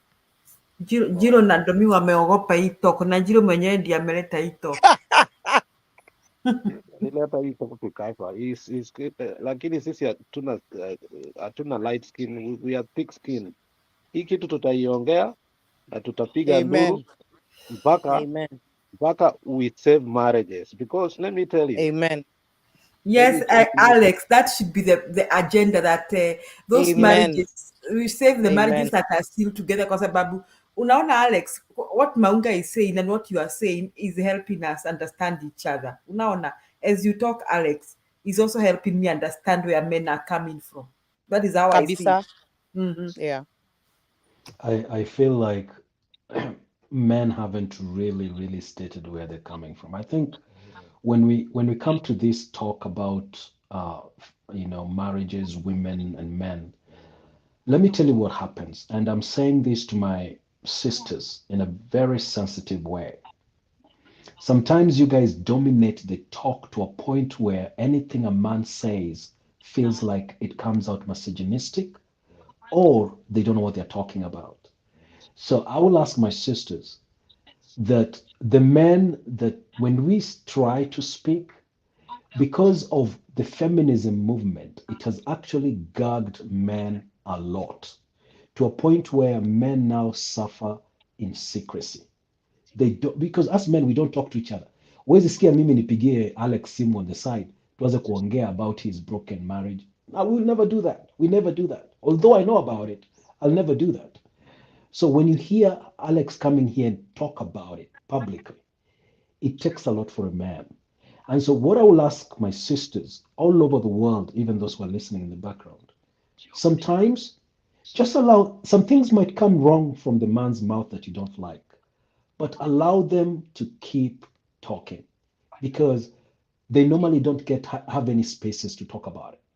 We men, at least for women, Julia and Irene can call each other on the side and talk about how misogynistic Romeo is. As men, after this conversation, you never hear me call Alex and be like, Alex, man, did you hear what Irene said? We never do that stuff.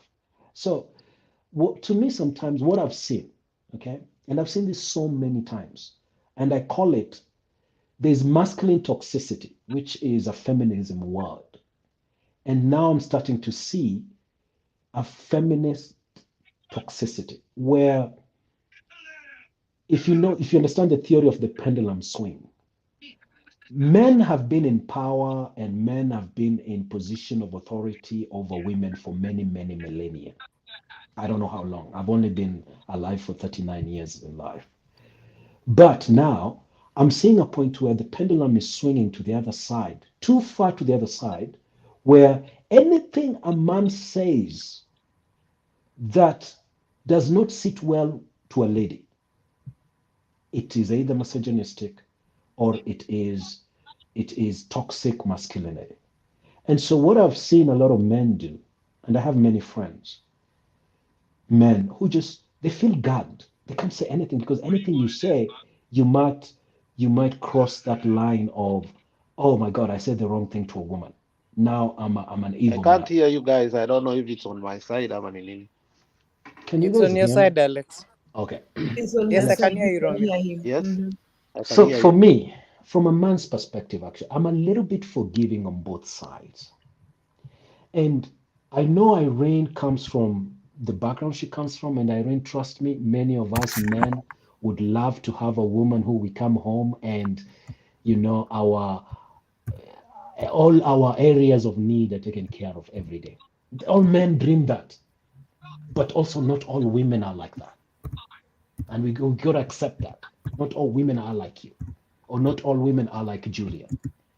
So there's areas where, to me, I'm a little bit more forgiving on both sides. We are living in a society, a modern society today, where the roles that our fathers had, we men of today cannot take those roles. Mimi, I remember my dad would come home, akikuja nyumbani, dina imepikiwa, anachukua gazeti yake, anaunua mguu kwa meza, anasoma gazeti yake. I don't know if he was getting his conjugal rights, but akikuja anaoshwa mkono, hey, dad, chakula iko tayari, wengine tunamserve watoto, tuna make sure ameosha mkono, kila kitu, mama anakuja anakaa chini, we sit at the dining table, and then tunangoja mpaka akae kwa dining table. Akikaa kwa dining table, that's when we know now we can eat. You see, we live in a society where those roles cannot apply. Okay? And I believe even this is translating to Kenya slowly but surely, it's coming to Kenya. The society we live in is so demanding, so demanding. The days when one income, hata kama unatengeneza $150,000 a year, I can tell you, I have friends that make more than that. And they tell me, if my wife does not supplement, we won't be able to make our bills. It's happening. These are men who work hard. These are men who are dentists and veterinarians. These are men with careers and their own clinics that are telling you that mke wangu asipoleta kitu ingine ongeze kidogo, hatuta make our bills. That's the society we are living in right now. And so inatubidi sana sana sisi wa Afrika wenye tuko na black tax on both sides. So unapata kama Lakini umeoa Romeo, kumbuka yeah, fanya go ahead vibaya. Alex. Once Okay, let me we don't finish. even have mentors. So wakati vitu zimekuchoma, you don't even have anybody to talk to. Unaelewa? So that is where we go wrong, and we must correct that. Women Guys, do you keep have their sisters? friends. Do you have sisters or at least one aunt in your life who you I grew up with? have a sister. One is a doctor in Houston. One is a lawyer in Kenya. I have two sisters. Which one of them can you usually just like sit down with or get on phone with and talk to her and tell her all My your twin things without sister. judgment and just My twin receiving sister. female? My twin sister. Your twin sister, yeah. So go to her. That's the the men in the platform and even the ones in the comment section. My advice to you would be that you identify a female in your family who you can be talking to. Trust me, it is a lifesaver. It's a one thing you guys need to do, because saa zile munakufa kwa sababu ya wanawake wenye mliokota because of great sex or a great bum. Ni sisi mnatuachaga tukiwa na uchungu. Let me finish what I was saying. Romeo, umesikia your story. Yeah, I hear you. And this is what I'm saying. I come from a very forgiving place, both for my sisters and for us men. And what I was trying to say is this: the society we live in, the way it's structured, it's forcing both family members, spouses in the family. Let me use spouses because they're those of us who are gays. Spouses in the families to have a job and be able, from that income that we have a job, have to, if we cannot, we won't pay bills. Have to, both of us, combine our incomes to be able to pay bills. Not some of us, when we were growing up, we wanted to marry a woman who stays at home like our mothers did with our children and take care of them. And then reality of life hit us, which is, if she stays home, we're going to be lacking somewhere in our bills. Or we are not going to be making enough for our family to be comfortable the way we want it to be. Let me say it that way. And so it's forcing both of us to be income earners and also participate in paying bills. With those factors, I know of many Kenyans even who join these Western lives, that both of them end up to being nurses, or a nurse and a doctor, or doctors, to a point where one works night shift, the other one works day shift. They have children, young babies. Wanabadilishana watoto kwa parking lot. Okay? So the way the modern lifestyle is structured, it's taking a toll on family life. And this is why I'm saying we need to be forgiving of each other. That although we grew up a certain way, the reality of life today is forcing us to adjust different things. For instance, mtu wa kwanza kuingia kwenye nyumbani ndiye anapika. Mtu wa kwanza kuingia nyumbani ndiye anafanya homework na watoto, puts them to sleep. Mtu wa kwanza kuingia nyumbani. So the roles are not the same, like Irene, you're saying. We know our roles. Yes, there are women here from Kenya who know their roles as women. But when they get here, the demands of society that is asked of them forces them to instead tap into their masculinity and dumb down their femininity, because the world we live in is very masculine driven. Okay? And so a woman steps out of her femininity into masculinity and wants to help the husband because they love each other and they love their family. In that process of all doing this, they lose each other because they're busy trying to figure out how our family works in this society. That's why actually most African, let me say African. So who won? Most African Ravens? families, most families. What is comfort watching?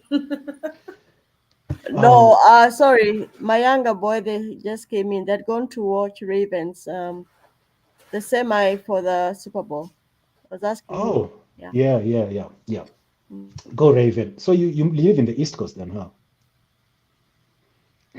So sisi ni watu wa Broncos. Anyway, we suck. But anyway, what I was saying is this. Oh, I just lost my so much thought. We need, keep using this word, to be forgiving of each other. Okay? If we start, like, I think we're using words like, these women, they're our sisters. And when we say, mwanaume huyu sijui nini nini, from my point of view, most men are feeling disoriented, are feeling like they don't even know what their place is in society anymore because roles like we are used to. When you talk to like Gen Zers who were brought up in a very zero roles in the family, they'll tell you they don't even know what roles are because their parents never played any role. Daddy was nanny at one time, daddy was teaching me, daddy was putting me to bed, daddy was reading for me, daddy was, the roles that some of us when we grew up belonged to our mothers. So there's no really roles in place anymore. So Irene, when you say that you know your role, no, I appreciate it. I get it. And some of us wish that we could have that. But some of us in where we are in society, those roles, even if we want to play them, it's difficult. When you see Domi saying, I come from work, I put my kids to bed, I help my kid do their homework. Why? Because maybe my wife also hasn't come home yet. She's working too. It's just the way society is. This is why I keep saying we need to forgive each other.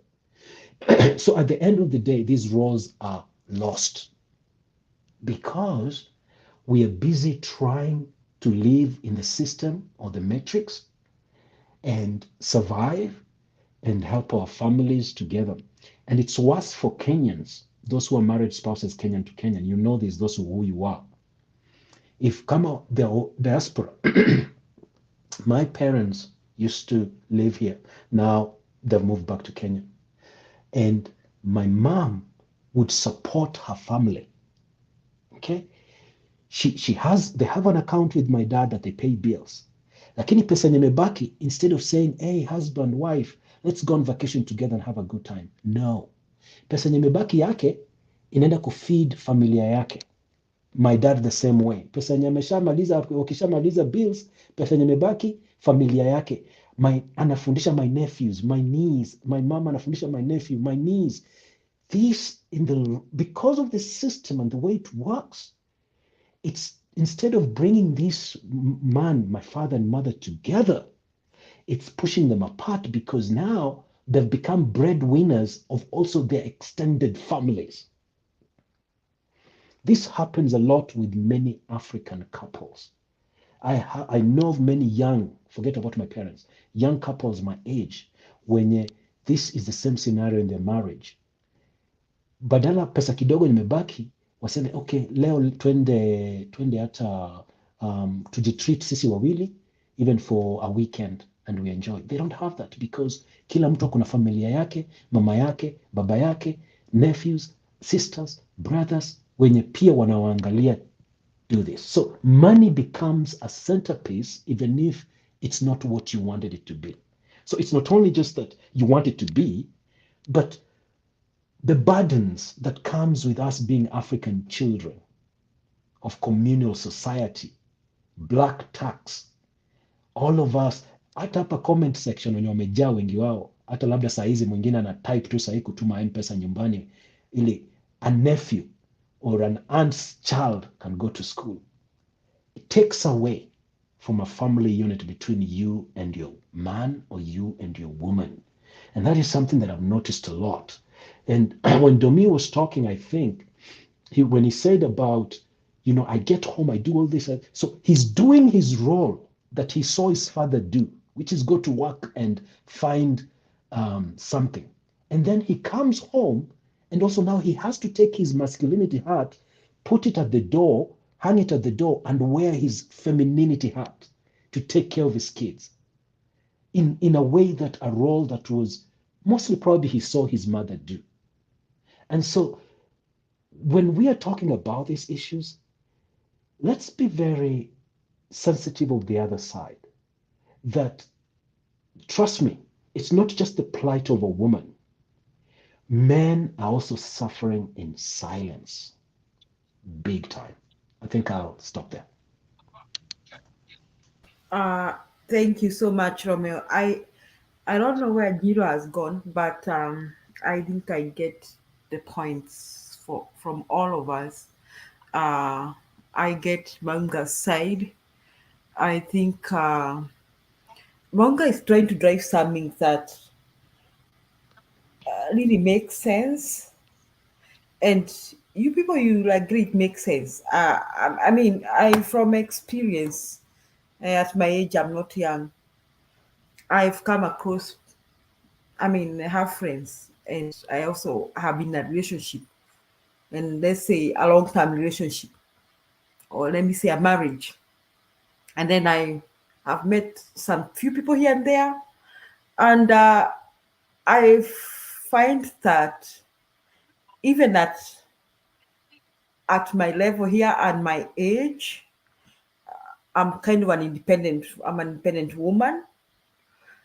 I have a career, but I have found that men really feel good about taking care or even of a woman of my age.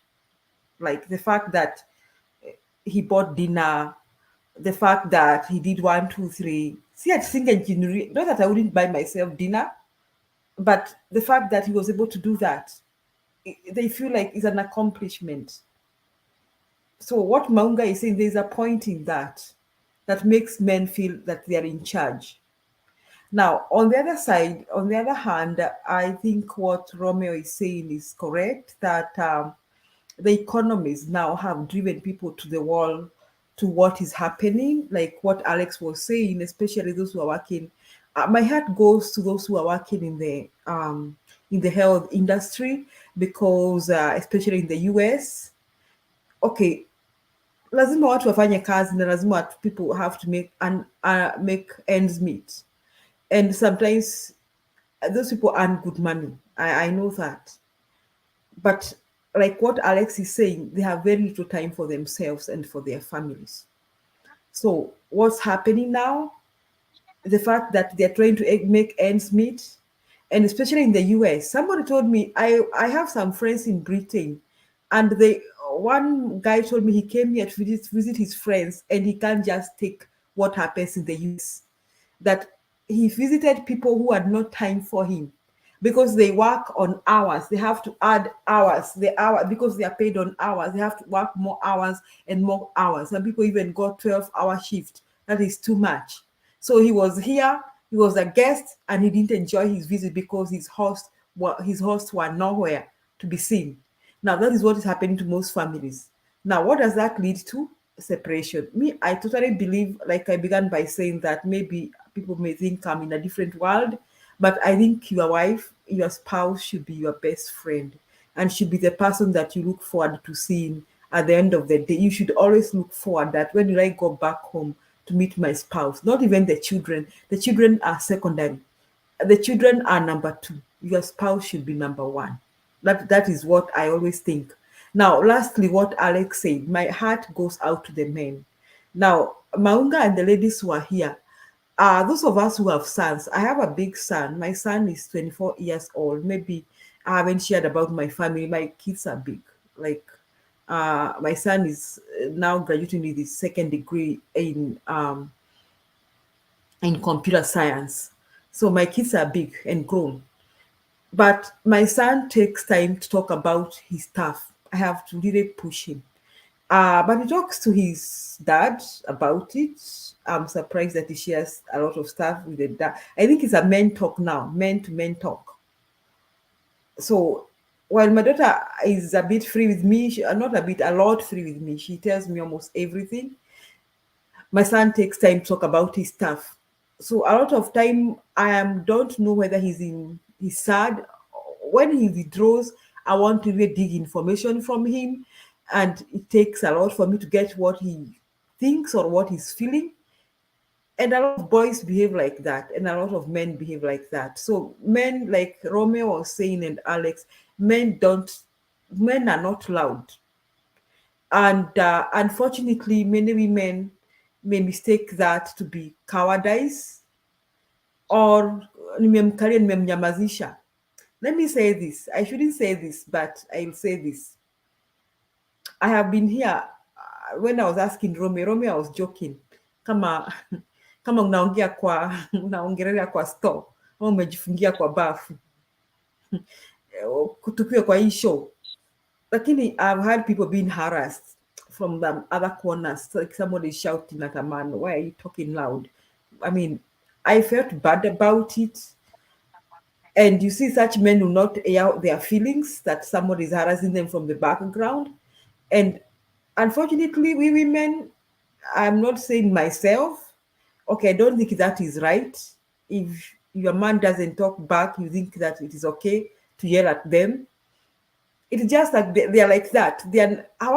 Sisi tumepewa maneno mengi imejaa kwa mdomo. We have every word and every response for everything, even without thinking. I don't know why God created us like that, but that is how women are. And men have fewer words. But the fact that they have fewer words, not because they cannot fight back, it's just that how God has created them. So they suffer in silence. So Maunga advised the men here, find somebody you can confide in. And a lot of this, if you are a church goer like me, if you are religious, you're a Christian, find small groups. So there are many small groups in many churches. Find people you can talk to, talk about what you are going through. And for the ladies those who are married, those who are planning to get married, those who have daughters, I think let us give these men the space they have. Let us remember how our mothers behaved, how they gave our fathers space. Let us still acknowledge our African culture, that anyway, it is biblical. The Bible says that women should respect their husbands and men should love their wives as Christ loves the church. That is what the Bible commands us to do. So that is how I see things, that please, for the ladies' side, even if the men are not shouting at us, it's not because they cannot shout. It's just how they are created.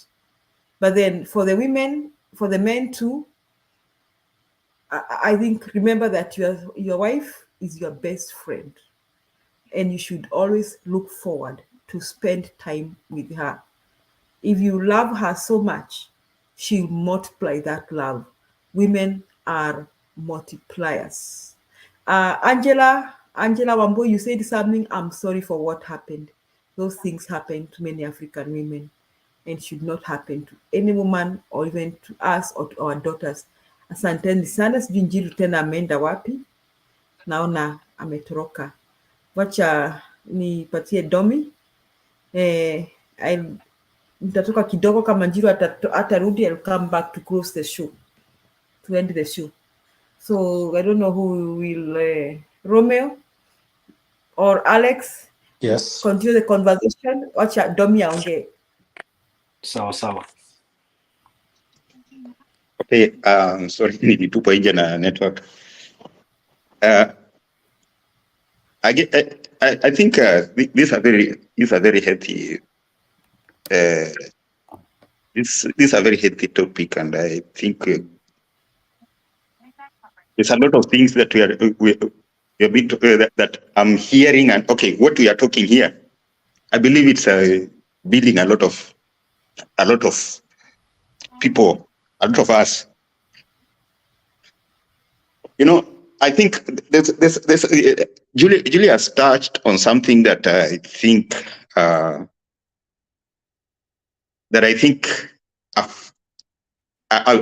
touch on. About this issue of discussing or talking. You find, for a man, it is very difficult. It's very difficult when you're talking, when you're having a conversation. It's very difficult to have this constant exchange. This constant exchange. You see, okay, she said this, you answer this. He said this, you answer this.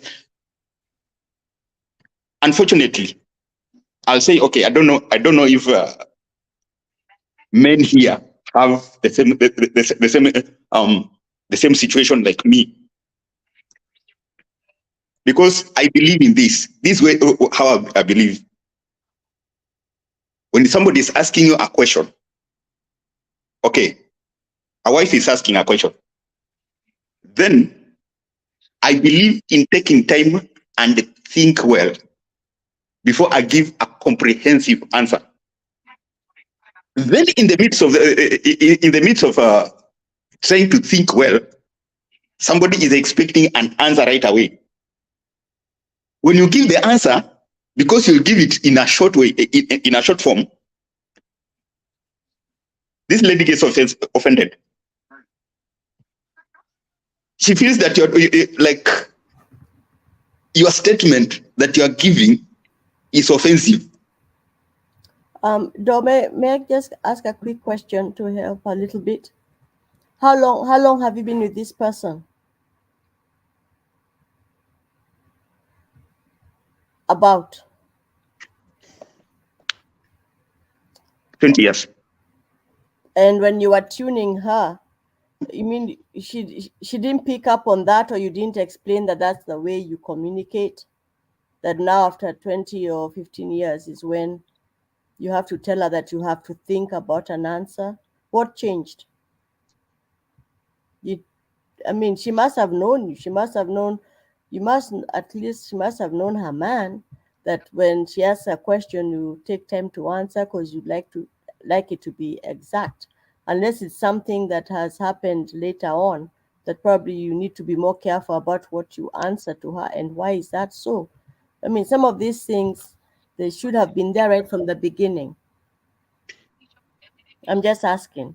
I don't think it's just after 20 years that she doesn't know that I believe you think. Or you can even tell her, I'm trying to explain. Okay, quickly. The mind, you can just I'm trying to, I'll get back to you, but go ahead, sir. Sorry about that. I'm trying to explain a man point of view. Okay. Yeah. That is why you are told men don't speak too much. And that is what makes men go quiet when there are issues. Because a woman would like, she asks a question and you answer. She asks a question, you answer. And she wants a right answer.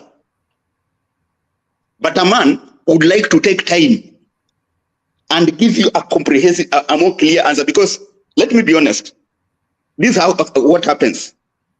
Most of men, when you are asking a question, and men here, I believe men here, who is it? Romeo can agree with me. When somebody asks you a question, you see it in different angles. Probably sometimes when you are going to give an answer,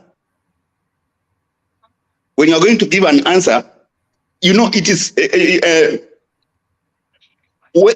it's likely, when you're going to give this answer, it is likely to create another question. So to avoid this other question, you get time to give a comprehensive answer. Unfortunately, maybe somebody else can help here, because I don't see why this should happen after 20 years. You must have been like that even from the beginning. And why have you become either more careful, or why do you need to give a comprehensive? You're just talking to your girl, your wife, the person who you sleep in the same bed with. Why are you so careful about what kind of an answer you give? And what are you fearing about the follow-up question? Romeo, I'm wondering. But somebody else can help me. I don't know. Comfort. Let me tell you, you grow older, you get wiser. Domi is right. He's being careful, okay. You're being careful because you've grown wiser. I remember also when I was young, in my early days of marriage, when I just used to throw answers right out. And then as I get older, I realize, actually, Rob, take your time in thinking. And so I know where Domi is coming from. It means Domi has grown as a man, has gotten older. He's realizing that his answers should not just be off the cuff answers, they need to be thought through. And so I can relate with you, Domi, that there was a day when I was young and I also threw answers left and right without, or maybe thinking but not giving it deep thought, just responding. So because maybe sometimes we get into this argument and I need to put my thoughts across, and so I'm responding quickly. And in that responding quickly, either I say the wrong thing or I say something that will lead into now another argument that was not part of the beginning of the argument. So go ahead, And Domi. when usually that happens, another argument, you are likely to raise your voice. Here in diaspora, especially Minnesota, is a woman state. They will call the cops for you, and the cops will send you away from the house, and they will give you something called a denko. A denko is restriction. Then that woman will be happy, ana abaki akijienjoy kwa nyumba yako. Hey. Yeah, okay. This is a very good conversation because, oh my goodness, I can't imagine. I mean, it's like you're in a house. It's not even a home. I mean, you should be completely free in your house, completely free.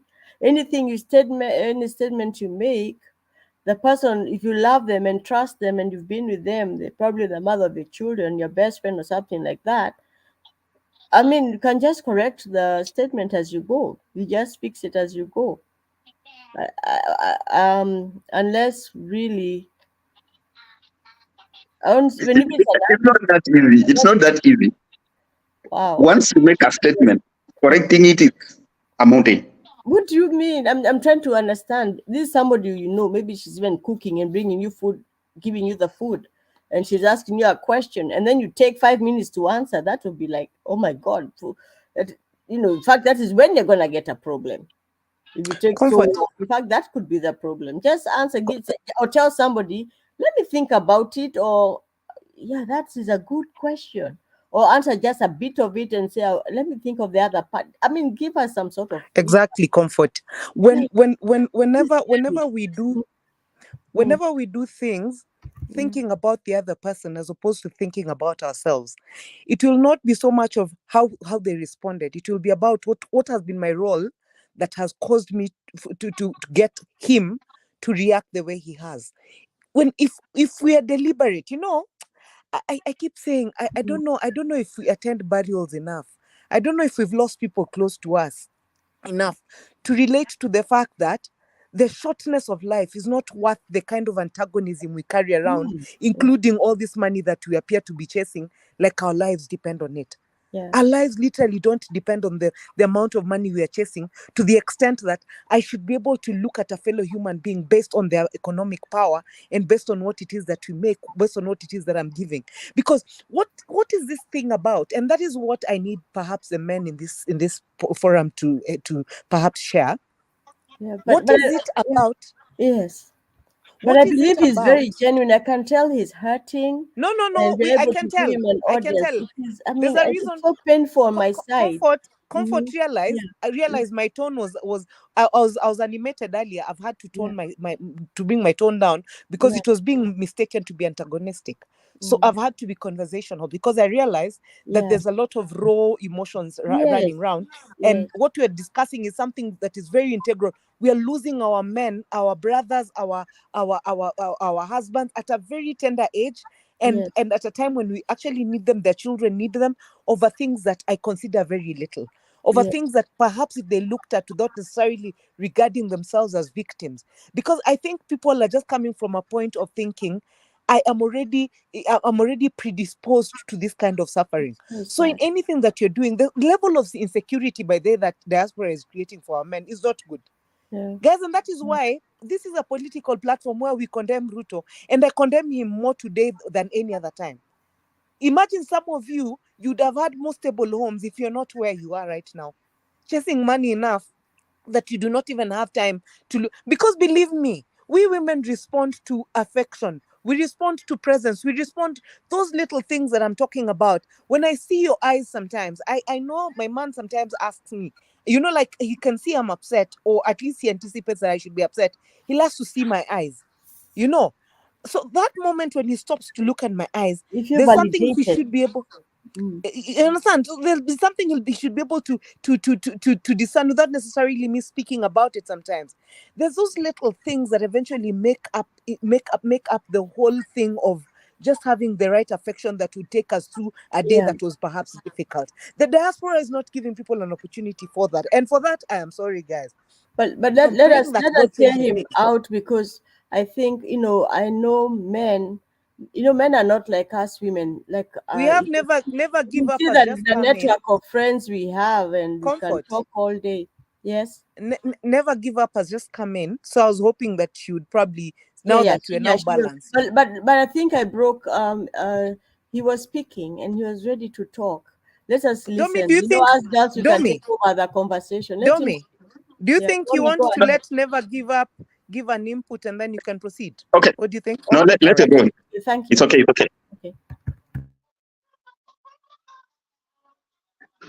Well, hello everybody. Hello. Hi. I've been watching you from the first time from the first new until now. This is the second one. I've been listening. Anyway, I want to tell you about men. Men take time. Men take time even to reply. Men are not in a hurry like us women. Women, we are in a hurry. That is why you even saw that lady who was just killed the other day. She didn't think twice. She went in and she went in for the money. She was given alcohol. That's why she was even strangled. But it's all because of money. They don't think twice. They don't just think, I don't know this guy. How am I going to meet him? How now? How alone? She wants to go alone so that she can have that money alone with nobody else. Not even anybody behind her. Let's not mistake our men. I have a son who is 34 now, a very old, he's older. He's even telling me there are no even ladies to marry here. These ladies just need money. He's making his money. He's okay. Kabisa. He works at night and he sleeps at daytime. That's what he does. But he's very bright. Please don't take men at their bad. Men want to do something. They want to accomplish. They want to do it to your satisfaction. They want to do something nice. These people, these men, God gave them they have a knowledge. There's just something inside them. They never want disappointments. He wants to do it and maybe do it to you well. So when he sits and you tell him something, he digests.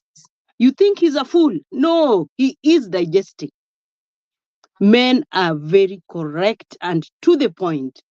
Usimuharakishe. They don't like that. Never, never, never. Ni vile tu, maybe hawezi kukwambia.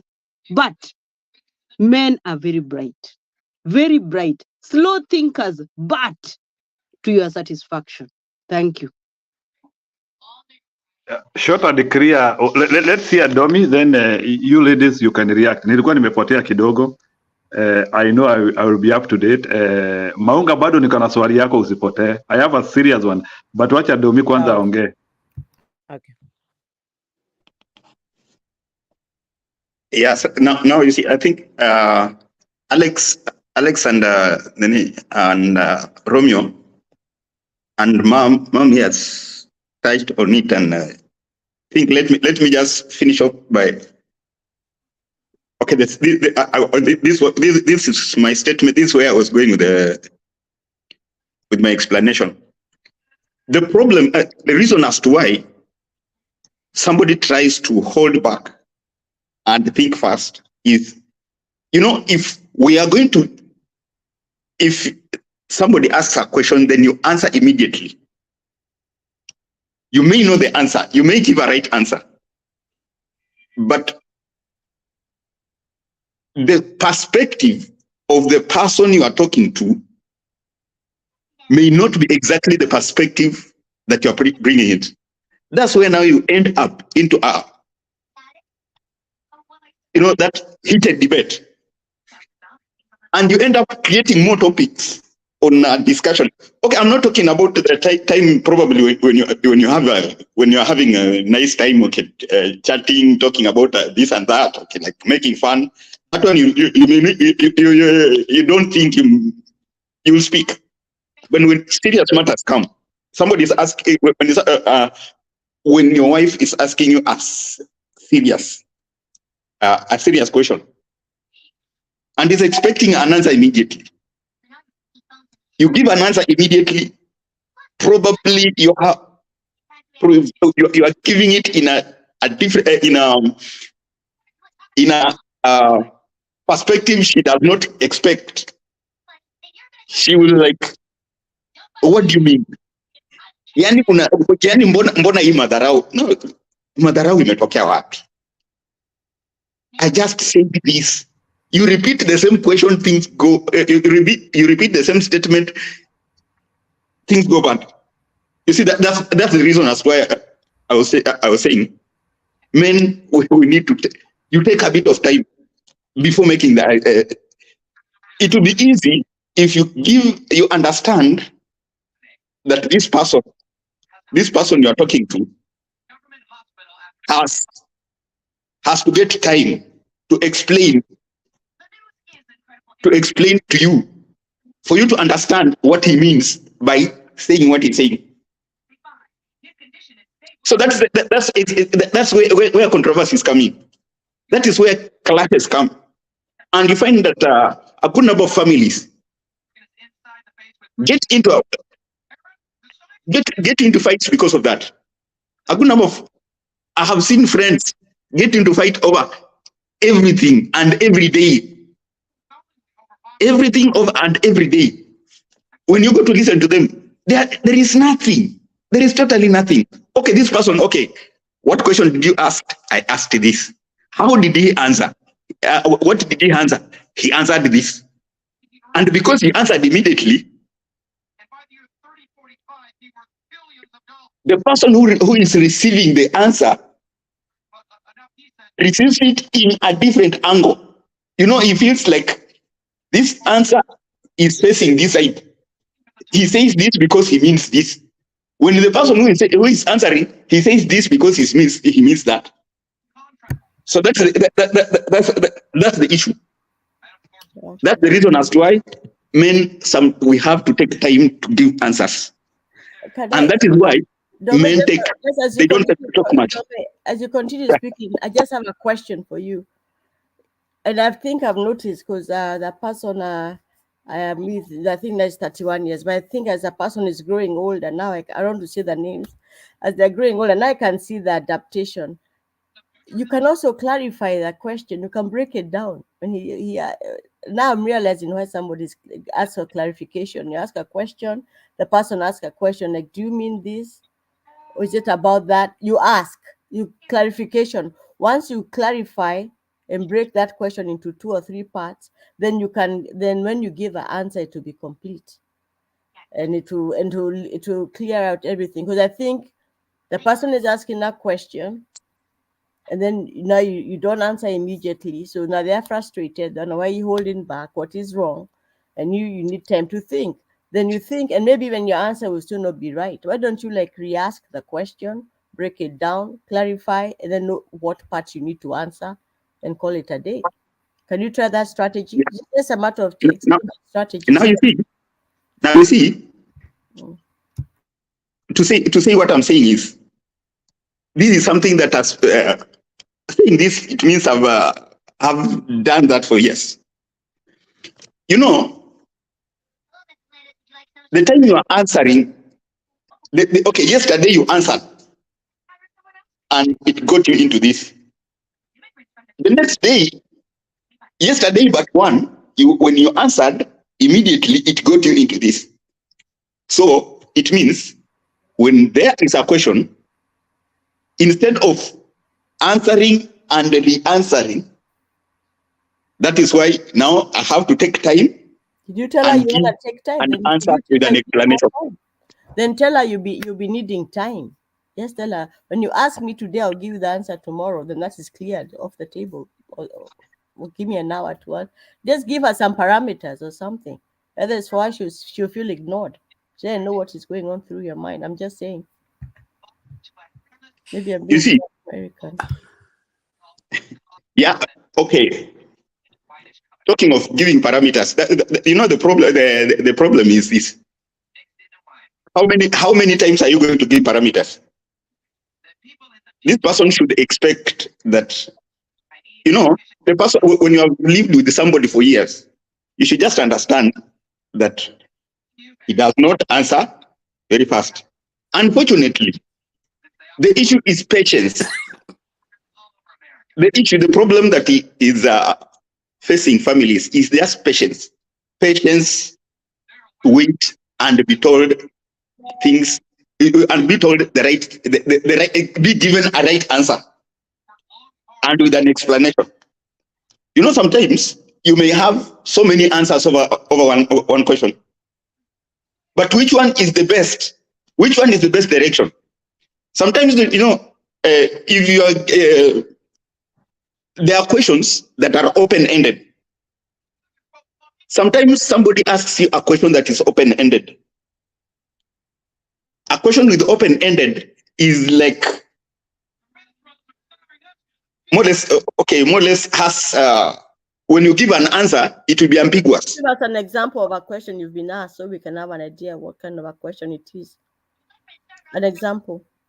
We're trying to help you because probably maybe it's a question that requires true or false or multiple choice, open-ended. Just an example. Okay. Just to intervene real quick. I think we don't have to make it an interventional, personal thing. I think let's just make a general discussion. Okay. I hear you. If we make it into intervention or helping, I don't know if this is the forum. Yeah, we're not trained experts either to help with that. Okay, I get it. Sorry. I was just curious. Yeah, I think I think Domi, we can just generalize. You don't even have to go to details. Okay. I think we understand what you're trying to say, but I don't think this is a place to I got it. Yeah. Okay. So I think you can. Another person can go. Okay, sawa. Ulikuwa na question. Wacha Maunga sasa, wacha sasa ni deal na wewe kidogo sasa. Nimesikia mkiwa na comfort hapa, inakaa ni kama hii maneno mmeweza. Anyway, I don't know. Never give up, sijui situation yake inakaji, lakini the fact that amesema ako na kijana ya 34 years, huyo kijana hajakuja out of the vacuum. There must be a process. So I think maybe in that space pia kuna uwezekano she has succeeded. Never give up. Thank you for affirming for us men. It's been a while since I've seen a woman that speaks up for men, even in our shortfalling. Thank you so much. Okay, ni sawa. Najua. Wacha nikwambie. My son haongei. He does not talk. Na akiongea inafanyika. Haongei, atamki, atelezi. Hata aliniambia hana time hana time na watu sijui nini. I mean, he is a very straightforward boy, very straight. And I'm so happy, hata hanywi pombe, hata hanywi sigara, hana chochote nini. He's concentrating kwa hiyo kazi yake. Anafanya IT, alifanya IT. Ako na bibi. Anafanya kazi. IT ndiye alisomea, nilimpeleka college. 1 minute. Ako na bibi? Hapana, hataki. We warembo bwana. Warembo lazima muvamie hiyo area. Nimemaliza. Alisema hataki, lakini alisomea IT. Na hiyo kazi yake anafanya kazi na watu tu wa diaspora. Okay, now okay, I understand. I understand. But as a 34 years old man, the way you said, maybe kabla niende kwa Maunga, what is your intervention in that? Are you happy of that 4 years old born is not married? No. And mi najua hata kama ako nayo, he will represent to me the right lady. Hana time ya kuzunguka. The right lady ndiye ataleta. Hataki kuteleza. Unateleza na wanawake kwa nini? Na unaona vile wanafanya watu. That's a very smart boy. I'm telling you, some of us made grave mistakes.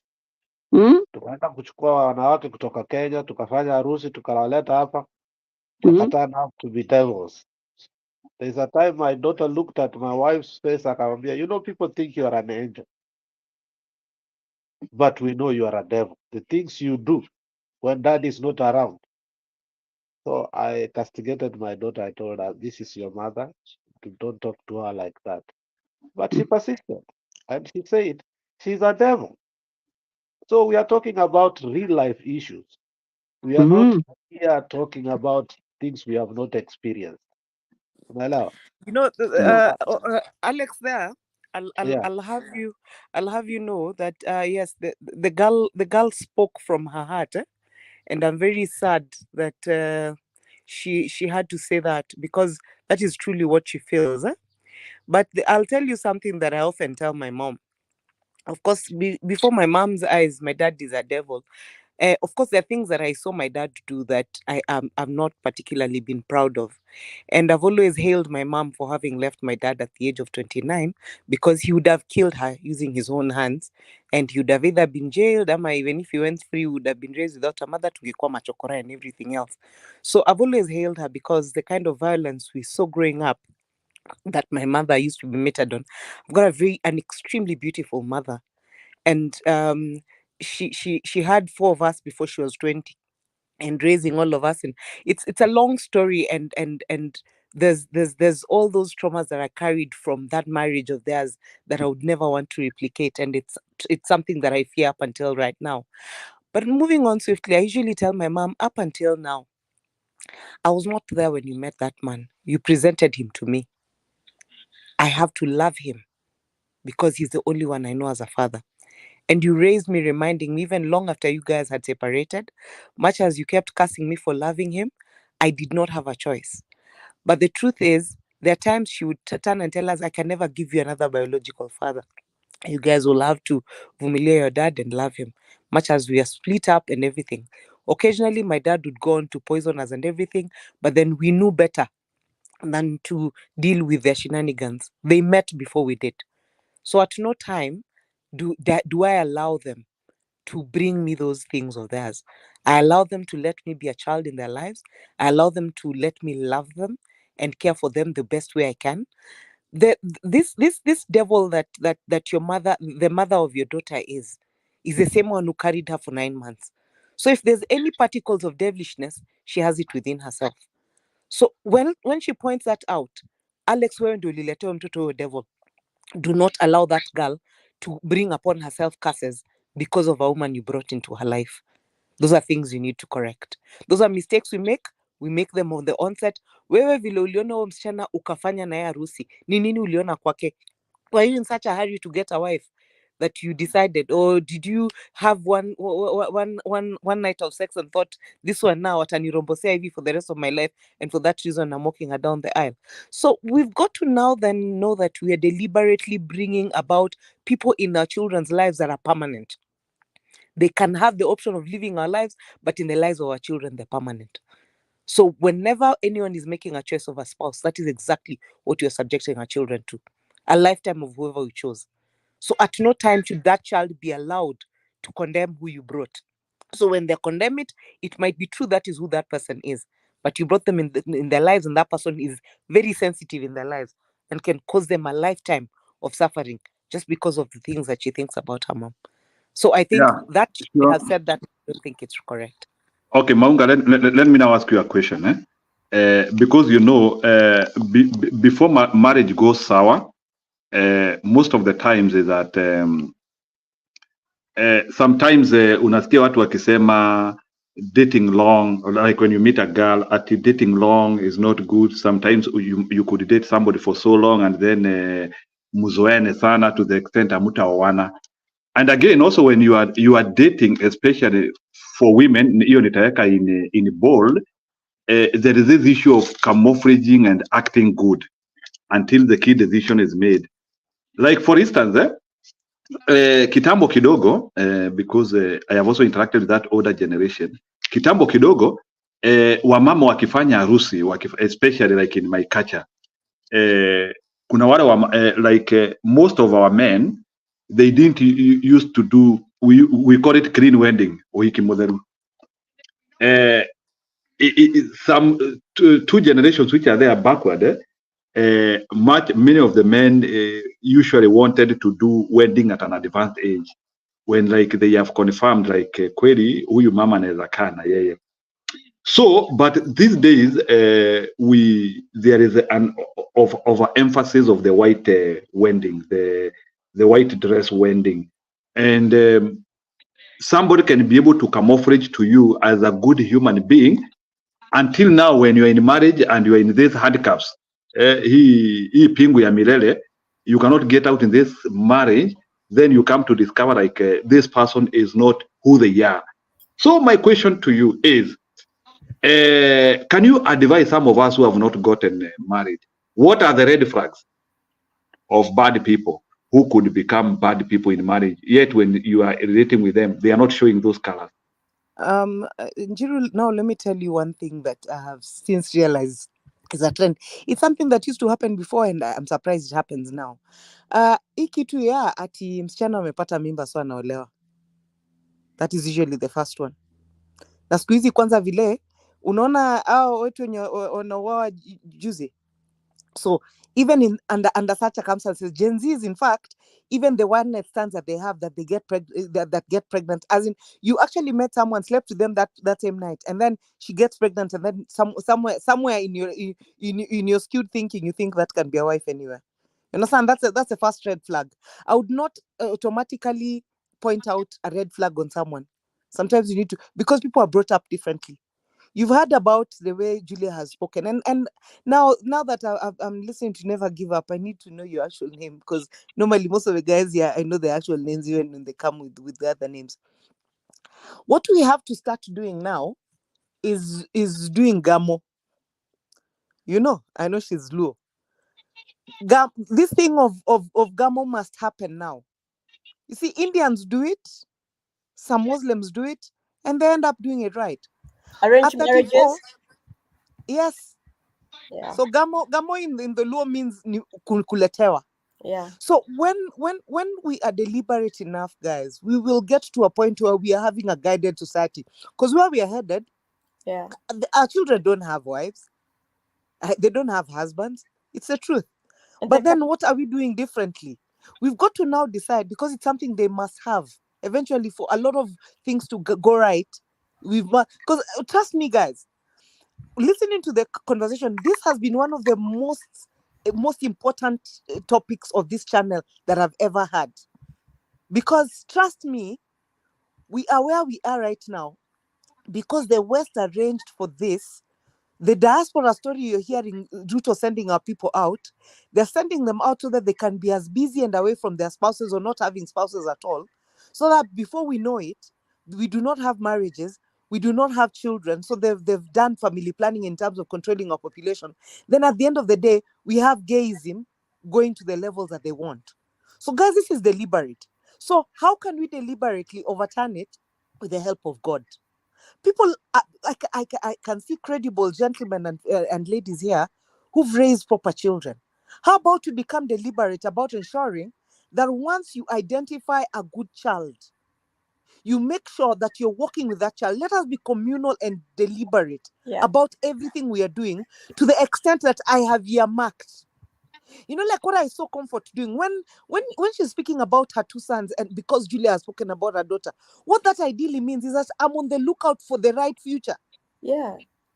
We cannot speak about politics without necessarily speaking about family, because we have the wrong leaders, because we do not have the right children who are being brought up as the right leaders in our homes. So what we are discussing today is actually how this channel ought to have built our conversations. It is about the family breaking down, then bringing out the wrong individuals, then these individuals have a free fall into very high places. Then they come, formulate policy, and then they hold officers that mess up so many millions of people because the fabric was wrong right from inception. Hey, So these conversations go directly to us right now. What are we doing differently? When Jiru is talking about marriages having that platforms have to now confirm marriages, absolutely amazingly. We cannot be people who are speaking as though we have given up on everything, even the things that we have little control over, we cannot do something about. Okay. So the movement would be, I'm identifying the right girl, I'm identifying the right boy, I am taking a journey with them with a direct intention of where I need to lead them to. As for red flags, Njiru, kuna zingine zinakuanga hata kwa ukoo, zimejificha huko in the spiritual world. So somehow God is in the center of it. So the spiritual aspect. Okay, kidogo Romeo kidogo Romeo kidogo utauliza swali. Comfort wanted to add something, so Comfort, can you add, then Romeo come. Yes, about 10 years ago, I had a diaspora radio called Kenya Progressive Voice, and this was one of the topics we had once. And the guys who came on the show, they were not going to say their names, which was very good. It went on for 2 weekends, and like what the men here are saying about, there's that part of the financials, people having problems with financials, how to split them, how to work as a family, see the home as one unit. It doesn't matter who is making the money.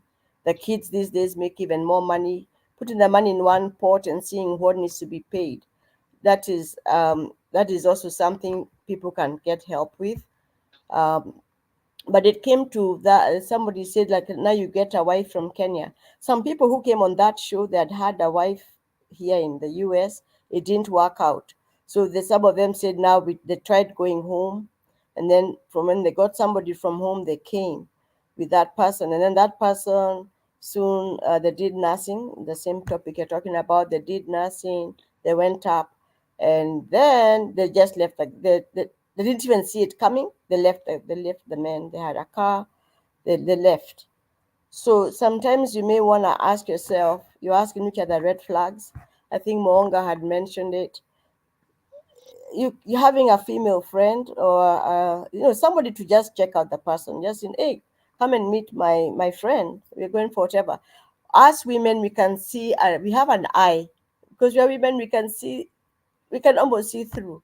And then you also need to know somebody's history. Even if you're dating from the diaspora, you go that round. Somebody can act for you. They get here, you're just a ticket to come here, and probably they'll take off. When the time comes, you won't even see it coming. So there are many things, many dynamics. Then the women who are here were complaining that men came here and they remain very traditional. You're both working many hours, but the man still wants to sit and be served. So she's doing the laundry, taking care of the kids, dropping everything. The man now is taking I'm the man from Kiroka, I'm the man from Oranga. So, but you're in the US, that you're not going to change diapers, you're not going to help bathing the kids, that kind of a thing. Yet here people, people work all sorts of hours, the jobs are very demanding and that kind of a thing. So it was a to and fro. So the woman would then get bitter, and then with time there'll be a divorce there because she felt she was being overworked. She's working where she is, bringing money home too, but he comes home and he's not doing anything. He wants to be the African man. So there's that back and forth. So there's some things that, because this is not our natural situation where we also grew up and watched what a man was, what a woman was, the roles, that kind of a thing. We had our friends from kindergarten with us or from church. We have so many support system, aunties you can see, even the shopkeeper will tell you a word or two. You had people you could talk to almost all day. Now here, you only probably the whole day you're with those wazungus out there, you come home, then the only person who can really chat with who would understand, because the kids are not understanding, is probably your husband. So you want to talk. So if somebody, you talk to them and then they don't talk immediately, then it does have feeling, as a woman, maybe suffering and being validated. There's so many dynamics that can be happening, but nothing happens all of a sudden. You can't say now that this is the way the person is. It takes time to build up. It builds up that now a problem builds up. And that is why somebody's also talking about a support group, having a church, a men's club. You guys need to have men's clubs. Just even if have a WhatsApp group of just men, talk, because men don't talk, they don't have friends. Their friends are their relatives, and maybe just the relatives. They hardly have any friends. You need to have those groups where you can just talk, where you unwind and give each other tips. And also remember, if it comes to an end, it is what it is. You take it as something you have learned, you've divorced, and you move on. Don't carry that baggage to the next relationship. Clean yourself up. Let it go. It happened that way. Otherwise, you carry that pain to the next relationship and the next one. You become a serial divorcee. Keep on divorcing, you'll never find happiness again. And then the place here in the US is very skewed to the men, as you're saying. Of course, a woman can say, can call the cops on you. There's verbal abuse, there's physical abuse. They can say anything, they don't want to hurt you. And then there's that thing of, now you've parted with this person, but you have to keep on giving a chunk of your money to them for the child support. And that also causes other issues. So there's, you've already parted, but you still have to keep on doing that. But it is your child. But then some men see it like, if I'm giving the money, I need to be there. They can't separate the two. So they feel bad that probably that woman has gone with another man, maybe got other children, but you are still chipping into their mortgage and you're watching from far away. So there's so many dynamics, and I think if we could find a way to get a forum where where the men who are listening here and the men who are present here can start talking to each other. See, people are putting their phone numbers, get a WhatsApp group, talk to each other, encourage each other. Look for a church near you that you can go to, get those groups, and have a female or two friends to talk with, to give you some insights of what a woman is. What does a woman mean when she's asking that? She can ask you a question, but she's not even expecting an answer. She's just asking questions, just talking. It's called just talking. Then there you are now thinking of writing an essay or a thesis, how you're going to answer it, but she's moved on. So you can get tips, some insider tips from women on how, ask questions. She's behaving like this. What could this mean? We know. And some of you don't have that relationship with somebody older or a woman who can advise you, a friend. So back to the team. Okay, Sawa. Romeo, go ahead. Yeah, so thanks. I've been listening attentively, and I've noticed the ladies, I'll say Irene and Comfort in particular, have really centered their talk or their positions, and most often I think they've centered it on God and church. And I don't think I'm accommodated there, because I'm not a Christian, I'm not a Muslim. I don't believe in religion or anything like that. That's one question for all of them. So then the question for me is, for those of us who are not Christians or Muslims or in a religion, is God the only centerpiece for a good marriage? That's the question I have. And then the other thing that I also wanted to bring across is, for me, I would say that I think as a man myself, I always struggle with trying to speak my mind, in a loving and also in a very sensitive way, because I know that women live in a world that I will never live in. Things like carrying children, things like, male-dominated society, work environment, the treatments that women have gotten in life, women's suffrage. Those are things that I will never understand. So every time I try to speak in a position that there are things I don't know, will never know, and will never understand.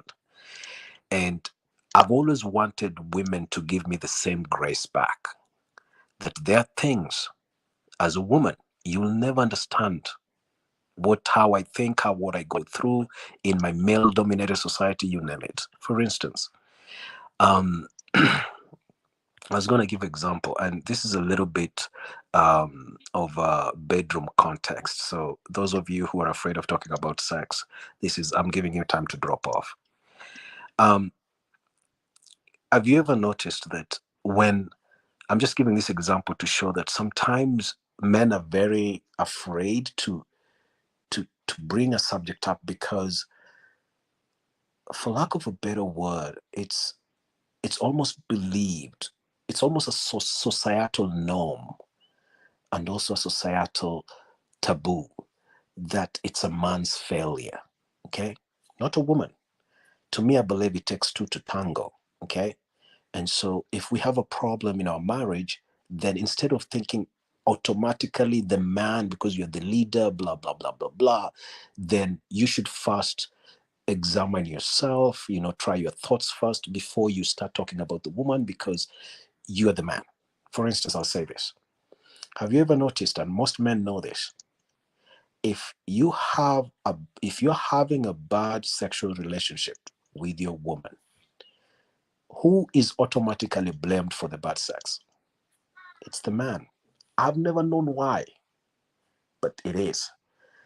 In fact, if it is good sex, a woman will say, it was good sex. She's telling her friends, oh man, I had a good sex. It's really good. When it's bad sex, you know how the conversation goes? Oh, he's terrible in bed. Okay? But we men, when we have good sex, we talk about it in a very positive way, right? But when we have bad sex, we don't talk about it because automatically we believe we were the one that were underperforming. That is almost the arguments that I always see when it comes to a man-woman. A man believes automatically that he's the failure and he's the one that needs to change where he's wrong, And so it's almost like we absolve our women from this conversation because I don't know why. So, and thinking that this marriage is of two people, for some reason, men just take a fall. Okay, you know what? It's my fault. It's my fault. And at some point, I don't know, but I think at some point, men even blame themselves for things that they had no control over at all.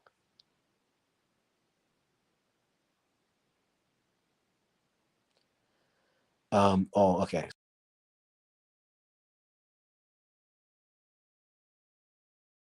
Ya Ruto. Hii maisha ya Ruto ni stress na ni stress. Hata kama anasema tugaramike, anatuumiza. Hata ninashangaa hii pesa walikopa bank. Kuna pesa last month wamekopa bank. Tunashindwa hiyo